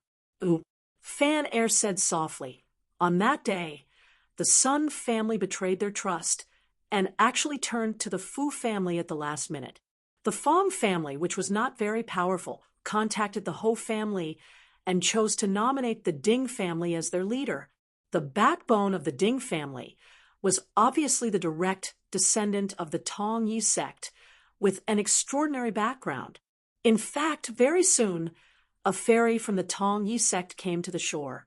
There were not many people, and only 2 people alighted. However, after that, the alliance of the 3 families led by the Ding family was even more confident than when the Sun family was still around. Tong Yi sect, the first sect on the mountain of the Tong Yi continent. Compared to the Jade Gui sect that Jiang Shangjin was in, it was located at the north and south ends of the Tong Yi continent. The Tong Yi sect was obviously superior. According to Jiang Shangjin, when the 3 of them chased after the great demon of the Fushang sect, if not for that sword, it would definitely be one of the ancestors of the Tong Yi sect who took the great demon's life with the sect's treasure. TF Boy's love is eternal. Chun Pingon had a rough idea of the situation in Old Dragon City. Zheng Dafeng's unreasonable hand, which no one had expected, had greatly accelerated the change in Old Dragon City's situation. To put it nicely, the various surnames had surfaced. To put it bluntly, they had revealed their true colors. Zheng Dafeng was the enemy of the entire city, just for a young girl who worked in the medicine shop. Chun Pingon took one last sip of wine. Fan Air smiled bitterly. Of course, the Fu family would not give up. The head of the family, Fu Jiang, personally went out and had a half-year agreement with Mr. Zheng. The 2 sides would fight at the Dragon platform in the early winter of this year. However, just before the battle, the Tong Yi sect disciple who lived in seclusion in the Ding family personally went to the dusty medicine shop. Outsiders do not know what happened. Regardless of whether the original intention was to rope him in or threaten him, Mr. Zheng fought with someone on the street outside the dusty medicine shop. Some people said that Mr. Zheng fought 1 against 3. Some said that he fought in pairs. In any case, he was heavily injured. Thus, Fu Jiang sent word to the dusty medicine shop that the battle would be postponed until the end of the year. There are only a few days left. Fan Air sat hugging his knees, unable to say another word. He lifted the curtain and looked outside. They were about to enter the outer city gates of Old Dragon City. Chun Pingon put away the blade's strengthening gourd and said to Fan Air, "I know the general situation. Let us down. Right now, it is not appropriate for me to go to your Fan family." Fan Air flew into a rage out of humiliation and was about to refuse when Chun Pingon laughed. "Don't be stupid. Eating dirt to fill your stomach is stupid. Once is enough. Friends are not like you. You are unfilial and I am unrighteous. Boring." Chun Pingon reached out and patted his chest lightly. Whether or not Fan Air is Zheng Dafeng's disciple is clear. Whether or not Fan Air is Chun Pingon's friend, he is also here. Without waiting for Fan Air to say anything, Chun Pingon had already stood and bent over to lift the curtain. "Stop the carriage." Fan Air was about to stand when Chun Pingon bent over and walked out. He put down the curtain and said with a smile, "Please don't send me off. It's like you were sending me off. I am just going to the dusty medicine shop to sit for a while. It is not what you think. The world is so chaotic, and there are injustices everywhere. Chun Pingon, cannot manage them all. I just want to see Zheng Dafeng, the Mr. Zheng that you keep saying 1 punch down." Fan Air glared and said, "Don't forget about the porcelain.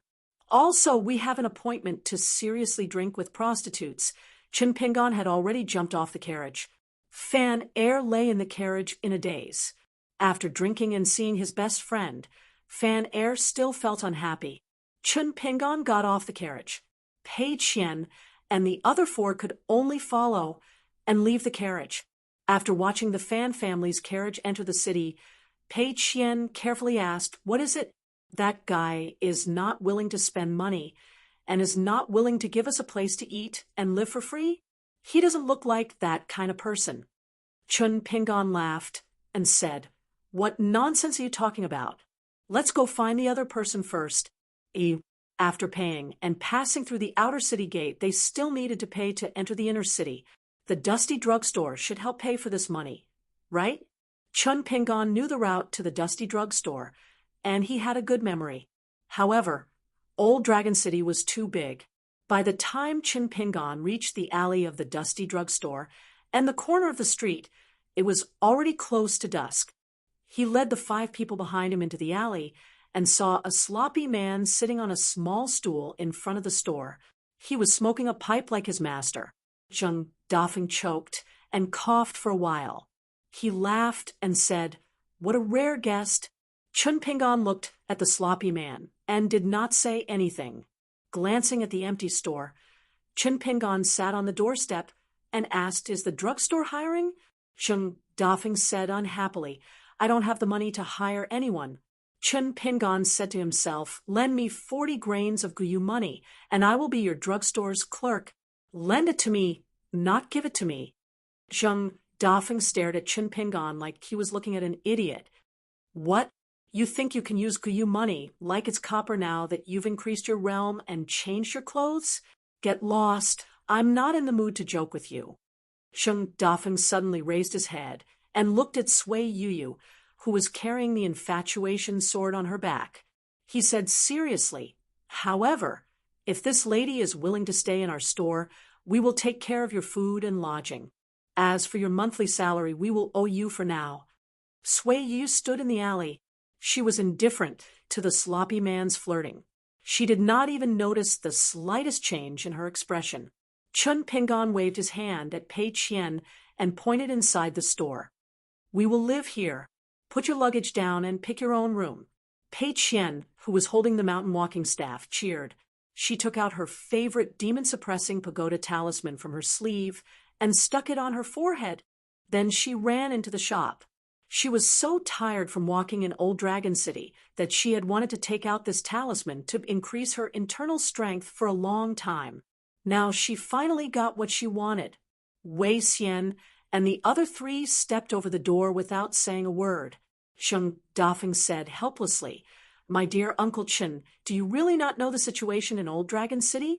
Or do you think you have some ability and came to my shabby store to play hero?" Chun Pingon chuckled. "Take a guess." Zheng Dafeng seemed to have met Chun Pingon for the first time. He looked at him for a long time, then turned his head and continued to smoke. He said vaguely, "All right, if you want to stay, then stay. This old man has bet a lot on you. I won't let you die so early. At worst, I will let Brother Zhao keep an eye on you. As for the Dragon Tower, Brother Zhao can't do anything about it." A Yin spirit appeared in a dark corner of the alley and said to Chun Pingon, "Don't get involved, Zheng Dafeng, and I may die at the Dragon Tower." Chun Pingon did not immediately give an answer. He looked at Zheng Dafeng's side profile and asked what happened. Zheng Dafeng smoked and smacked his lips. "Don't think so highly of me. It's related to the Tao, so I had no choice but to do something. Back then, I couldn't break through the bottleneck of the 9th tier, no matter what. You dodge *T path protector. You only deserve half of the credit. The first half came from a book that belonged to a little girl. I stole it from her, and she found it. I could only say that it was a temporary loan. Later on, I accidentally shattered it. When I finally broke through, I wanted to buy a new one. It cost around 40 copper coins. My heart ached at the time, and I delayed it for a few days. After that, I didn't have the chance to return it." Zheng Dafeng's face was dark and gloomy, shrouded in smoke. "Back then, I only owed you, Chun Pingon, 5 copper coins. Now, I owe the little girl so much money. Do you think I can sit still? I have to do something. Besides, if it wasn't for me, she could have found someone to marry in 2 or 3 years. It's better to live a poor life than to live a poor life. A bad life is better than a good death. I, Zheng Dafeng, have always done this. Besides, she didn't die a good death." Brother Zhao finally helped her gather her soul.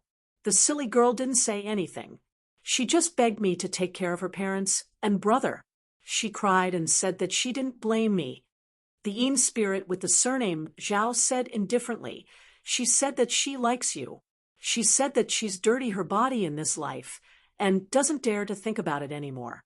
She said that she won't have the chance to meet you in her next life. Zheng Dafeng, she still likes you. She just needs to be braver.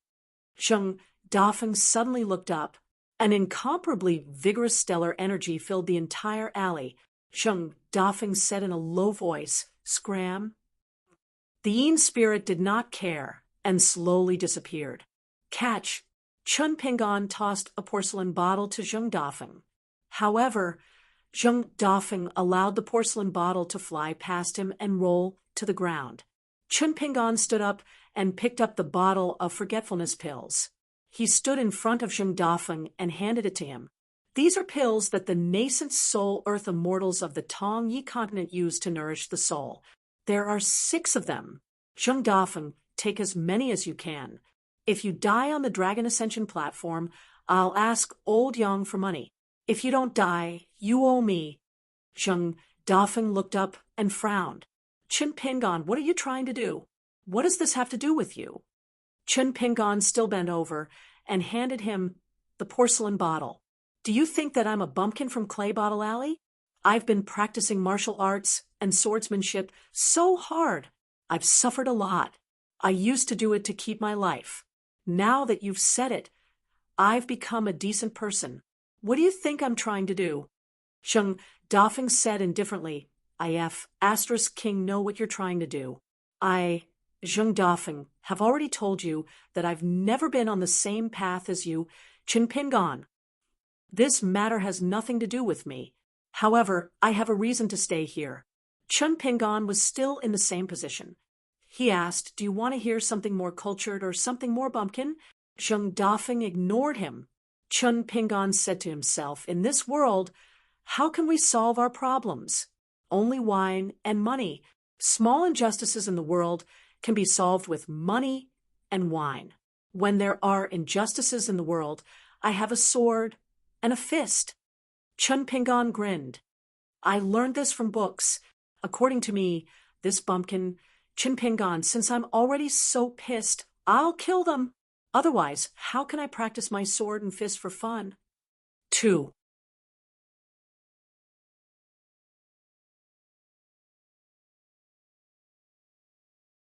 (362) 10,000 words chapter. Zheng Dafeng was stunned for a long time.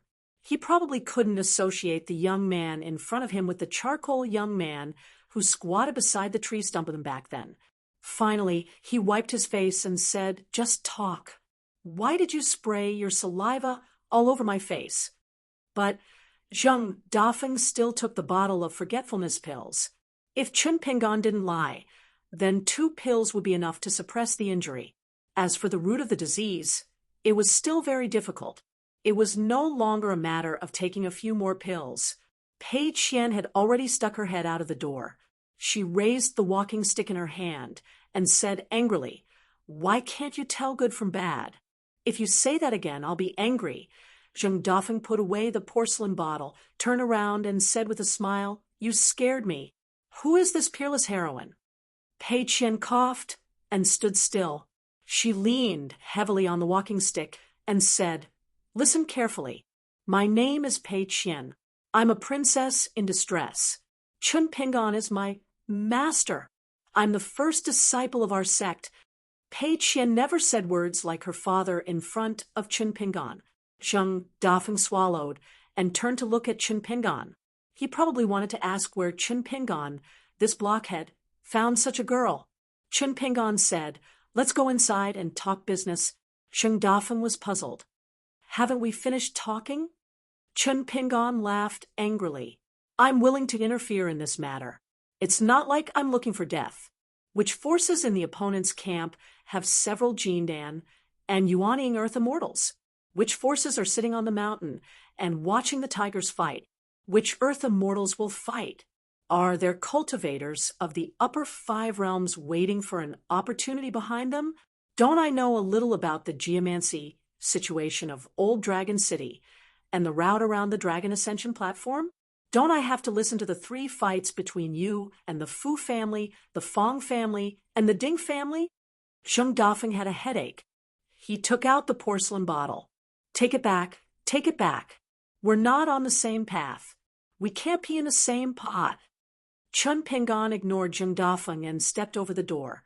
Master Zhao had already appeared in the shop. He smiled and said, I can explain it to you in detail. Zheng Dafeng, Chun Pingan, and Master Zhao were sitting in the room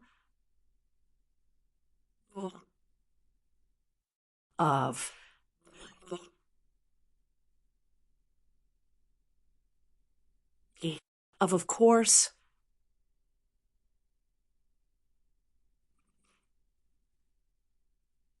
Then, Zheng Dafeng took 2 big plates of salted peanuts and beef jerky for himself. Pei Qian looked at the seeds on his plate, and then at Zheng Dafeng's plate. Even his plate was bigger than hers. Isn't this a bit too much? Pei Qian gave a thumbs up. I'm impressed by your hospitality. Zheng Dafeng waved his hand. Remember it in your heart. Don't mention it. Pei Qian sat cross-legged on the stool and munched on the seeds. Chun Pingan put the blade-strengthening gourd on the table and asked, Can you drink a little? Zheng Dafeng peeled a salted peanut and shook his head. I don't drink alcohol. I can't drink for a while. Master Zhao said slowly, 6 days later, at the Fu family's dragon platform, Zheng Dafeng will have a fight to the death with Fu family. That means there will only be one person who can walk down alive. If Zheng Dafeng is dead, it will be simple. We will go up and help to collect the body. There is no danger. Since the Fu family killed a 9th realm martial artist, they have earned enough face and will be happy to be magnanimous. They will not feel sorry for a dusty shop.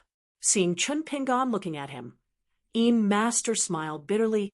Of course, I can't just watch Zheng Dafeng die on the dragon platform. If he dies, I can't even be a Master. How can I protect my descendants? So even if the dragon platform is covered with spells and restrictions, I can still find a way to break in. But if I do that, it will only delay Zheng Dafeng's death. If Chun Pingan chooses to help, it will be a big fight. Not to mention Golden Core or nascent soul cultivators. As long as it's a cultivator of the middle 5 realms, other than the Fan family, all 5 families in Old Dragon City will come to trample on him. Chun Pingan nodded. That's the worst case scenario. I already know that. Let's talk about the best case scenario. Master was a little surprised. Chun Pingan seemed to have changed a lot in this trip to the inverted hanging mountain. It was just that the spirit's image was ethereal, and his face was blurry. He continued, after Zheng Dafeng defeated Chu Yang, the #1 Golden Core cultivator in Old Dragon City, he fought with the nascent soul old ancestor of the Fu clan, who was holding a half-immortal weapon. The Fu clan had been in Old Dragon City for so long that their mansion had long been built into a small paradise similar to an academy or a Taoist temple. Therefore, that fight was not easy. Zheng Dafeng sneered. I pretended to be weak. The one I wanted to defeat from the start was Old Dragon City's city lord, Fu Ji. If I didn't suppress my cultivation level, I would have defeated that old man with a broken spear and spat on his face. Chun Pingan did not believe Zheng Dafeng's words. Master smiled and nodded. Zheng Dafeng is not exaggerating. At that time, he really didn't want to reveal his true cultivation level.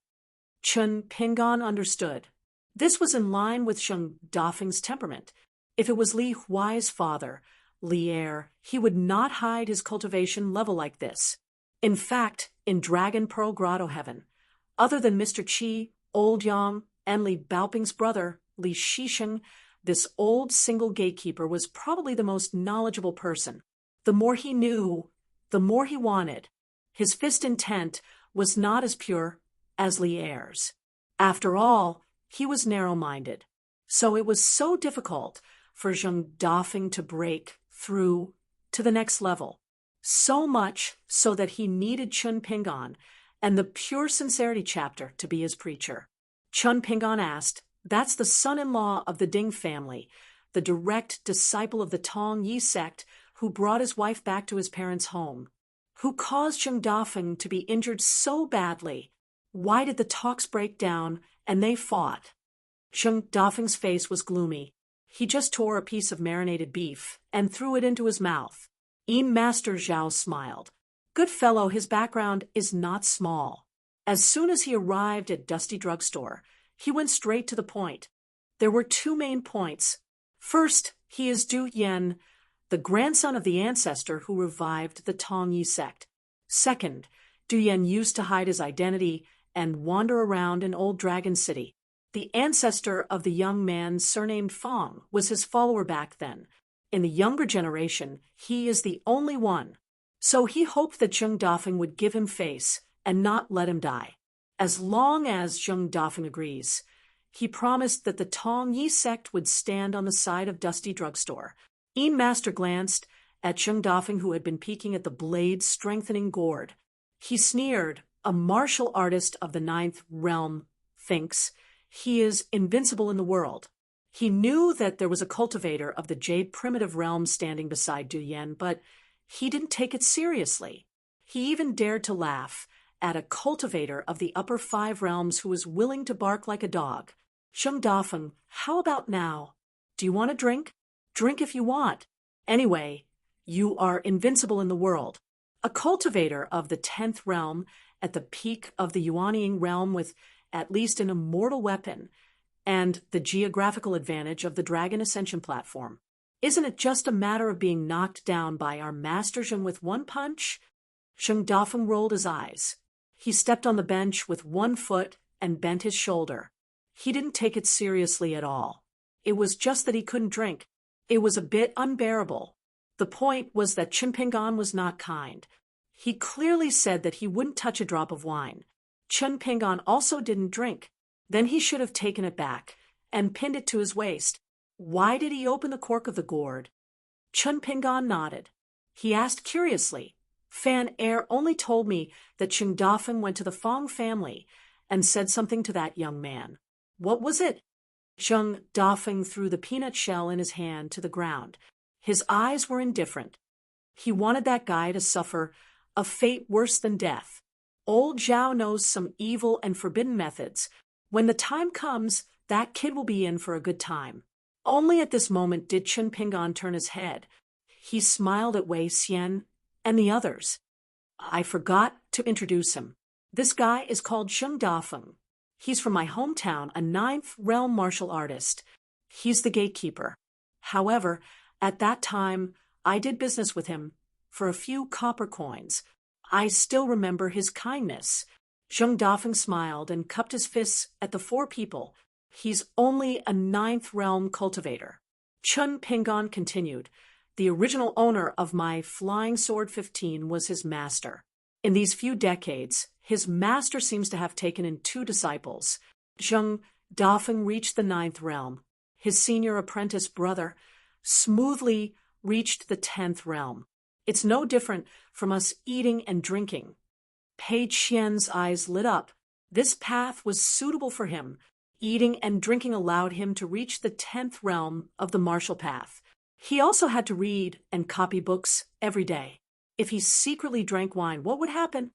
Zheng Dafeng wiped his face and said sullenly, Damn you, the 4 people in the room all had different states of mind. After Zhao Yinshen mocked Zheng Dafeng, he continued, The best result is that Zheng Dafeng wins against Fu Jia, who has the advantage. Next, we'll see how we bring Zheng Dafeng here alive. From the dragon platform outside the city to this dusty medicine shop in the inner city, it's up to the heavens. But looking back, the existence of the Jiang clan of Cloud Forest was the greatest danger. And the face of the Jiang clan of Cloud Forest, which was accumulated by the ancestors of the Jiang clan of Cloud Forest, was also our only chance of survival. After all, if Zheng Dafeng is lucky enough to walk down the dragon platform alive, no one would dare to stand up for the Jiang family of Yunlin or the Fu family. Even the Fu family would not dare to break the contract. As for the private path, that is, the path between the dragon platform and the shop.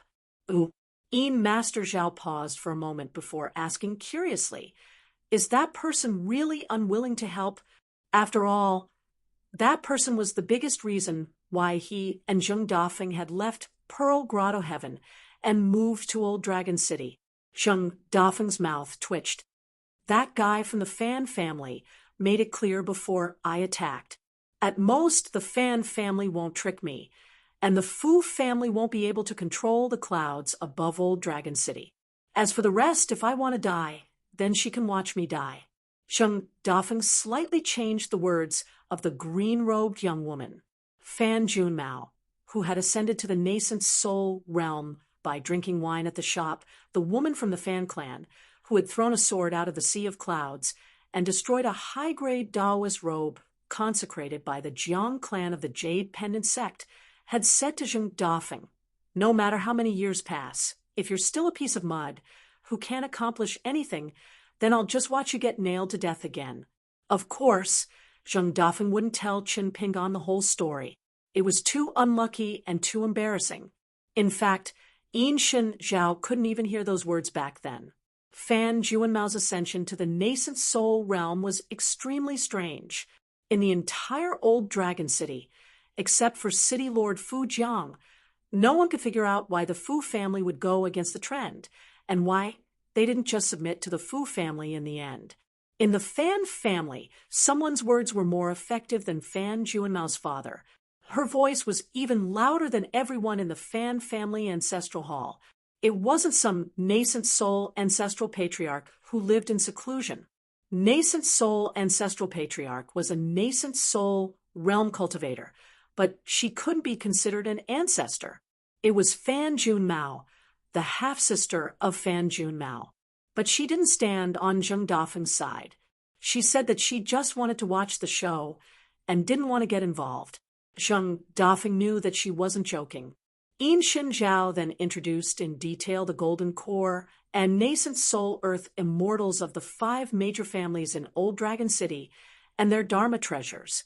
Compared to what Fan Junmao said in the carriage, there were only 3 more people, and there wasn't any nascent soul ancestral patriarch who jumped out from the cracks of the rocks. It was good news. Yin Shin smiled. "I can find the map of Old Dragon City and the Dragon Ascension stage tonight." Chun Pingan naturally wouldn't refuse. Yin Shin glanced at Zheng Dafeng and actually swore for the first time. Damn it, how good would it be to protect Qin Pingan? Even if there's a big battle, I don't have to clean up after everything. A battle to the death would make people feel comfortable. Why would I have to think of ways to patch things up and be on tenterhooks?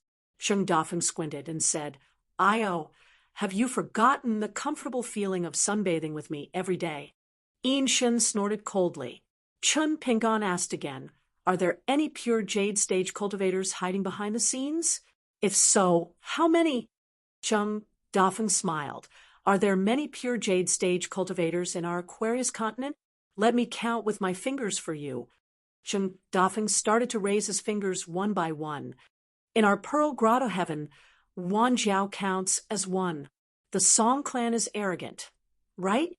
Now that they've swallowed almost half of the Aquarius continent, they can't wait to worship that blacksmith like a bodhisattva, right? The ancestor of the Great Sui Kingdom's Gao family likes to be a storyteller. Even when he faced my senior brotherly heir, he didn't dare to fight him. Wind Snow Temple has Wei Jin, a sword cultivator genius that appears once in 1,000 years. Marshall Mountain definitely has one, but he's never willing to show himself. The sect master of the Divine Bulletin sect has just reached the immortal realm and only got the title of Heavenly Lord. The mountain master of the Lakeview Academy might not be in the upper 5 realms. Count. How many pure jade stage cultivators are there in one continent? Of course, Heavenly Lord Xie Shi of the North Continent, Sword Immortal Chao Shi of the South Whirlpool Continent, and Wanderer Su Ruo of the Mahe sect are not counted. In the end, they're not cultivators of our Aquarius continent. Chun Pingan smiled and said, "Why don't you count Heavenly Lord Xie Shi and Sword Immortal Chao Shi? Both of them came from our Dragon Pearl Grotto Heaven. Okay? It's just that the flowers blossom in the wall is fragrant outside the wall. The cultivation and fame that they gained in other continents are rooted in our hometown, especially that Chao Shi, whose ancestral house is in the same alley as mine. Last time, I even met this old sword immortal in Mud Bottle Alley. Chao Shi is not a very honest person and did something to my door. However, Li Baoping's elder brother saw through it and broke it. Zheng Dafeng couldn't refute, so he tore the beef jerky with his hands and chewed hard. The 4 people in the painting, from the beginning to the end, they tried their best to look calm, but they couldn't keep their faces straight anymore. Wasn't Chinpingan's hometown a bit too strange? The gatekeeper was a level 9 martial artist, and he had a level 10 martial artist as a senior brother? That Mud Bottle Alley had a sword immortal called Chao Shi, and slightly further away was the place of prosperity of a Taoist heavenly lord. Zheng Dafeng wanted to get back at him and said, "But how many level 10 martial artists are there in the Aquarius continent?" "Just 2, Li Er, Song Zhengqiang." "Next, it's my turn, right? The one who taught you the fist technique. It can't be level 10, right?" Chun Pingan hesitated and said honestly, "The one staying in my house should also be level 10. Zheng Dafeng rubbed his face. "Back then, I almost went straight from the peak of level 8 to level 10.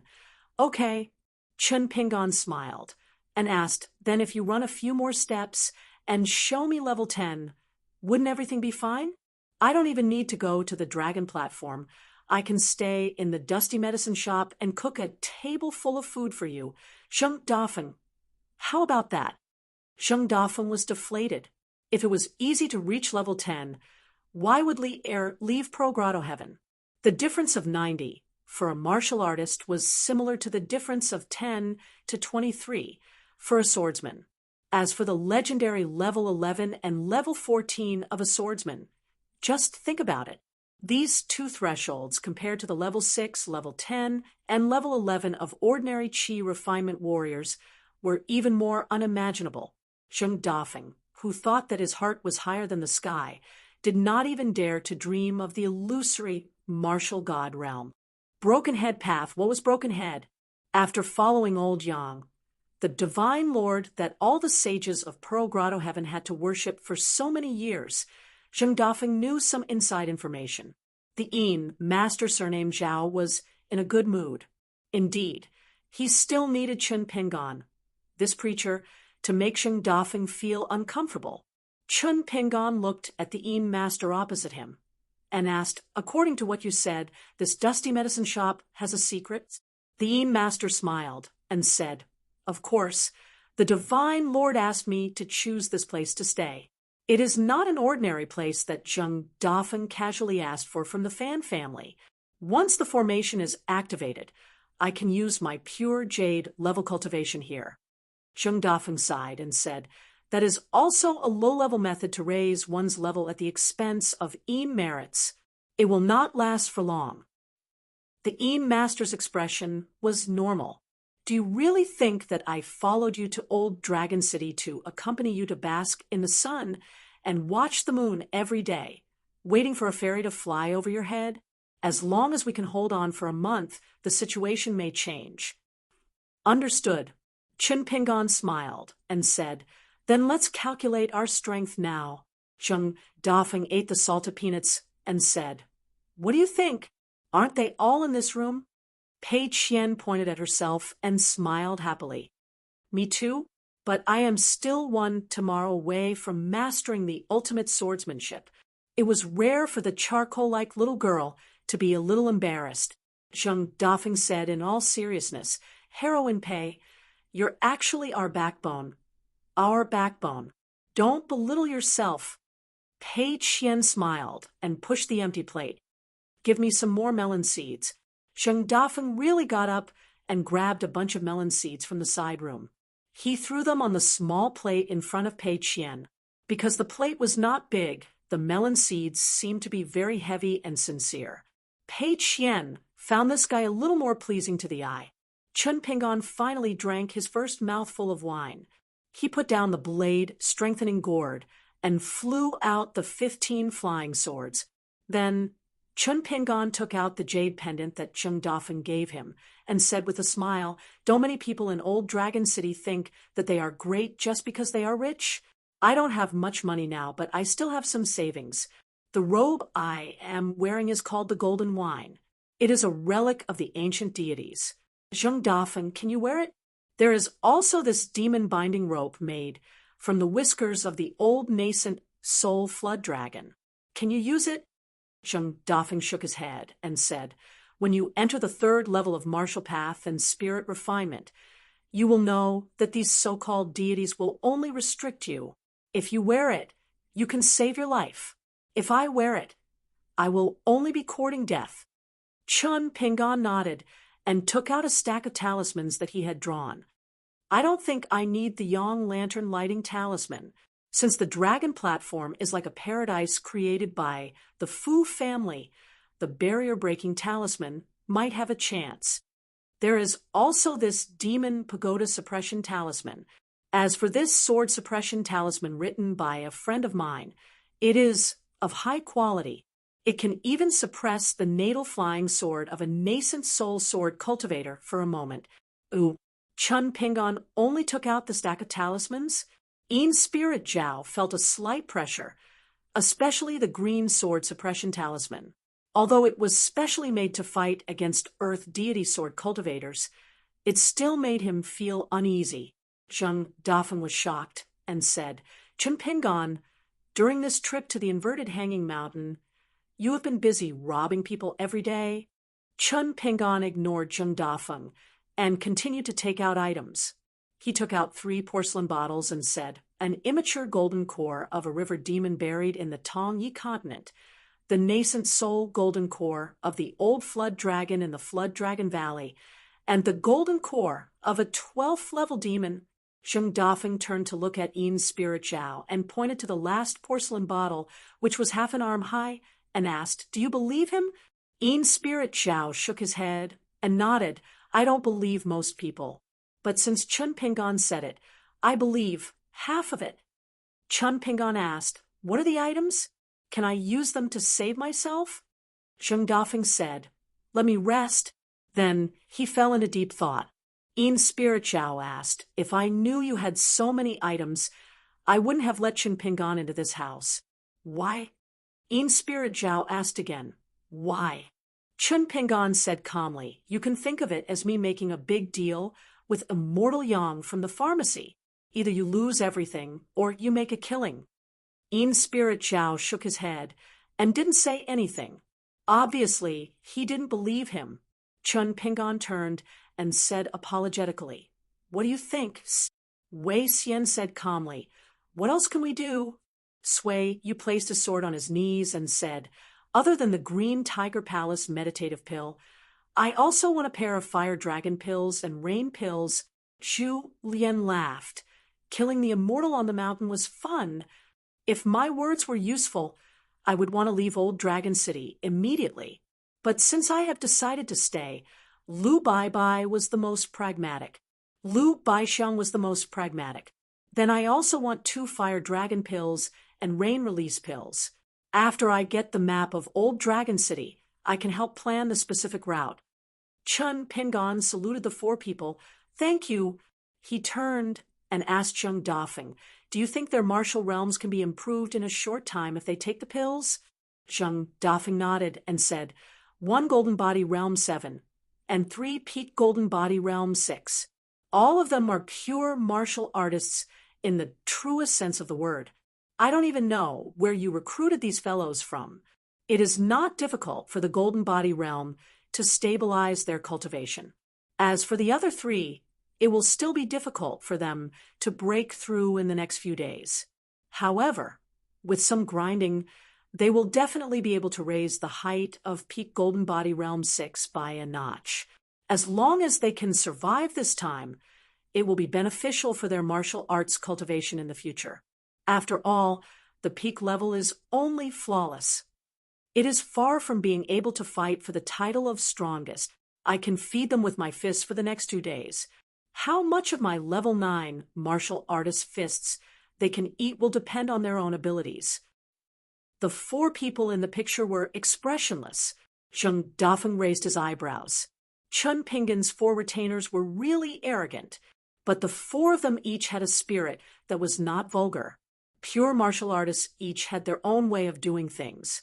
Wei Xian fought against 10,000 people on the battlefield. He was deep in the enemy's ranks. He was surrounded by iron armor. Lu Baixiang was talented. Other than martial arts, he was good at the 4 arts. He was the best in the Lotus Blossom Blessed Land. Sui, you pursued the pinnacle of swordsmanship. He wanted to achieve the unprecedented feat of ascension. Under Zhu Lian's amiable face was a complete madman. Even if all the martial artists in the world worked together, they would not be a match for Zhu Lian's fists. Zheng Dafeng was looking forward to his next fist-beating session. Chun Pingan's expression became serious. He asked, I want to refine a natal item. Can I find someone to buy it from the dusty medicine shop? And you must promise not to do anything to the treasure. If I succeed, I will have an extra life. Master Zhao turned to look at Zheng Dafeng. Zheng Dafeng thought for a while. I have to ask someone. If she nods, then yes. Zheng Dafeng suddenly smiled and asked, I trust her. Do you trust me? Chun Pingan replied, I trust your master. Zheng Dafeng was speechless again. Master stood up and smiled. I will go and find a few more maps. Chun Pingan turned to Pei Qian and said, You and Sui, you will sleep in the same room. Wei Xian and the other 2 will squeeze together. I can sleep on the floor in front of the medicine shop, but if we can gather all the ingredients— Without waiting for Chun Pingan to finish, Pei Qian said righteously, Then I will sleep on the floor with Fairy Sister. Sui Yu and the other 3 did not have any objections. These trivial matters were not important in the face of the impending battle. Night fell. Chun Pingan brought a long stool. Sui Yu and Wei Xian consumed the elixirs from the 2 rooms and walked to the courtyard. Zheng Dafeng placed one hand behind his back and the other on his abdomen. He smiled and said, When facing a cultivator of the same level within 100 feet, a pure martial artist only needs 1 punch. Although I don't know the background of the 4 of you, I can temporarily treat you as 4 Realm 7 Qi refinement warriors. At least, all of you can come at me together. We can save time. None of them took a step forward. Zheng Dafeng said helplessly, Why don't you treat me, a Realm 9 martial artist, as a dish? Do you think it's embarrassing for the 4 of you to gang up on one person? Pei Qian moved a small stool and sat beside Chun Pingan's feet. Zheng Dafeng turned to look at Chun Pingan. Chun Pingan extended a palm, indicating for Zheng Dafeng to punch to his heart's content. Since you are so polite, I won't stand on ceremony. Zheng Dafeng twisted his toes and disappeared. A dull thud sounded, for punches were thrown almost at the same time. Sui Yu, Wei Xian, Lu Baixiang, and Zhu Lian, who were standing at the top of the stairs under the eaves, each took 1 to 3 steps back. Zheng Dafeng clicked his tongue and said, You have a good foundation. Chun Pingan, where did you find these retainers and maidservants? I want a few of them too, especially those who look like this big sister. Sui Yu was the first to attack. Zhu Lian bent his body and leaped over. Wei Xian and Lu Baixiang almost simultaneously moved to the sides, supporting Sui Yu and Zhu Lian at any time. There was no need for words. They already had a tacit understanding. This was the realm that the 4 number 1 in the world of the Lotus Flower Blessed Land should have. Chun Pingan said softly, If you are interested, you can take a closer look. Pei Qian raised a hand full of melon seeds. Chun Pingan shook his head. Only then did she withdraw her hand. She shook her head while eating melon seeds and said, I'm not interested. I'm far from master. She called him father in private, but called him master in front of Chun Pingan. Pei Qian felt that she had really been enlightened by reading. A teacher for a day was a father for life. Chun Pingon said, "You're wrong. If it's just comparing martial realms, I'm actually not as good as the four of them. Right now, I'm only at the fifth realm of martial arts, but after several bitter battles, my foundation of the fifth realm is very good, so I can break through the bottleneck of the sixth realm at any time." To be able to make Chun Pingon feel that he had done a good job in something, it was probably not inferior to the old man surnamed Chui, who said that Chun Pingon's foundation of a certain realm was not bad. Pei Qian raised her head and smiled brightly. "Master, you're the best." The four people in the courtyard had suffered under Zheng Dafeng's hands. This was also because Zheng Dafeng had deliberately suppressed his realm to the eighth realm of the far travel realm. Otherwise, there was no way to fight. Feeding a fist would become bullying. The cultivation of martial arts was not like the realm of a qi cultivator. The difference of one realm was like heaven and earth. Of course, there were exceptions. For example, the old man surnamed Chui, who taught Chun Pingon boxing. He was the only pure martial artist at the peak of the 10th realm in the Aquarius continent. Back then, outside the bamboo house, he easily killed a 6th realm martial artist who wanted to learn from him with his 5th realm fist. But such an exception, even if he was not the only one, was close. Chun Pingon thought of Chao Ci, the young man in white who walked on the wall of the Great Wall of Sword Qi, and whose fist intent forcibly suppressed the sword intent on the city wall. Chun Pingon really wanted to know if he would still lose to Chao Ci 3 times in a row without any suspense, now that both of them were at the 5th realm.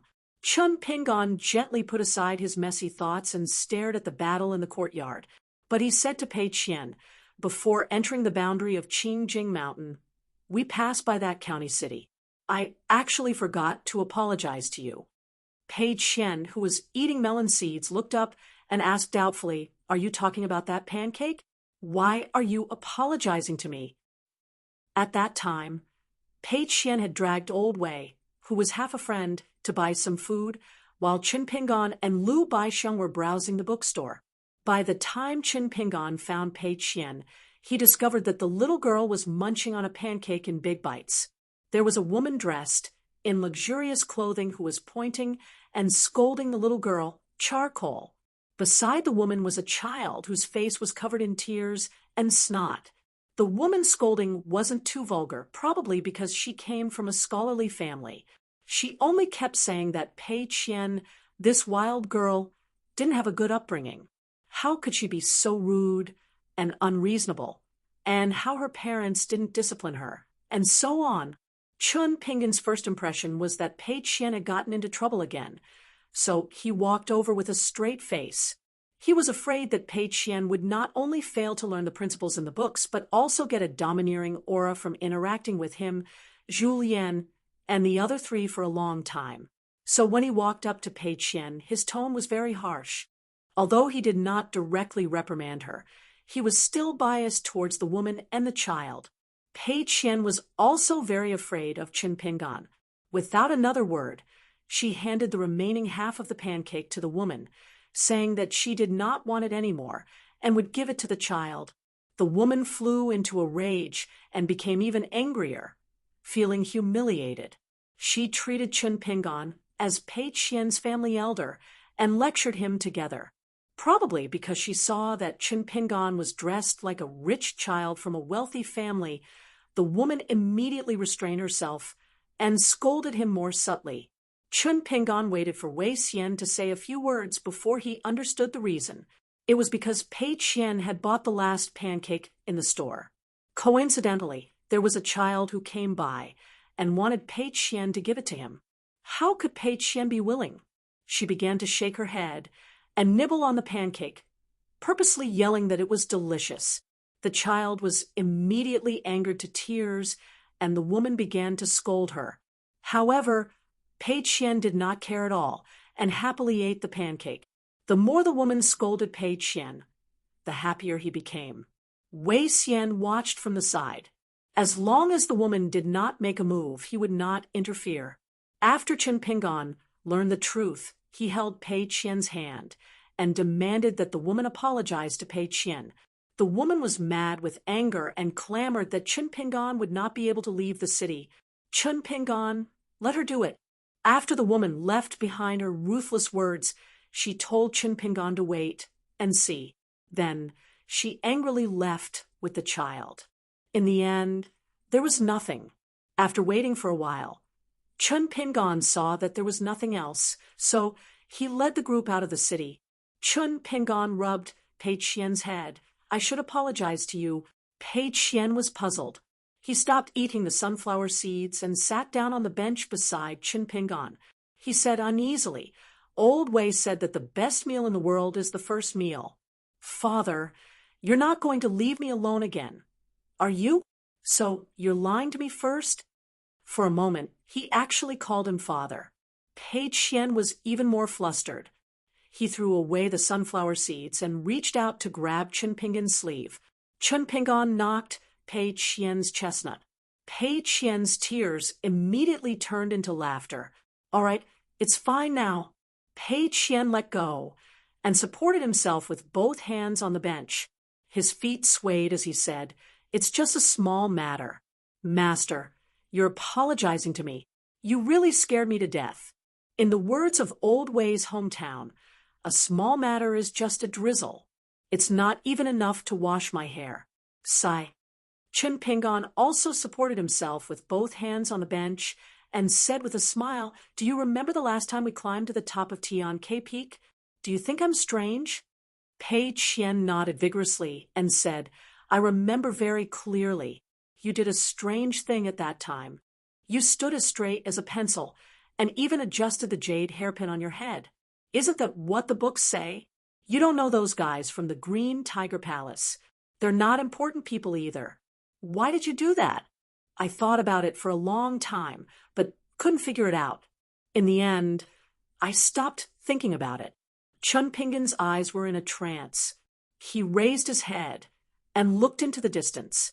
He said softly, A few years ago at the gate of my hometown town, I met foreign immortals for the first time. They were big and small, old and young. I was standing beside Zheng Dafeng at that time, separated by a wooden fence. I've always had good eyesight and memory.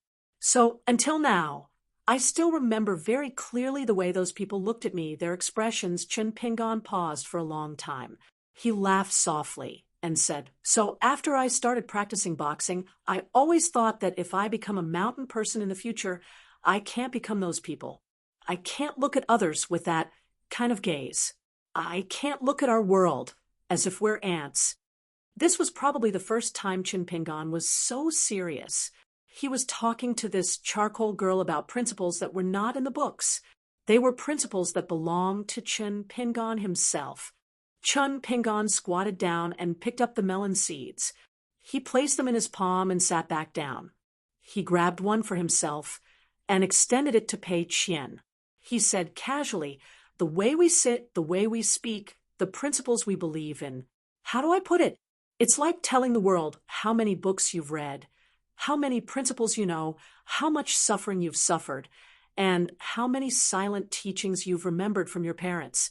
So I don't want others to look at me and think that Chun Pingan's parents and those people that Chun Pingan admired from the bottom of his heart only taught such a person in the end. Chun Pingan smiled at Pei Qian and said, It's okay if you don't understand now. You're still young. I think at your age. Chun Pingan was speechless. He couldn't continue. Chun Pingan smiled and handed all the melon seeds to Pei Qian. He said to himself, Mr. Chi's husband is right. I can't do it. I'm already past my age. So I hope you can do it. Little Bao Ping from Cliff Academy and Chao Ching Lang from Lotus Blossom Blessed Land can do it. On one shoulder is the willow tree, on the other shoulder is the tall grass, and on the other shoulder is the flying orioles. Isn't that great? Whenever I think of this breeze and moon, I feel very happy. Pei Qian exclaimed and chuckled. Father, where can I find a good person like you if I go out alone in the future? Then the little girl began to worry. Not long ago, I was on the ferry and couldn't go to the ferry to play. I secretly had an idea. I thought that when I grow up and master the peerless swordsmanship, I would ask you, Dad, Dad, give me a horse. I'll go out and wander the martial world. But then I thought that a horse might be a little expensive. Dad, you might not be willing to give it to me. Alas, a donkey would be fine too. A mule would be fine too. The martial world outside is waiting for me. It's waiting for me. The little girl sighed. I don't want to go out and play now. It's boring. They're all bad people. If not, they're not good people. Chun Pingon also shook his legs and said with a smile, but didn't you meet me in the martial world? Right? Pei Qian thought for a long time and said softly, but I don't want to meet anyone else. 1.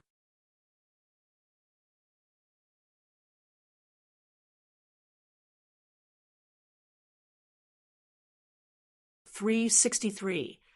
The dusty medicine shop resumed its previous liveliness. After an hour of Zheng Dafeng's practice, he let the four of them take a breather. After that, they continued to do so intermittently. Zheng Dafeng kept his realm at the 8th realm, but it was rising bit by bit. From the early stage of the far-wandering realm to the peak of the 8th realm of the flawless realm, Zheng Dafeng found it increasingly difficult to face their increasingly skillful joint attacks. The four of them still didn't talk to each other. Even when they were taking a break, they still stood separately and pondered on their own things. Everything was understood without words. Pei Qian had a big heart. After dinner, she finished copying books and practiced the crazy demon swordsmanship under the eaves of the courtyard. Then she went to the side room to sleep contentedly. Before sleeping, she greeted Chun Pingon at the door and opened the green bamboo box that Chun Pingon put in her room. She took out the treasure box that Yao Jinji gave her. She looked at this one and that one. On her forehead was the demon-suppressing pagoda talisman that truly belonged to her. She shook her head proudly and thought, I'm rich today. She touched the talisman on her head and felt a little worried. She knew that if she sold it, she could buy a big house, but she couldn't bear to part with it. Forget it. She would think about it when she got the second one. Anyway, she didn't have to worry about food or clothes, and having a house was useless. However, she made up her mind that in the future, she must have a house as big as the short winter melon goddess of waters by Yu Mansion. She must also have that strange projector wall, so that people would know that she was rich the moment they entered. On the night they moved into the shop, the Yin spirit, Zhao, brought back many geomancy maps. No one knew which mansion he had found them from, but they were placed neatly on the table in the main room. Under the light, Lu Baixiang asked for a small, hard awl from Zheng Dafeng. As if he was setting up a formation, he began to carefully mark the maps in red, indicating the strongholds of the 5 major families in Old Dragon City, the distribution of forces of the foreign officials and Jindan Earth Immortals. Then he drew a straight line between the Dragon Tower and the dusty shop. Wei Xian was also there, but Zhu Lian and Sui Yu didn't participate. One was reading under the eaves under the moonlight, while the other was standing in the courtyard refining the pure Jinqi in his Qi mansion. As for Zheng Dafeng, he had already gone to the side room to sleep. His snoring was thunderous. They agreed to continue feeding 4 hours later. Feeding the fists was not only to train their martial cultivation and raise their realms to a higher level, but also to help them absorb the spirituality of the Green Tiger Palace's pills as quickly as possible. Chun Pingon profited from this deal. Chun Pingon stood beside the table and watched as Lu Baixiang, Wei Xian, and the Yin master with the surname Zhao scribbled on the geomancy maps. Chun Pingon rarely gave any suggestions. At most, when the 2 Yin masters and the Yin master could not agree on a certain detail, Chun Pingon would make the final decision between the better and the better choice. In fact, he was very relaxed. The last trip in the lotus flower-blessed land, walking on the banks of the River of Time, was not only a long journey, but also an even longer one. Even so, Chun Pingon only dared to say that he knew a little about the ways of the world, the height of the imperial court, and the vastness of Jianghu. As for the specific plans related to the art of war, Chen Pinggan would not interfere. He would leave it to the real experts. Needless to say, Wei Xian was born in the battlefield. Lu Baixiang was a rare all-rounder in the world. He was proficient in the art of war and was familiar with the essence of the three sects in the lotus flower blessed land, not to mention the four arts of zither, chess, calligraphy, and painting. The only thing that this founder of the demonic sect lacked now was that he had just arrived in the vast world and had not yet reached the peak. However, from the foot of the mountain to the middle of the mountain, and then to the peak, there would be fewer and fewer people on the path of cultivation. If he took a wrong path and reached the end of a dead end, what would he do if he could only watch as others continued to climb higher? Therefore, Chen Pinggan could understand Sui Yuyu's anger, but he did not agree with her. Sui Yuyu's obsession with reaching the highest level of martial arts in this lifetime had fallen from the martial god realm to the 9th realm, Zheng Dafeng said to Sui Yuyu, and the other three with a cheeky smile. It's only the 9th level. Please don't laugh at me. Did they really think that the 9th level was a cabbage on the roadside? Zheng Dafeng was old Yang's direct disciple. The gatekeeper of Liju Grotto Heaven also almost went mad at the threshold of the 9th level. After the battle at Sui Yuyu's ruined temple, he entered the Golden Body realm. It was already a great opportunity, but he still only had eyes for the scenery of the highest level, compared to the pure martial artists in the vast world who were down to earth and ascended step by step. This was actually the opposite. However, Chen Pinggan did not think that his reasoning could convince the female sword fairy of the lotus flower blessed land. But it did not matter. The sword of infatuation was his, Chen Pinggan's, and the pills of the Green Tiger Palace were also his. Whether to give it to Sui Yuyu, when to give it to her, and how to give it to her, it was all up to Chen Pinggan. No one owed Sui Yuyu anything. Under the light of a lamp, a main line had been sorted out from the many maps. The arguments in the house became fewer and fewer. Chen Pinggan walked out of the house to take a breather. He walked across the courtyard and sat on the long bench under the eaves opposite the main house. The layout of the dusty medicine shop was very similar to the Yang family's medicine shop in his hometown. When Chen Pinggan walked towards the long bench, he would remember a teacher who had visited Old Yang for the first time. He put away his umbrella and sat on the same seat. When encountering injustice in the world, those who believed it to be injustice were the most difficult to appease. If it were Gao Shizhen or Lu Tsong, they would feel that it was not an injustice. They would just watch from the sidelines. They might even take the opportunity to join in and see if they could get a share of the profits. If it were Jiang Shangzhen, he might feel that it was not an issue at all. Taking an extra look would only delay his cultivation. Chen Pinggan did not hold a deep grudge against the siege of the ruined temple. Even if he lost a lot of his family's wealth after the battle, he did not hold a deep grudge. Of course, not holding a grudge did not mean that he would be lenient when it was time to strike. However, Jiang Shangzhen might still not understand why Chen Pinggan wanted to kill Zhou Shi and Yair in the lotus blossom blessed land. Even Zheng Dafeng, who was sleeping soundly, might not understand why Chen Pinggan wanted to interfere in the chaos in Old Dragon City. In fact, the logic was very simple. If both sides were roughly equal in strength, then their paths would be different. Each side would have their own reasons for doing things. Back and forth, each side would rely on their own abilities to kill each other. Whether it was conspiracies or overt schemes, whoever lived or died, Chen Pinggan could accept it all.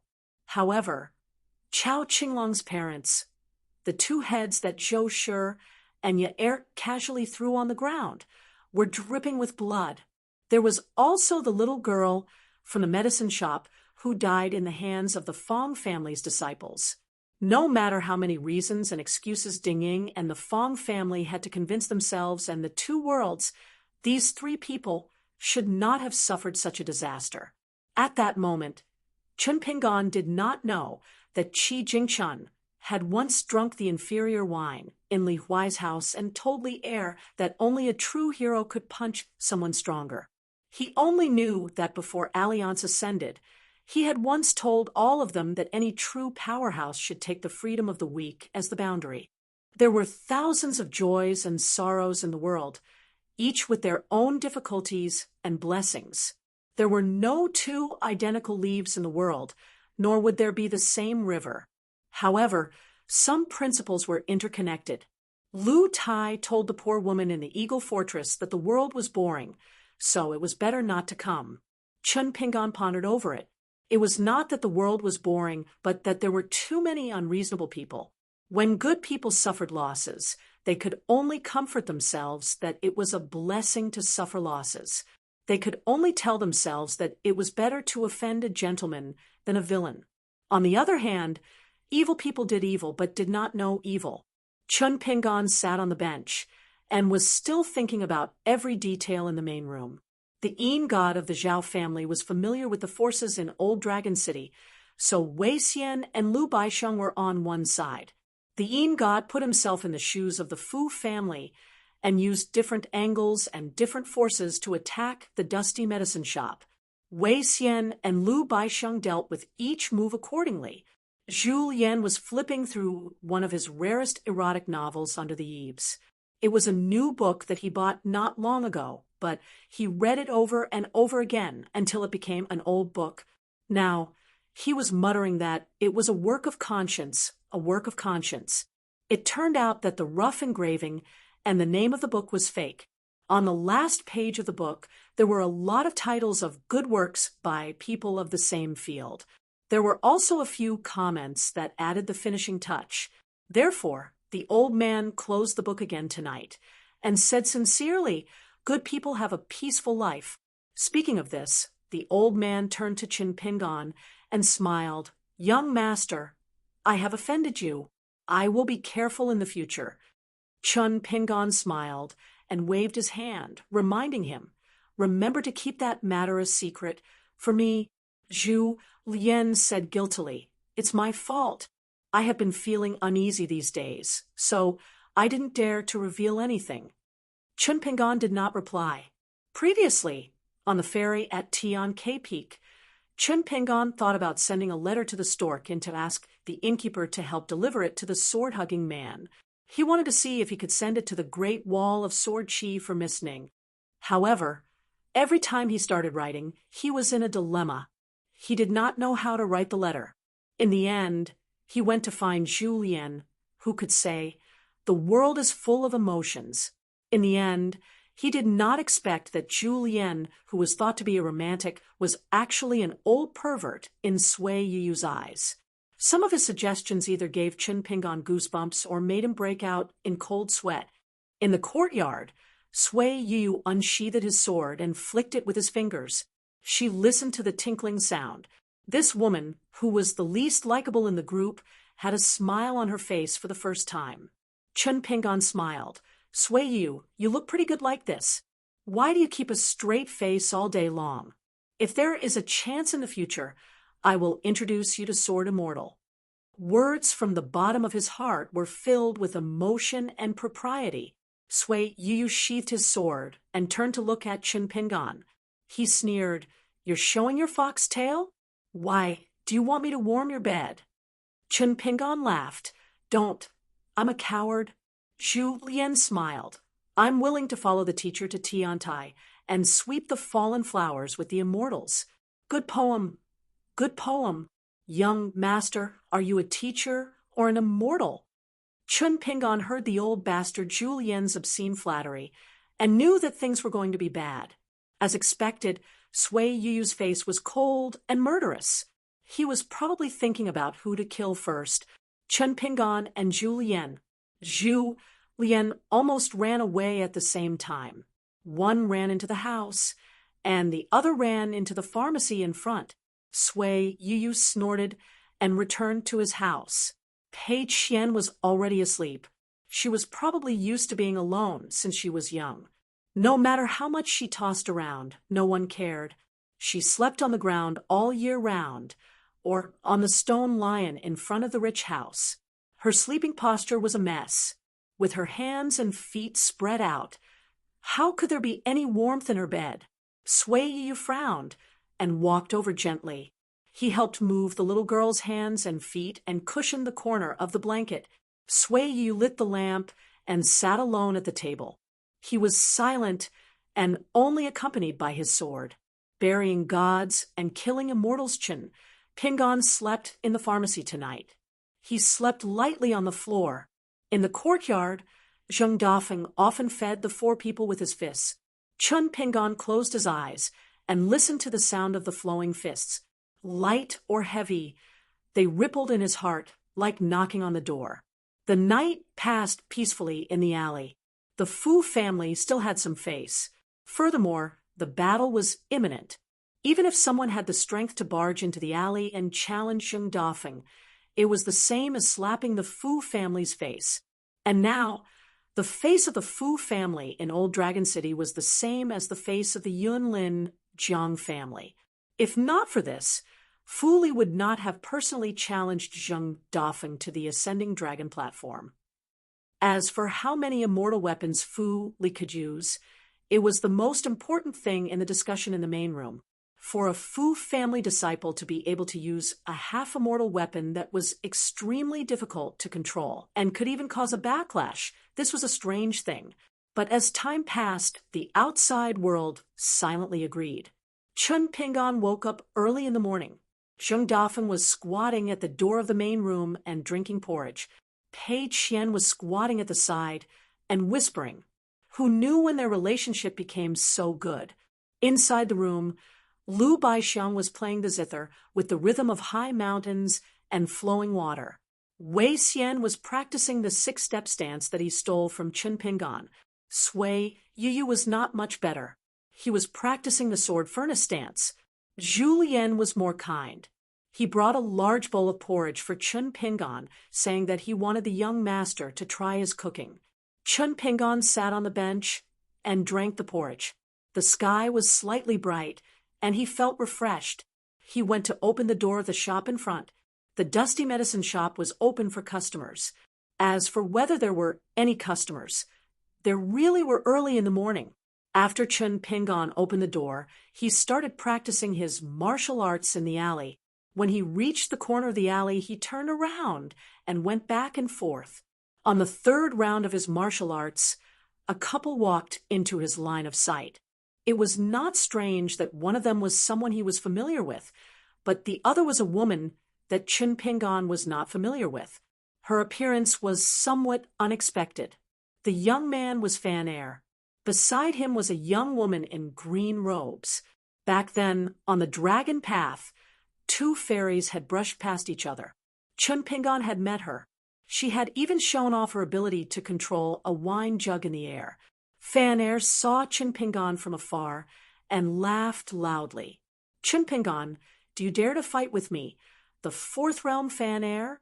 Chun Pingon stopped at the door of the medicine shop and shook his head. I don't dare. You and I are both fourth realm great grandmasters. Since we have met on a narrow path, if we don't fight at the peak, wouldn't that be a matter of regret for the world? Ooh. Fan Air used a flurry of random punches to kill his master as his opening remarks. His mouth babbled as he charged at Chun Pingon, baring his fangs and brandishing his claws. Chun Pingon put a hand to his forehead. He could only slowly walk forward and cooperate with this Fan Air in a battle at the peak between great grandmasters. Fortunately, Fan Air had only run a dozen steps before the green-robed woman grabbed him by the collar and threw him behind her. Don't make a fool of yourself here. If you want to play, go play at the dragon platform. Fan Air walked obediently behind her and winked at Chun Pingon. Chun Pingon stopped and asked in confusion, You are Fan Air's sister, Fan Jun Mao. Fan Jun Mao also had a wine jug at her waist and did not stop walking. She smiled coldly and said, I don't want to have a younger brother like you, but I can't stop my father and second mother from being lovey-dovey. Fan Air was heartless and secretly happy. Chun Pingon sighed in his heart and then felt relieved. Only Fan Junmao with this kind of personality could make Fan Er truly like and respect her. If she was a virtuous and quiet daughter of a large family, he would still like her, but Fan Er would not admire his sister so wholeheartedly. Fan Junmao had no intention of walking into the drugstore. She pointed with a finger. Fan Er, go inside and wait. Fan Er yelped and ran into the drugstore. When he brushed past Chen Pingon, he risked death to remind him. My condolences, Chen Pingon said in surprise. Miss Fan, you can't be.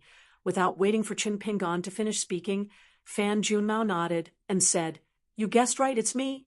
The last time we met, you went south and I went north. The place we went was your hometown, Liju Grotto Heaven. The person we met was that old Yang. He didn't care too much about Zheng Dafeng and had him fend for himself in Old Dragon City. However, he specifically mentioned you. If I'm interested, I can take a look. As for old Yang's attitude towards Zheng Dafeng did not want to fool Chen Pingon about this. Last night, he had already made it clear. The old man had already left harsh words that this useless disciple of his could not reveal anything, even if he died. Therefore, Fu Nanhua's impression of Zheng Dafeng was that sloppy gatekeeper of Liju Grotto Heaven. Fan Junmao yelled, Fan Er, throw out a chair. Remember, it's a chair, not a stool. Fan Er responded, and really did carry a chair to the front of the shop and threw it out of the door. Fan Junmao caught it and put it on the wall opposite the medicine shop. She sat down and leaned back, the chair swaying. Languid, she said, Zheng Dafeng might not understand that Fu Donghai planned this. Fu Qi did not know. It was Fu Donghai, an idiot with no ability, who acted on his own. Fu Qi knew some of the secret history of Liju Grotto Heaven and wanted to rope Zheng Dafeng in. Previously, he even brought a long-legged woman, I think she was called Fu Chunhua, to find Zheng Dafeng. Unfortunately, Zheng Dafeng rejected his good intentions. Even so, Fu Qi only treated Zheng Dafeng as a dragon crossing the river, raised in the pond of the Fan family, and did not provoke him. However, Fu Donghai made a big mess, and that old woman of the Yunlin Jiang family interfered. All of a sudden, the misunderstanding that Fu Qi could have explained and dealt with behind closed doors became a problem of the Jiang family's face. What should we do now? There is a gambling battle where one person must die on the dragon platform. Otherwise, the Fu family's first marriage alliance with the Jiang family would be a big slap to the Jiang family's face. If you were the old ancestor of the Yunlin Jiang family, what would you do? Chen Pingon answered, Children and grandchildren have their own fortune. Face is not as important as reason. Fan Junmao was probably shocked by this answer. He took down the wine jug. Luckily, I did not drink just now. Otherwise, I would have choked to death. Chen Pingon sat on the doorstep. Although I have some conflicts with Sun Jiashu, I feel that among the big families in Old Dragon City, the Sun family's business is the most upright. Fan Junmao drank a mouthful of wine. His eyes were playful. He smiled and asked, Our Fan family is not worthy of your attention? Chen Pingon smiled and said, To be able to raise a future successor like Fan Er, the Fan family style is definitely not bad. But there are many people who can speak in the ancestral hall. After there are more people, they will all have their own plans. As the head of the family, I have to take care of all aspects. It is very difficult to keep one's hands clean. It is hard to avoid compromising. I understand this principle. But on the matter of Zheng Dafeng, the Fan family is not kind enough. If I want to do business with the Fan family in the future, unless Fan Er personally handles it, I will not be at ease. But if I do business with the Sun family, if Sun Jiashu does not interfere, I will be more at ease. Fan Junmao tilted his head and clicked his tongue. You are not stupid. Why does old Yang like to say that you are not smart? Chen Pingon laughed involuntarily. I have left my hometown for many years. Other than growing taller, my brain has also grown, right? Ooh. Fan Junmao nodded. It is true that you have grown some brains, but when it comes to big matters, you are still not smart enough. Chun Pingon did not mind and went straight to the point. Can we start talking about business? Fan Junmao sneered. Just by looking at the list that Zheng Dafeng gave me, I know that your refinement will definitely fail. Not only are you a layman, you are also arrogant. If I am not wrong, the natal item that you use to refine the 5 elements water must be of high quality. The refinement chance and cauldron are also not bad, right? Then do you know that other than the certainty of failure, once you fail, you will have accumulated many disadvantages and are destined to cause endless trouble? Chun Pingon's expression was serious. Fan Junmao smiled. I know that people like you do not believe in heresy. It is business. I do not care if you make a loss or profit after buying my family's goods. Rest assured, I have brought you a lot of heavenly treasures. I want the gold core of the old Yuanying of Jiao Long Gully, such a rare item that has a price, but no market really makes me a bit tempted. Otherwise, I would not have come personally. It is enough that Fan Air is here. Fan Junmao happily raised his head and drank a mouthful of wine. You are right. I want to take advantage of you and rob you when you are down. And this time, I will take advantage of you very ruthlessly. But can you, Chun Pingon, not buy it? Chun Pingon threw out the porcelain bottle that contained the gold core of the old Jiao Long Gully. Fan Junmao caught it. Chun Pingon asked, I heard from Zheng Dafeng that you can control the sea of clouds above Old Dragon City.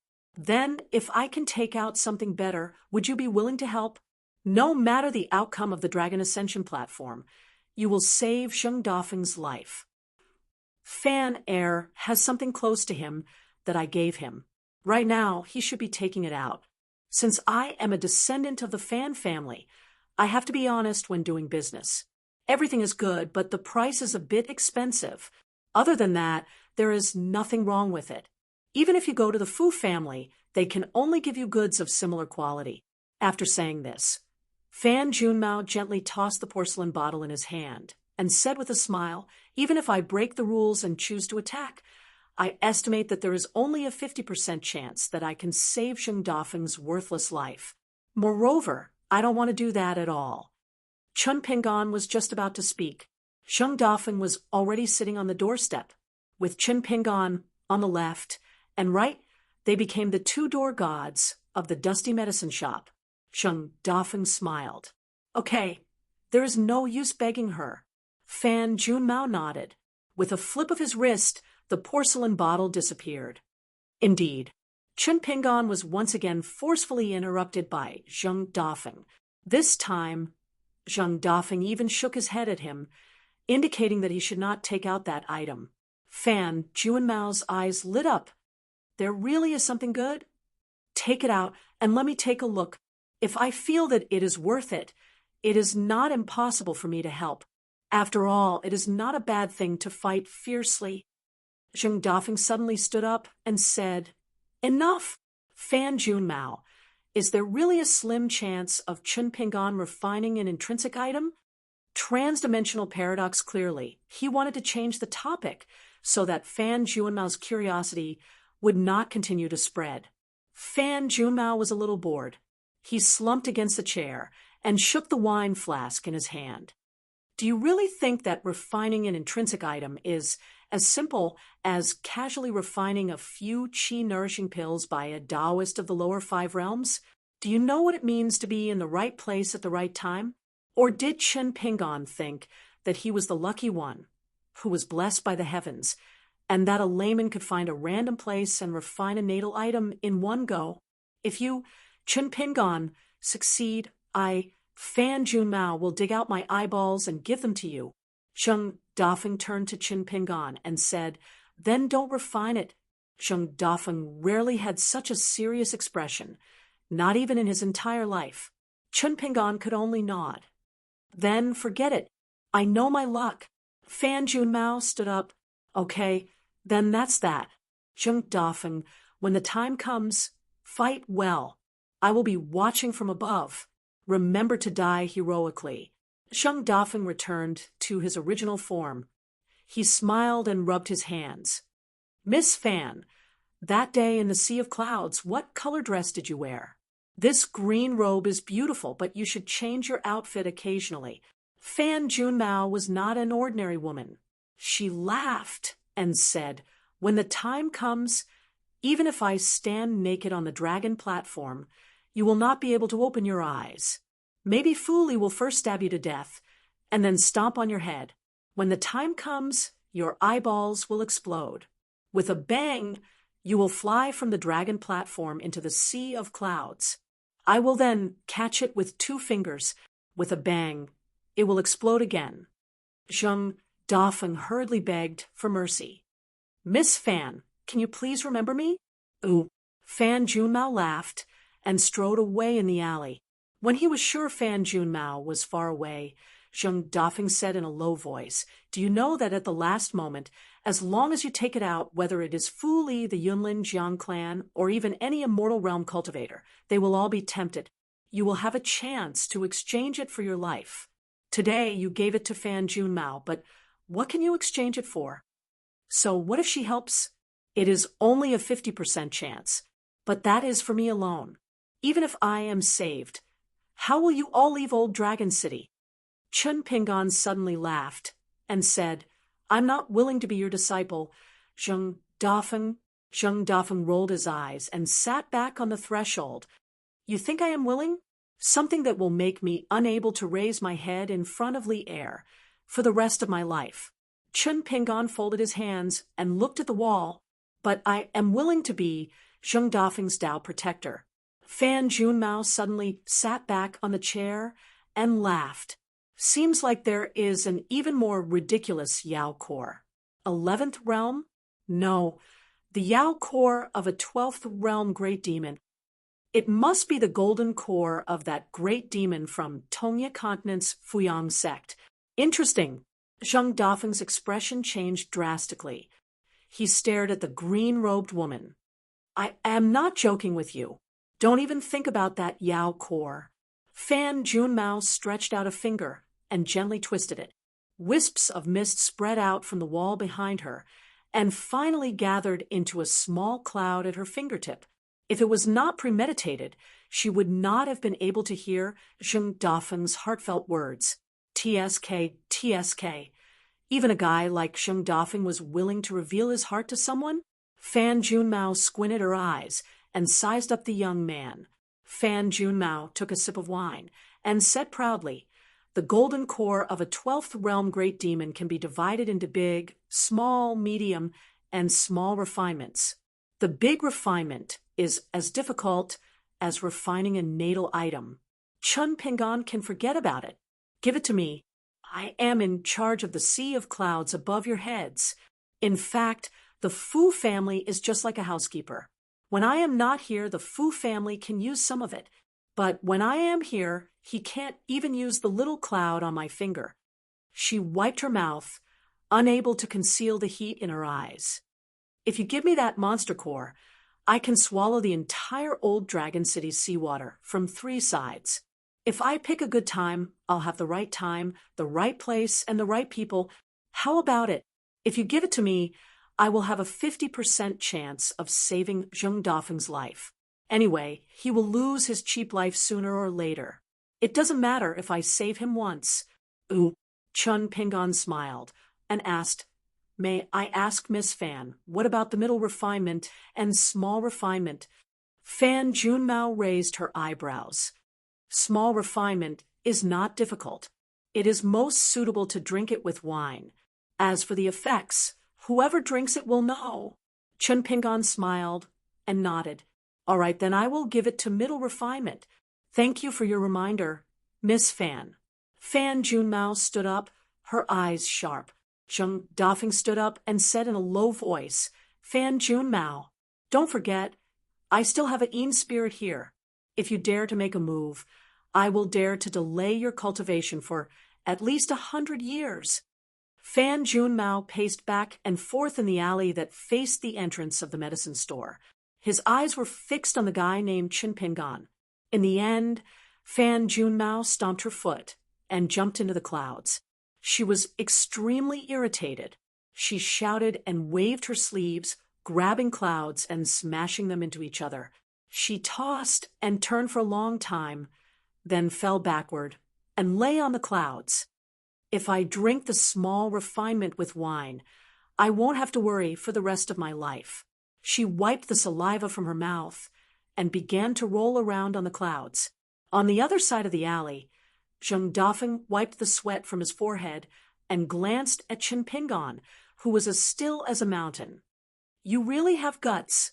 Chen Pingan's expression did not change. Look at my back. Zheng Dafeng really did step over the threshold to take a look. Chen Pingan was indeed sweating profusely. Zheng Dafeng sat on the threshold with a smile and sighed. I really did not expect that the charcoal youth who looked at the scenery outside the door would become like today. Chen Pingan took off the blade, strengthening gourd, and took small sips of wine. Even I did not expect it. There was a moment of silence. Chen Pingan turned his head and asked with a smile, did it change for the better or the worse? Zheng Dafeng thought for a moment. It should be both. Then Zheng Dafeng gave himself a slap. You, Zheng Dafeng, have only spent a day with Pei Qian and Julien, and you have already learned how to flatter people? Ooh. Standing up, Zheng Dafeng muttered to himself as he walked back to the courtyard behind the medicine shop. He called for the 4 people to start sparring. This time, the 4 people in the painting felt the heavy pressure from Zheng Dafeng.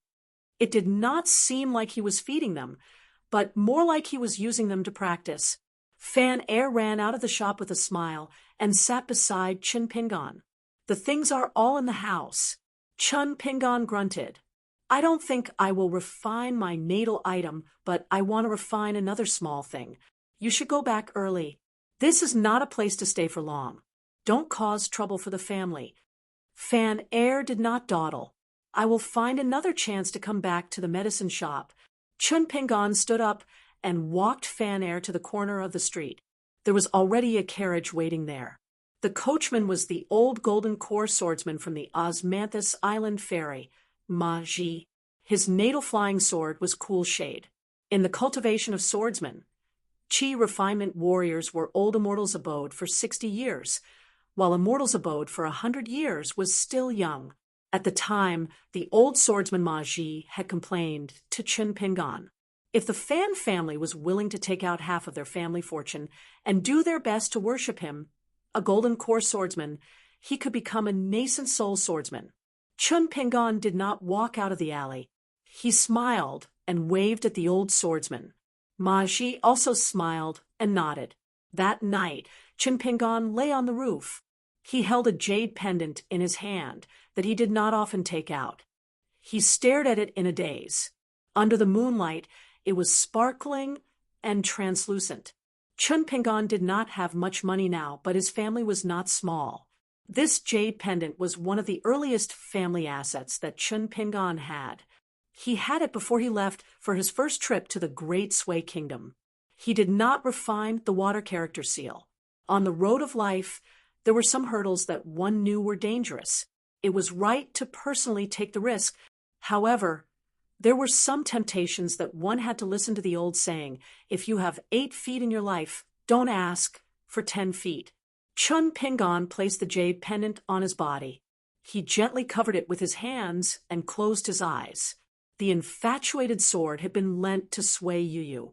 However, without Sui Yuyu, that sword was still far from enough for Chen Pingan. It was a pity that the long Qi sword had been left in the lotus flower-blessed land. Otherwise, he could have used it to fight enemies. If only someone could lend me a sword. However, there was no such thing in the world. Until the day before the great cold, the dusty medicine shop was still calm. There was not a single customer. However, there were no guests. A seemingly empty cross-continent ferry was docked at the lonely island in the sea.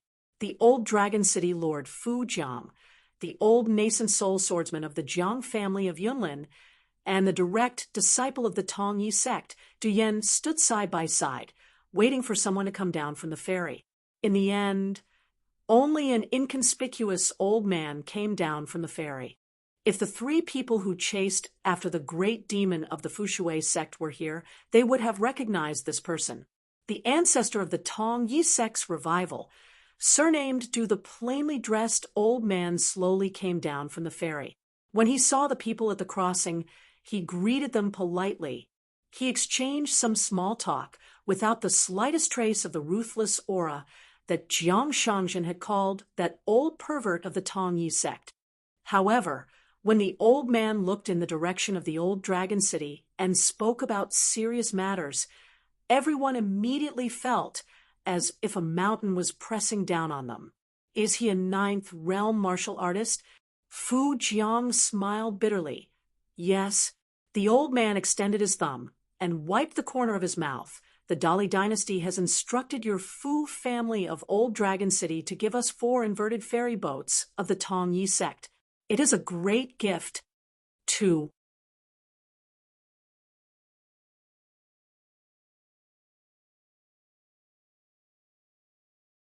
364. Greater than 13,000-word chapter.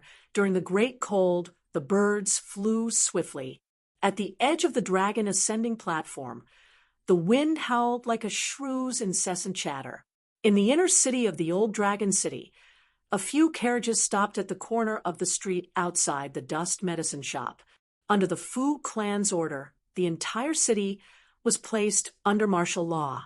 Not only were wild cultivators and common people not allowed to go to the dragon ascending platform outside the city to watch the battle, they were also prohibited from going to the streets with anyone other than those of the 6 major clans.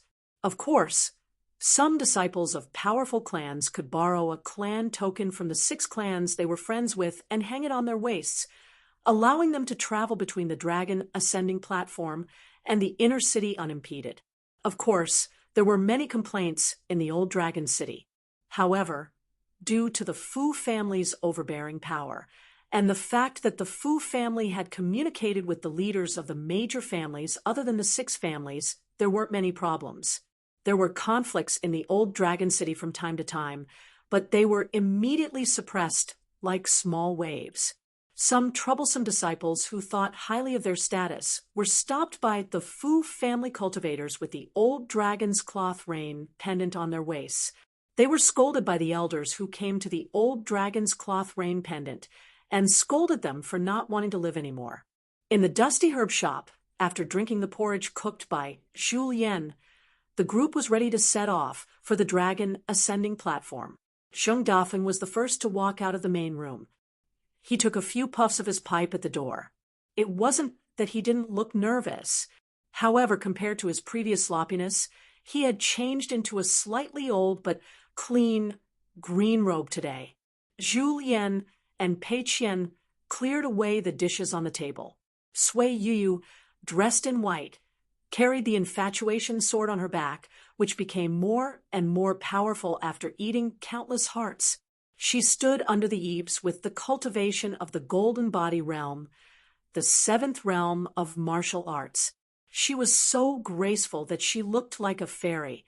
Lu Baixiang was still dressed in a scholar's robe. He no longer held a few chess pieces in his hand and stroked them. The saber hanging on his waist had stopped snowing.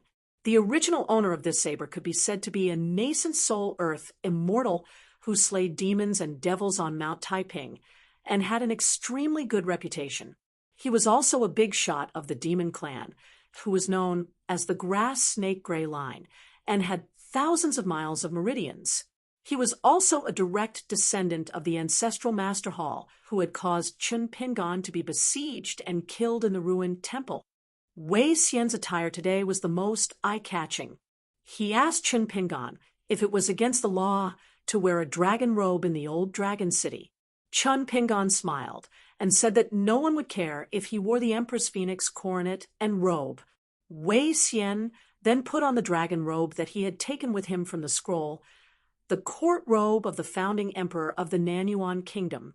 Hidden in his sleeve was the militarist's armor pill. Shi, one of the ancestors of the deity bearing dew armor. Zhu Yan, who looked like a cook, wiped the water on his hands and walked out of the kitchen. Pei Qian, who seemed to be in a bad mood today, followed behind him. Today, Chen Pingan was still wearing the same golden wine gown. He had a jade hairpin made of ordinary material in his hair bun, a vermilion wine gourd hung on his waist, and a plain white jade tablet that no one had ever seen before hung on his other side. The jade tablet had only been taken out by Chen Pingan from a Qi palace where a tiny wisp of sword Qi had once resided. It belonged to Fan Juanmao's so-called minor refinement. Even now, he could only look at it but not use it. Its existence in itself was a thought. To be precise, it was one of the few thoughts that Chen Pingan, this bumpkin, had. To avenge his parents, to promise Ning Yao to be the great sword immortal, the 60-year agreement with Sister Sword Spirit. One day, he would be able to speak to the four worlds with dignity. Chen Pingan wore a new pair of boots that Pei Qian had sent to him secretly. Before dawn, Pei Qian got up in the dark and went to Chen Pingan, who was sleeping on the floor in front of the medicine shop. She held the boots in her hand. Chen Pingan curiously asked her where she got the boots from. Pei Qian said that she borrowed a few taels of silver from Junyang and others at the inn.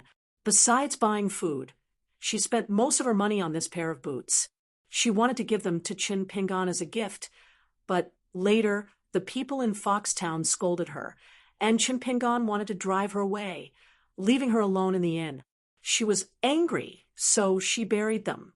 Later, Chen Pingan changed his mind and took her to Mirage Scene City. She secretly dug them up at night. At that time, Zhong Kuei was watching by her side and said that it was a cenotaph. She walked all the way to the ferry in Mirage Scene City, then the ferry in Qingjing Mountain, and then to Old Dragon City. She was afraid that the cenotaph would make Chen Pingan angry, but she had a guilty conscience, so she didn't dare to take it out. At that time, one big and one small. The big one sat on the mattress on the floor and began to put on his boots. He was somewhat happy, but he didn't praise the skinny little girl much. However, what he wanted to say was probably in his young face and those clean eyes. The little girl squatted at the side and asked, "Does it fit?" Chen Pingan nodded and said, "It does." However, after Chen Pingan put on his boots, he jumped up a few times and turned hostile. He told Pei Qian and the Yin spirit of Zhao to stay in the dusty medicine hall and not follow them to the Dragon Ascension platform. Moreover, the Yin spirit would leave the medicine hall at some point in time, so Pei Qian did not need to be afraid. As long as she did not leave the medicine hall on her own, she would not be in danger. Pei Qian was, of course, displeased. These days, she had been diligently practicing the crazy demon sword technique. However, when she saw how serious Chen Pingan was, she drooped her head and said, "Oh." At this moment, Chen Pingan looked at Zheng Dafeng and asked with a smile, "What do you say? Let's go?" Zheng Dafeng took a deep breath of his pipe and hung it at his waist. He strode towards the courtyard and said, "Let's go." The group left the dusty medicine hall and walked in the alley. They got on the carriage sent by the Fan family. Fan Air and the old swordsman Ma Ji were not there. Fan Air had come to the medicine hall again before. The two of them sat on the roof and drank. Chen Pingan told him not to appear near the medicine hall on the day of the great cold. Fan Air said he knew the gravity of the matter and would not act willfully. Pei Qian brought a small stool and sat in front of the dusty medicine hall. She bent down and hugged her knees. Under her feet was the trekking staff that she had been with for a long time. She stepped on the soles of her shoes and gently twirled it, rolling it around. On the other side of the threshold, there was an oil paper umbrella. Chen Pingan had asked her to bring it along. Even if she was in a dusty pharmacy, she had to bring the umbrella with her. The Yin spirit of Zhao did not move for now. Zheng Dafeng only needed to break the tobacco pipe, and it would appear next to him. If it appeared too early at the Dragon Ascension platform, the other side might already have a plan to deal with it. Near the Dragon Ascension platform, there was a saying that there were hidden dragons and crouching tigers.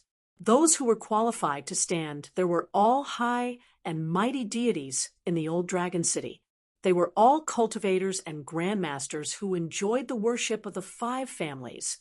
The Een spirit stood beside the charcoal girl and asked, worried about Qin Pingan. Pei Qian said softly, "My father is so powerful." The Een spirit of Zhao, who walked out of the small temple in the Li Zhu grotto, smiled and said, "He is powerful, but he is a little stupid. It has nothing to do with him, but he still wants to get involved." For the first time, Pei Qian did not jump up and scold him. She muttered to herself, "Isn't that right? Otherwise, why would he bring me along? I am a money-losing person. My father is already so rich, but he is still a miser. He never spends money extravagantly. He would break a copper coin into 8 pieces. The more she spoke, the more worried she became. Pei Qian straightened her back and took out the yellow paper talisman from her sleeve. She placed it on her forehead and raised her head. She puffed out her cheeks and blew on the pagoda demon suppression talisman. 3 carriages traveled from the inner city to the outer city. Zheng Dafeng sat alone in the carriage at the very front. He closed his eyes and rested. The fist intent that he had been suppressing actually showed signs of overflowing. With every jolt of the carriage, there would be stellar energy floating.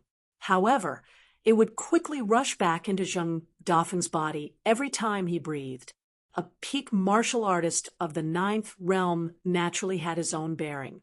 Qin Pingan was supposed to sit with the lackey Zhu Lian, who liked to call himself an old servant. However, Sui Yu beat him to it. Zhu Lian was tactful and went to sit with Wei Xian and Lu Baixiang with a smile. Inside the carriage, they sat facing each other. Sui Yu asked, "You see Lu Baixiang in a different light. Is it because he was the first to reveal the heavenly secret and said something? You're so displeased with me because you noticed the wisp of killing intent I revealed to you at the inn at the border that day?" Qin Pingan asked in return. "The old Taoist said that after you came out of the painting, you would definitely be loyal to me. Did he do something to your state of mind?" Qin Pingan answered his own question, "But I feel that it doesn't seem like it. It wasn't just because you revealed your killing intent to me that time. In my eyes, the 4 of you are still living dead. Humans have their own ups and downs. No matter how calm their hearts are, no one dares to say that they have not changed their original intentions on the path of cultivation. So I am very curious why that old Taoist dared to say that I can use you without worry." Sui Yu also asked in return, "You don't trust the heavens of our lotus flower-blessed land?" Qin Pingan shook his head. "On this matter, I trust the old Taoist." Sui Yu stroked the scabbard of infatuation across his knees. "The 4 of us, other than the sentence we each received, actually have another sentence that all 4 of us know. It's hard to say for Wei Xian. He never chatted with the 3 of us in private, so at least Lu Baixiang, Zhu Lian, and I know this sentence." Qin Pingan asked, "Can I say it?" Sui Yu smiled bitterly. "Actually, it doesn't matter if I say it. It's just that the one who kills Qin Pingan with his own hands shall obtain freedom. So if you were the first to invite me out of the painting, I would try to kill you no matter what. As for why Wei Xian was clearly the first to leave the painting but didn't attack you, and didn't even have any killing intent, I don't understand. Wait until the battle at the inn. After you invited the other 3, it will become a situation of mutual restraint. No one is willing to let someone else succeed and become the one." Qin Pingan frowned, but outside the ruined temple, Wei Xian personally said that if I die, all of you will die. Isn't that contradictory? Sui Yu smiled. Either Wei Xian lied, or the old Taoist predicted that you would invite Wei Xian out first and purposely didn't say this to him. No matter what Wei Xian does, at least me, Lu Baixiang, and Zhu Lian will not allow the other 2 to kill you. Whoever dares to kill you in private will become the target of the other two, even without Wei Xian's words. We are not willing to lose our freedom. You were the strongest person in the world in lotus flower-blessed land. So you should know that for people like us, freedom is definitely not a dispensable pursuit. Chun Pingon didn't say much about Sui Yuyu's so-called freedom. He only sighed emotionally. No wonder it is said that man proposes, heaven disposes. Heaven has already calculated the hearts of men. Chun Pingon quickly rejected this conclusion.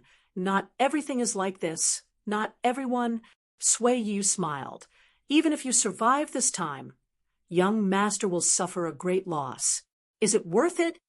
This world was too big, the mountains too high, and the cultivators too far away from the world. There were too many people and things that were not worth it. Chun Pingon didn't say anything. He closed his eyes and started to cultivate the sword furnace stance. The 3 carriages left the outer city and headed for the dragon ascending platform. Fu Qi began to climb the dragon ascending platform alone, climbing up the steps. The Fu family's nascent soul elder didn't show up.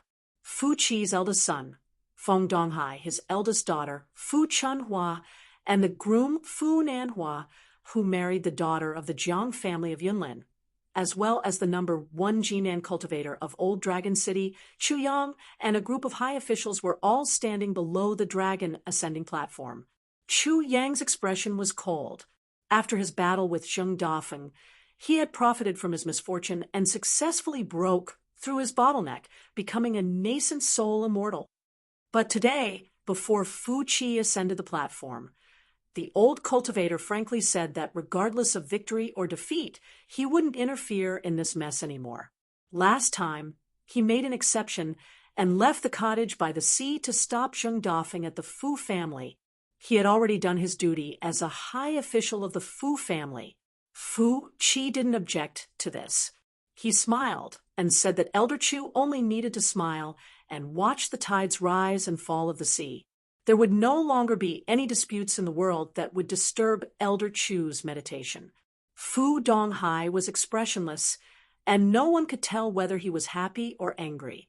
He had thought that when Fu Nanhua was at his best, he would make a decent contribution to the Fu family by setting up a trap for Zheng Dafeng. He would be able to suppress his younger brother, Fu Nanhua's momentum. He didn't expect that things would turn out like this. Fu Qi, the city lord's father, didn't even show up after he was severely injured by Zheng Dafeng. He didn't punish or comfort him, as if he was treating his eldest son as a dead man. This was what made Feng Donghai the most mad. As the master of the Fu family, Fu Qi also held the title of the city, Lord of Old Dragon City. He had always been very easy to talk to when it came to family affairs and the structure of Old Dragon City. For example, he didn't wantonly suppress the prosperity of the other families, and he gave preferential treatment to the vermin in the family who couldn't cultivate. But when Fu Qi was not easy to talk to, Fu Donghai and Fu Chunhua and the other direct descendants would even feel scared. Fu Chunhua looked up at the back of the tall figure, who was climbing up step by step, and her expression was absent-minded. She still remembered the scene when her father took her to see Zheng Dafeng. They didn't have a good talk, and they didn't part on bad terms. They just had different goals, but from that day on, they didn't interfere with each other's business. However, Fu Donghai's little trick this time had caused such a big storm. As half an outsider, Fu Chunhua could see more clearly than the anxious Fu Donghai. In fact, her father Fu Qi wasn't angry at Feng Donghai's smart move this time. On the contrary, he was vaguely happy. It was like an idiot who didn't have high hopes, but one day he accidentally did something that could help a smart person who had been waiting for a long time, but couldn't enter. Fu Nanhua's youngest son, Fu Nanhua, who had always been the young city lord, was the most bored. Zheng Dafeng died on the dragon climbing platform without any suspense. As for the daughter of the Jiang family, it was true that they got married in a grand way, but after they entered the bridal room, they had an open and honest discussion which Fu Nanhua found acceptable. However, Her appearance was quite surprising. She wasn't as fat and ugly as the rumors said. She was even more beautiful than Jean Sue from the Osmanthus Island, whom he liked. But Fu Nanhua didn't have any thoughts about it, because in the bridal room, this so-called match made in heaven, except for the daughter of the Jiang family who had taken off her wedding dress and changed into ordinary clothes, only a teaching woman stood behind them. She was an experienced gathering vitality swordsman supported by the Jiang family. Fu Nanhua didn't dare to act rashly. He just glanced at the daughter of the Jiang family, his wife, and the teaching woman gave him a sharp look. Since he couldn't afford to offend her, he had to hide from her. After that, Fu Nanhua didn't make trouble for himself anymore. Except for some necessary efforts to save face, he rarely went to her and the old woman to make trouble. The woman kept her word. Even if Fu Nanhua went out to drink with his friends, she would pay for it. Fu Nanhua felt that such a wedding day was great, and he should be content. He just married the daughter of the Jiang family. As for beautiful women like her, as long as he was willing to spend a lot of money, he could find a few in the old Dragon City. The Ding family stood in the middle, and the Fong family and the Ho family stood on the left and right respectively. But today, Du Yan, the powerful son-in-law of the Ding family from the Tong Yi sect, didn't show up. It was good that he didn't show his face. The people of the three families in the old Dragon City could chat more easily. They didn't have to figure out the thoughts of the heir of the Tong Yi sect all the time, for fear of saying something wrong and causing trouble. After all, an immortal sect named after a continent must have a profound foundation. Even if all the big families in the old Dragon City of the Aquarius continent joined together, they still couldn't compete with it, not to mention the children of the Shang family, who were ridiculed as profit-seeking people. They had always been in a state of disunity. The Aquarius continent was the smallest among the 9 continents, and the Tongyi sect was the largest immortal sect in the Tongyi continent in the south. The Fong family and the Ho family all felt lucky that the noble Du Yan was only a woman with the surname Ding, so he protected the Ding family instead of the legendary ancestor behind him who was interested in the old Dragon City. The Fong family was in the worst situation now. Zheng Dafeng almost broke through their mansion. However, the child of the Fong family, who was the culprit today, was very arrogant and didn't look depressed at all. He was talking with a scoundrel of the Ho family. How could he not feel good? That madman Zheng would soon be beaten to death on the dragon ascending platform. He had already prepared a large sum of money. Once he returned to the city, he would hold a big banquet. As long as it was a woman who had worked as a waiter in the dusty medicine shop, regardless of age, beauty, or ugliness, they would all be thrown into the lowest brothel in Old Dragon City to be prostitutes. Didn't you, Zheng Dafeng, mobilize so many people just for a slut in the mud? Do you regret it now? The Sun family and the Fan family were far away from the Fu family and the Fong family. Besides, only a few people from the 2 families came to join in the fun. The master of the Sun family, Sun Jiashu, didn't show up. The Fan family only sent an old man who was in charge of the incense burning in the ancestral hall. The others were all talented children of the collateral branches. When the 3 carriages came into view, the big families of the old Dragon City didn't make any noise. They didn't point or talk. Even the child of the Fong family, who was sure Zheng Dafeng would die on the dragon-climbing platform, held his breath and stopped smiling. It didn't matter if they were good or bad. Those who could stand on this side more or less represented the face of the family. Not many of them were real fools. Just like this battle. Why didn't the families let the Earth Immortals take out their Dharma treasures or use pavilions or small boats to fly into the sky so that everyone could watch the battle comfortably? Why did they just stand under the dragon-climbing platform and watch the battle through the moon and the water spell? In fact, no one even dared to suggest it. This was the great power that the Fu family had accumulated for thousands of years. It was also the survival wisdom that the big families of the old Dragon City should have. The three carriages slowly stopped by the dragon climbing platform. The people of the Fu family looked thoughtful. No one would jump out to provoke Sheng Dafeng's group. They might die, and it would be a disgrace to the Fu family. The people of the Fu family would even think that they didn't deserve to die. They didn't want to waste the family's money. Sheng Dafeng climbed to the platform alone. He didn't say anything to Chen Pingan. He just strode up. Chen Pingan looked around and quickly retracted his gaze. He only looked up at the stairs. In the distance, Fu Nanhua stared at this guy and was surprised. The dark and skinny teenager from the Mud Bottle Alley was really lucky.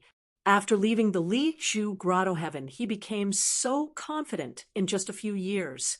Not only did he not avoid Fu Nanhua and the old Dragon City, but he also came to mess things up.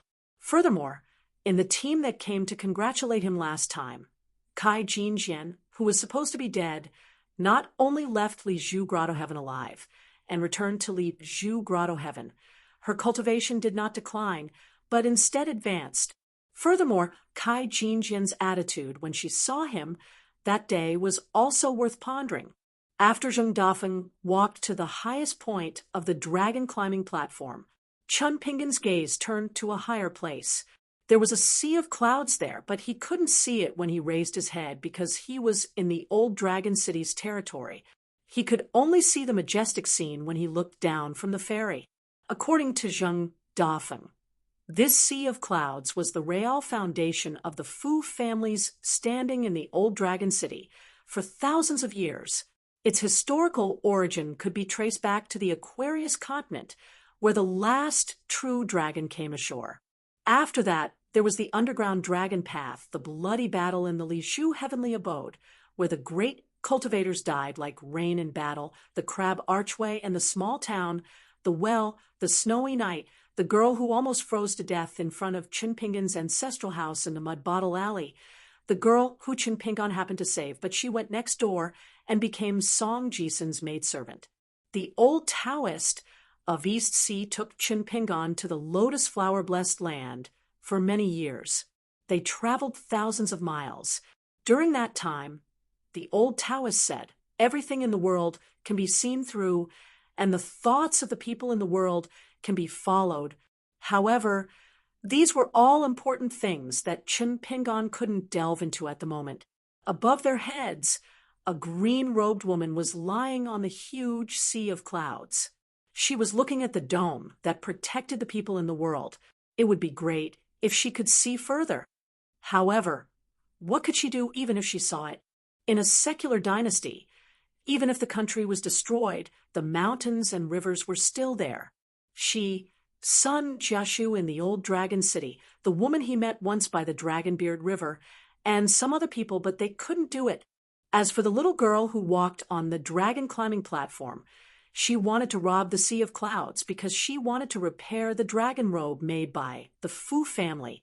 By then, she could upgrade the old dragon robe, which was a half-immortal weapon, into a real immortal weapon. This made Fan Junmao very concerned. The fight for the great Tao was more dangerous than a matter of life and death. She died once, so it was nothing. As long as the great Tao continued, she could come back again. Therefore, the old man in the shop of the Yang family was the only one who couldn't die. As long as the old man could still live there, Fan Junmao, Li Er's daughter, Li Lu, and all the people chosen by the old man could die without disappearing. As for the world, who else was Fan Junmao afraid of except the old man? The answer was no. Even if the three ancestral masters of the three sects who had reached the end of the path came to the old Dragon City and used their divine powers that were more powerful than the old man's, and they could really destroy her with a snap of their fingers, she would only feel hatred and not fear. On this point, Fan Junmao and GQ, who had reached the top of the platform, had different daos, but their minds were the same. She suddenly sat up and looked at Fu Qi on the dragon climbing platform, confused. Sheng Dafeng had reached the top. Fu Qi was ready. Today, Fu Qi didn't use the half-immortal weapon that the nascent soul ancestral master had. Fu Qi didn't wear the old dragon robe either. He also didn't take out the half-immortal weapon that protected the Fu family's ancestral hall. Fu Qi could no longer control the sea of clouds above his head. Therefore, Fu Qi only brought the half-immortal weapon that he had just bought from another continent, the ownerless flying sword left behind by a dead sword immortal. Fan Junmao felt that something was wrong. Something was very wrong. She patted the sea of clouds below her. The sea of clouds went around the dragon-climbing platform and suddenly sank, instantly covering the entire old dragon city. At the same time, Fan Junmao bit his finger and drew a talisman on his hand. It was an ancient talisman that had been lost for a long time. The divine man observing the mountains and rivers of the Qi cultivators was just a replica of this talisman. After drawing the talisman, Fan Junmao, who was slightly pale, put his palms together and opened his arms. Images flashed between his hands. Fan Junmao looked at the images in front of him, as if he was looking at flowers on horseback. The Fu family's ancestral hall, the Sun family's ancestral residence, and the dusty medicine shop. When the images finally stopped on an old man standing on top of the outer city wall, the small map of mountains and rivers instantly shattered. The skin on Fan Junmao's palm that he drew the talisman was already torn. He forcibly swallowed a mouthful of blood essence. Fan Junmao's face was gloomy after losing more than 10 years of cultivation of an ordinary earth immortal of the nascent soul realm. He didn't care about the loss of cultivation at all. Good heavens! A dragon that crossed the river, at least of the immortal realm of the 12th realm. Could it be that old pervert from the Tongyi sect? Fan Junmao, who had always been broad-minded since she was enlightened, finally had a heavy heart. She felt that Zheng Dafeng's death on the dragon-climbing platform was due to his incompetence. She couldn't blame anyone for it. But if she walked down the dragon-climbing platform alive and died in the hands of an outsider for no reason, she wouldn't feel good about it. This old dragon city had been her territory since ancient times. But was it worth it for her to give up this Fan Junmao for the rest of her life for the sake of Zheng Dafeng? She leaned back and began to weigh the pros and cons. In fact, there were no pros, only cons. So she closed her eyes and sighed softly. At least she didn't want to see Zheng Dafeng make a fool of himself. After all, it wasn't funny at all. The entire dragon-climbing platform began to shake violently. The waters of the East Sea and the South Sea in the Aquarius continent surged and beat against the shore. But they were all pushed back by the Earth Immortals using their own supernatural powers. On the surface of the sea, not far from the island's ferry, a little Taoist boy stood on a huge floating golden gourd, his face full of smiles. The parasol umbrella conceals the mysteries of heaven. Not only can it save your life, but it can also shield you Chenpingan from deduction and rescue. There is no door to fortune or misfortune. Only people bring it upon themselves. You, Chenpingan, are doomed this time. You've provoked the only person in the Tongyi continent that you shouldn't have provoked. Otherwise, the Jade Gui sect, the Fushur sect, the Peaceful Mountain, and even the Tongyi sect, Chenpingan wouldn't have much of a problem aside from this person. You, Chenpingan, do have some ability in a fight against those in the same realm. You, Chenpingan, have no fear.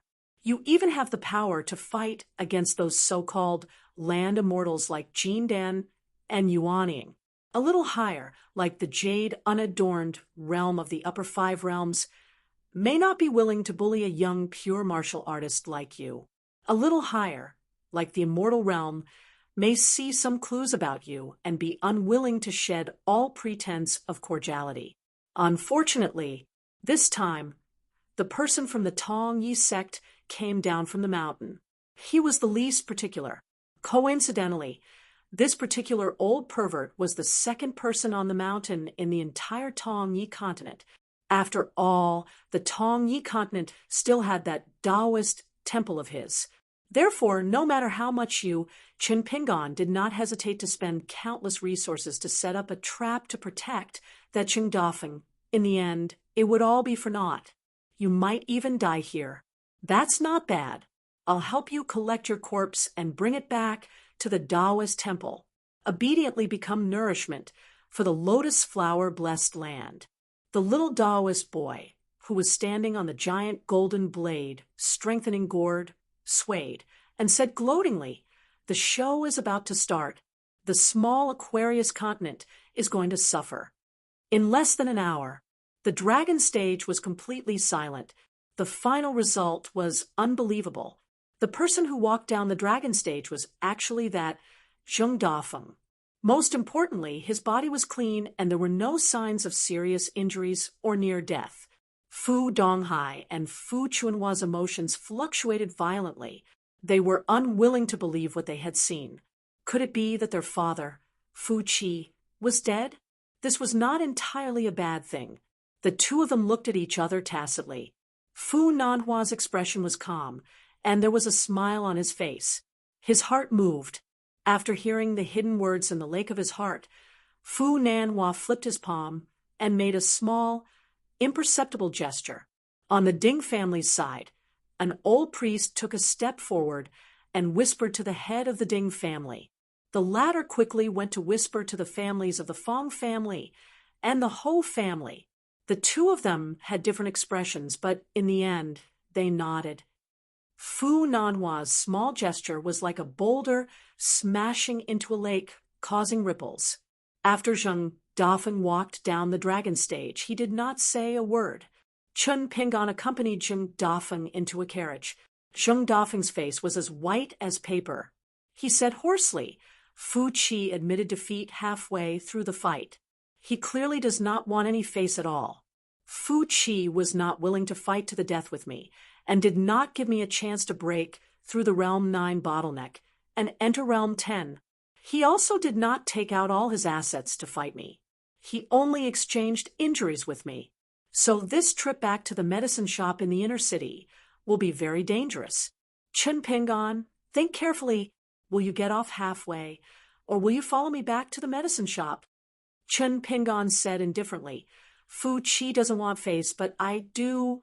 Zheng Dafeng tilted his head and wiped away the blood flowing out of his ear. He said with a smile, "Do you believe these words yourself? If you want face, would you wait at the tree stump early in the morning, take the letter, and then run around the small town for a few copper coins?" Chun Pingan shook his head. "I earned that money with a clear conscience." Zheng Dafeng smiled bitterly. "What, do you want me to beg you before you leave?" Chun Pingan said. "It's useless even if you beg me." Zheng Dafeng leaned back. "What the hell do you want?" Chun Pingan hesitated. "Last time when I broke through in Old Dragon City, there was something strange, but it was not obvious. This time, I went to Lotus Flower Blessed Land and came back to Old Dragon City. For some reason, my intuition tells me that there is an evil dragon swimming in my heart. Once I choose to leave, it may break free of its restraints and completely come out of the water. This may be an inevitable calamity for me to go against the heavens and rebuild the longevity bridge. When I crossed the stone arch bridge, I probably felt that I was accepted by the world, but it was an illusion. It was not a good thing. I was already targeted by the vast world. I have to escape today, and I will escape in this life." This Zheng Dafeng believed, but he knew in his heart that this was actually Chun Pingan's excuse, even though the words were true. Zheng Dafeng scolded, "Even so, don't die here because of me. Can't you find someone else? Don't make me feel like I owe you. Can you find Li Er, who has a whole new level of respect for you, or your good brother Lu Xianying?" Chun Pingan pointed at Zheng Dafeng's eyes. "Your eyes are bleeding. Wipe them. You don't look good. That girl really has bad taste for liking you. If she was still alive and saw you like this, she probably wouldn't like you." Zheng Dafeng cursed and kicked at Chun Pingan, but Chun Pingan casually slapped it away. 3 carriages headed for Old Dragon City. The 3 carriage drivers were all Fan family loyalists, and their expressions were calm. After traveling for a dozen miles, 2 of the Fong family's guardians, a level 7 martial artist and a golden core cultivator appeared on the road. Zheng Dafeng wanted to get off the carriage, but Chen Pingan stopped him. Sui Yu got off the carriage first, and Lu Baisheng followed behind. But for now, Sui Yu was dealing with two people alone. Lu Baisheng followed the two carriages slowly, ready to support Sui Yu at any time. One of the carriages stopped in place. Then, the Ho family's guardians blocked the road. Zhu Lian jumped off the carriage. Another Fan family carriage stopped. Wei Xian followed the last carriage on foot with Qin Pingan and Zheng Dafeng in it. Behind them were the guardians of the Ding family. Wei Xian was wearing a dragon robe and sweet dew armor. He stopped, and the carriage continued forward. Zheng Dafeng shook his head. This is the Fu family's intention. The situation is completely different from what we predicted. The battle at the Dragon Ascending platform was much better than expected, but walking off the platform is much worse than the worst-case scenario. The Fu family doesn't even take the Jiang family of Cloud Forest seriously. What's going on? As they neared the eastern gate of the old Dragon City, Chen Pingan lifted the curtain and glanced. This means that what I said was true. The upper realm cultivator hiding behind the scenes has appeared, and he won't be a jade, unyielding realm. Even if he is a level 11 cultivator, he will most likely be a sword cultivator. That's why the Jiang family of Cloud Forest can endure it. But the worst-case scenario is that the great cultivator waiting for us has long been involved in the marriage of the Jiang family's first daughter to the old Dragon City. Killing you, Zheng Dafeng, is just a small bonus for a big deal. As for the Fan family, they might have already been excluded and will face a round of cleansing. Whether or not Fan Junmao makes a move, the Fan family is already showing signs of destruction. Zheng Dafeng said self-deprecatingly, if that's the case, Zheng Dafeng, will die without a burial place. Let's see if that great cultivator waiting for me will give me a chance to enter the Realm 10. The carriage slowly stopped. Chen Pingan lifted the curtain and looked up at the top of the city wall. He said softly, it might be more difficult. Zheng Dafeng and Chen Pingan stood side by side on the main road into the city. There were 3 people standing on top of the city wall. One was an ordinary old man, Du Yan, the direct descendant of the Tong Yi sect, and his wife, Madame Ding. The handsome Du Yan chuckled and said, Old ancestor, aren't you being too much of a bully by coming here in person? The old man smiled. If I don't bully people with my realm, why do I have to cultivate so hard? Besides, did my current cultivation level fall from the sky? Didn't I save up my fortune bit by bit through countless battles and near-death experiences? Du Yan nodded with a smile. You are right, old ancestor. Du Yan hesitated. That guy called Qin Pingan? The old man smiled. I've heard of this young man's name. That good-for-nothing borrowed the important weapon of the sect. In the end, it was a sword cultivator who killed the big demon of the Fushi sect and gave Jiang Shangzhen a great advantage. I know the name of that sword cultivator. He is very powerful. Zhua, the disciple of the sage of literature. In the first 100 years, he broke the sword hearts of many excellent sword embryos in various continents. For example, Chao Jun of the continent of Sahara. He was in the limelight for a while. Later, the old scholar was imprisoned in the Merit Forest of the Academy and disappeared. His swordsmanship is very brilliant. Zhua asked about the name Chen Pingan on the sea. So Chen Pingan must have a deep connection with the sage of literature. Du Yan's scalp tingled. To be able to make the founder of the Bronze Leaves sect praise him as powerful and very brilliant, what kind of outstanding sword immortal was that? As for the deep connection between the sage of literature and that old scholar, Du Yan felt that Chen Pingan would be safe this time, but that Zheng Dafeng would definitely die. Unexpectedly, the old man said, Otherwise, why do you think I took that fairy with me? I was waiting for that Zhua. I was not afraid of him coming. I was afraid that he would let me take that natal item for nothing. Du Yan was excited. He bowed with his hands folded in front. Old ancestor, you are so mighty and bold. You are the best in the Tongyi continent. The old man sneered. Don't say this nonsense. If you are capable, go to my level and let your descendants and disciples flatter you.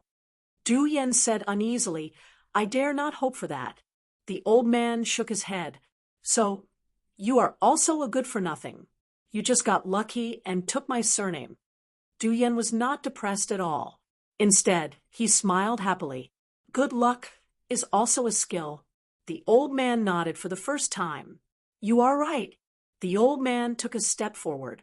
In an instant, the old man came directly in front of Zheng Dafeng. He was only 2 or 3 steps away, almost face to face. Because he was not tall, the old man had to slightly look up at this injured 9th realm martial artist. He asked with a smile, I heard that you are the gatekeeper of the Li Zhu cave and do odd jobs for that weird old man. I wonder if he has the guts to leave that cage and make trouble for me after I kill you? Zheng Dafeng was indifferent. He just punched out. The old man put his hands behind his back. He stood there and took the punch. He slid back a few steps, but he was still standing. On the other hand, Zheng Dafeng's abdomen was pierced by a boat-like object as long as 2 arms. The old man habitually stuck out his thumb and wiped away a trace of blood at the corner of his mouth. That's it. I am not a pure martial artist. Don't they say that the bodies of qi cultivators are made of paper? I don't think so. The old man flicked away the blood and then pointed at Zheng Dafeng's abdomen. This is not a sword cultivator's natal flying sword. I hate sword cultivators the most in my life. They like to be in the limelight too much, especially sword immortals. They are so arrogant that I want to dig their eyeballs out and stuff them into their assholes. Unfortunately, when I can do that, I have to abide by the rules of this world again. It's a big cage. I can't leave the mountain easily. Don't you think it's hateful? Speaking of this, the old man squinted at the sky. Zheng Dafeng stepped on the ground and punched at the old man again. But the old man turned sideways and pressed Zheng Dafeng's head with one hand, pushing him back. Zheng Dafeng flew backward for more than 1,000 feet. His abdomen was still nailed to the flying sword-like boat. He fell in a pool of blood, struggling to get up again and falling back to the ground. The old man turned to Chinpingan and asked, Can you call your left and right? Without waiting for the young man's reply, he had already flicked his sleeves. A white robe flew backward, but it spun agilely in the air and floated to the ground. It stomped heavily on the ground before it stopped moving backward, its sleeves fluttering. The old man was slightly surprised. Better than I imagined. You actually have the talent to not be a useless person. Not bad, not bad. Unfortunately, your surname is not Du then. It's not a pity that you die. The old man raised his hand and pressed down gently. A golden palm the size of a mountain directly broke through the sea of clouds above Old Dragon City and pressed down on the mountain above Chun Pingan's head. Chun Pingan punched at the sky with the vaporizing cloud style. Within a radius of 1,000 feet, dust flew and covered the sky. In the huge pit, Chun Pingan slowly walked up the slope and reappeared in the old man's field of vision. The old man looked around and nodded in realization. Seems like that left and right aren't your path protectors. Naturally, they can't make it. As he spoke, Chun Pingan, who had been hit by the golden gourd and revealed his true golden appearance, seemed to be grabbed by an invisible hand. His whole body flew into the air, drew a circle, and crashed into the wall of Old Dragon City behind the old man. The old man shook his head. So what if you were a good seedling? You aren't even in the upper 5 levels. Aren't you still a useless person? Without looking at the wall behind him, the old man stretched out his arm and flicked his finger backward. Where Chun Pingan crashed into the wall, a huge spider web of cracks appeared. After the old man flicked his finger, Chun Pingan, who was already deep in the wall, crashed through the entire wall and landed in the outer city. The old man scratched his head and waited for a while. The world was especially quiet.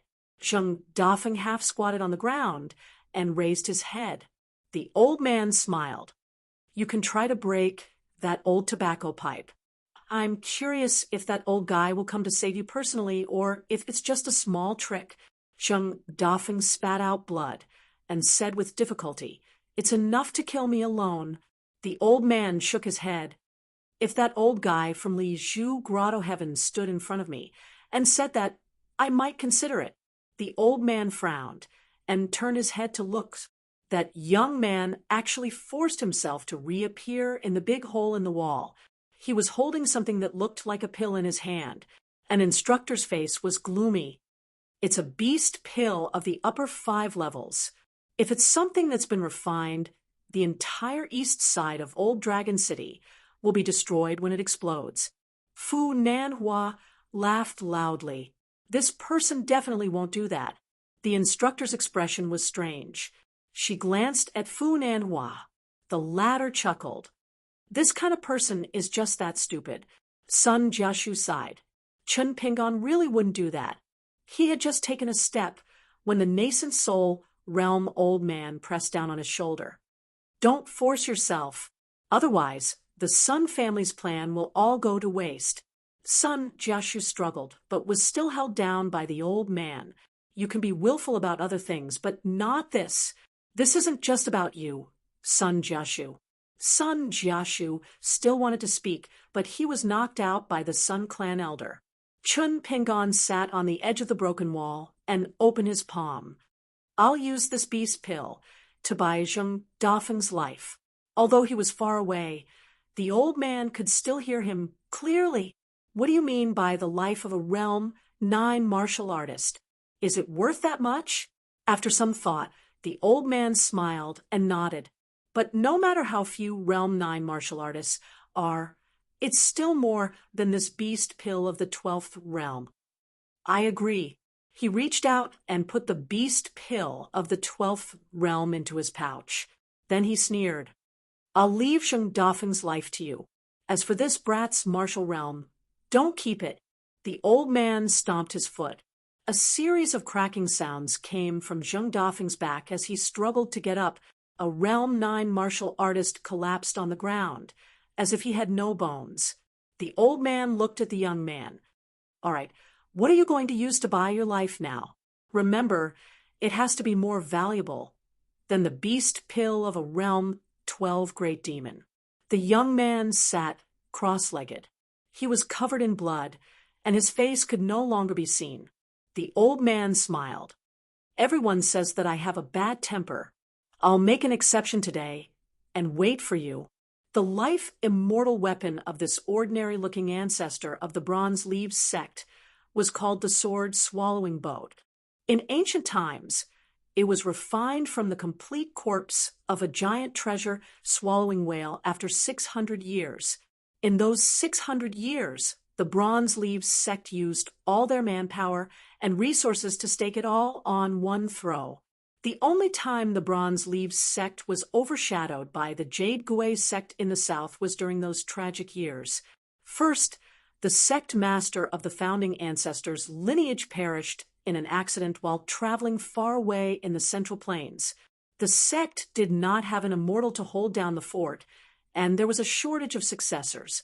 Then, for the sake of Patriarch Du, the Bronze Leaves sect emptied its financial resources. After the old cultivator refined his life-immortal weapon, he went into seclusion for hundreds of years. However, when the old man came out of seclusion, the first thing he did was to ride the boat to the Jade Gui Sect's mountain and challenge a Jade Pu Realm Sword Immortal. It was a battle of life and death. In the end, he killed the Sword Immortal and even swallowed the Sword Immortal's intrinsic flying sword. Since he could swallow a Sword Immortal's flying sword, was there anything in the world he could not eat? The old man waited for a moment before asking, Have you thought it through? Chun Pingon shook his head. No. The old man asked with a smile, The sword nourishing gourd by your waist. It's not bad. Oh, there's also a jade token. It's quite old, but it's actually an item that's close at hand. Unfortunately, it's not enough to buy your life. Besides, if you die, everything will be mine." Chun Pingon lowered his head and patted the sword-nourishing gourd. He squeezed out a smile and said something that others would say, "This is how it will be for the rest of my life. Run if you can." Then he reached out his trembling hand that was covered in blood. He pulled the jade token by his waist and clenched it tightly in his palm. He wanted to crush this item that he had painstakingly refined and had only taken out of his acupuncture point. There was only one thought in his mind. He could not let others lay a finger on this item, even if he died. The item that was close at hand was safe and sound. Chun Pingon was filled with guilt, but in the end, he felt aggrieved. Chun Pingon, who never blamed the heavens or others, he felt aggrieved. He raised his arm that was clenching the jade token tightly and held it in front of his eyes.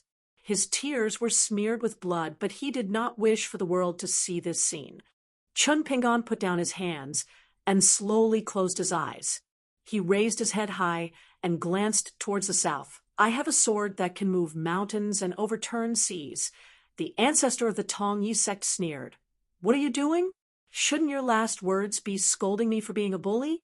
So he controlled his natal immortal weapon and pierced the abdomen of the young man at the entrance of the city. For some reason, the jade token shattered.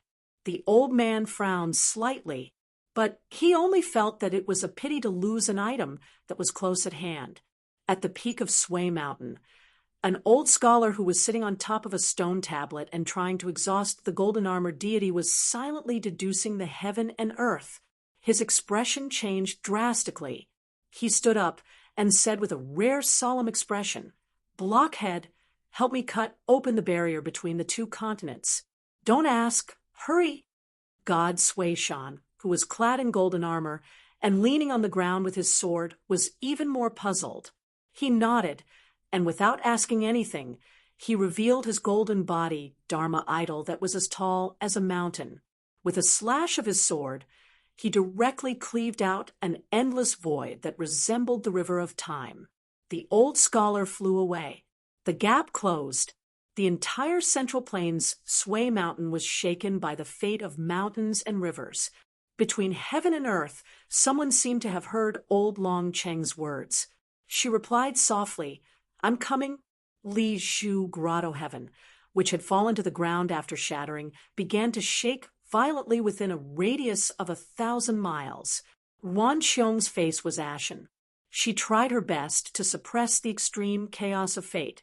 On a large cliff of the dragon's subduing platform, a tall, white figure appeared. She flew straight up into the sky with her 2 snow-white sleeves. She stopped at the dome of the vast sky and glanced at the southernmost point of the Aquarius continent. Her figure moved like a sword. Wherever the snow-white figure went, the entire sky above the Aquarius continent would rumble with thunder during the great cold. You're tuning into the Mystic Fist YouTube channel. Don't forget to subscribe and join us on this journey to catch the most captivating stories.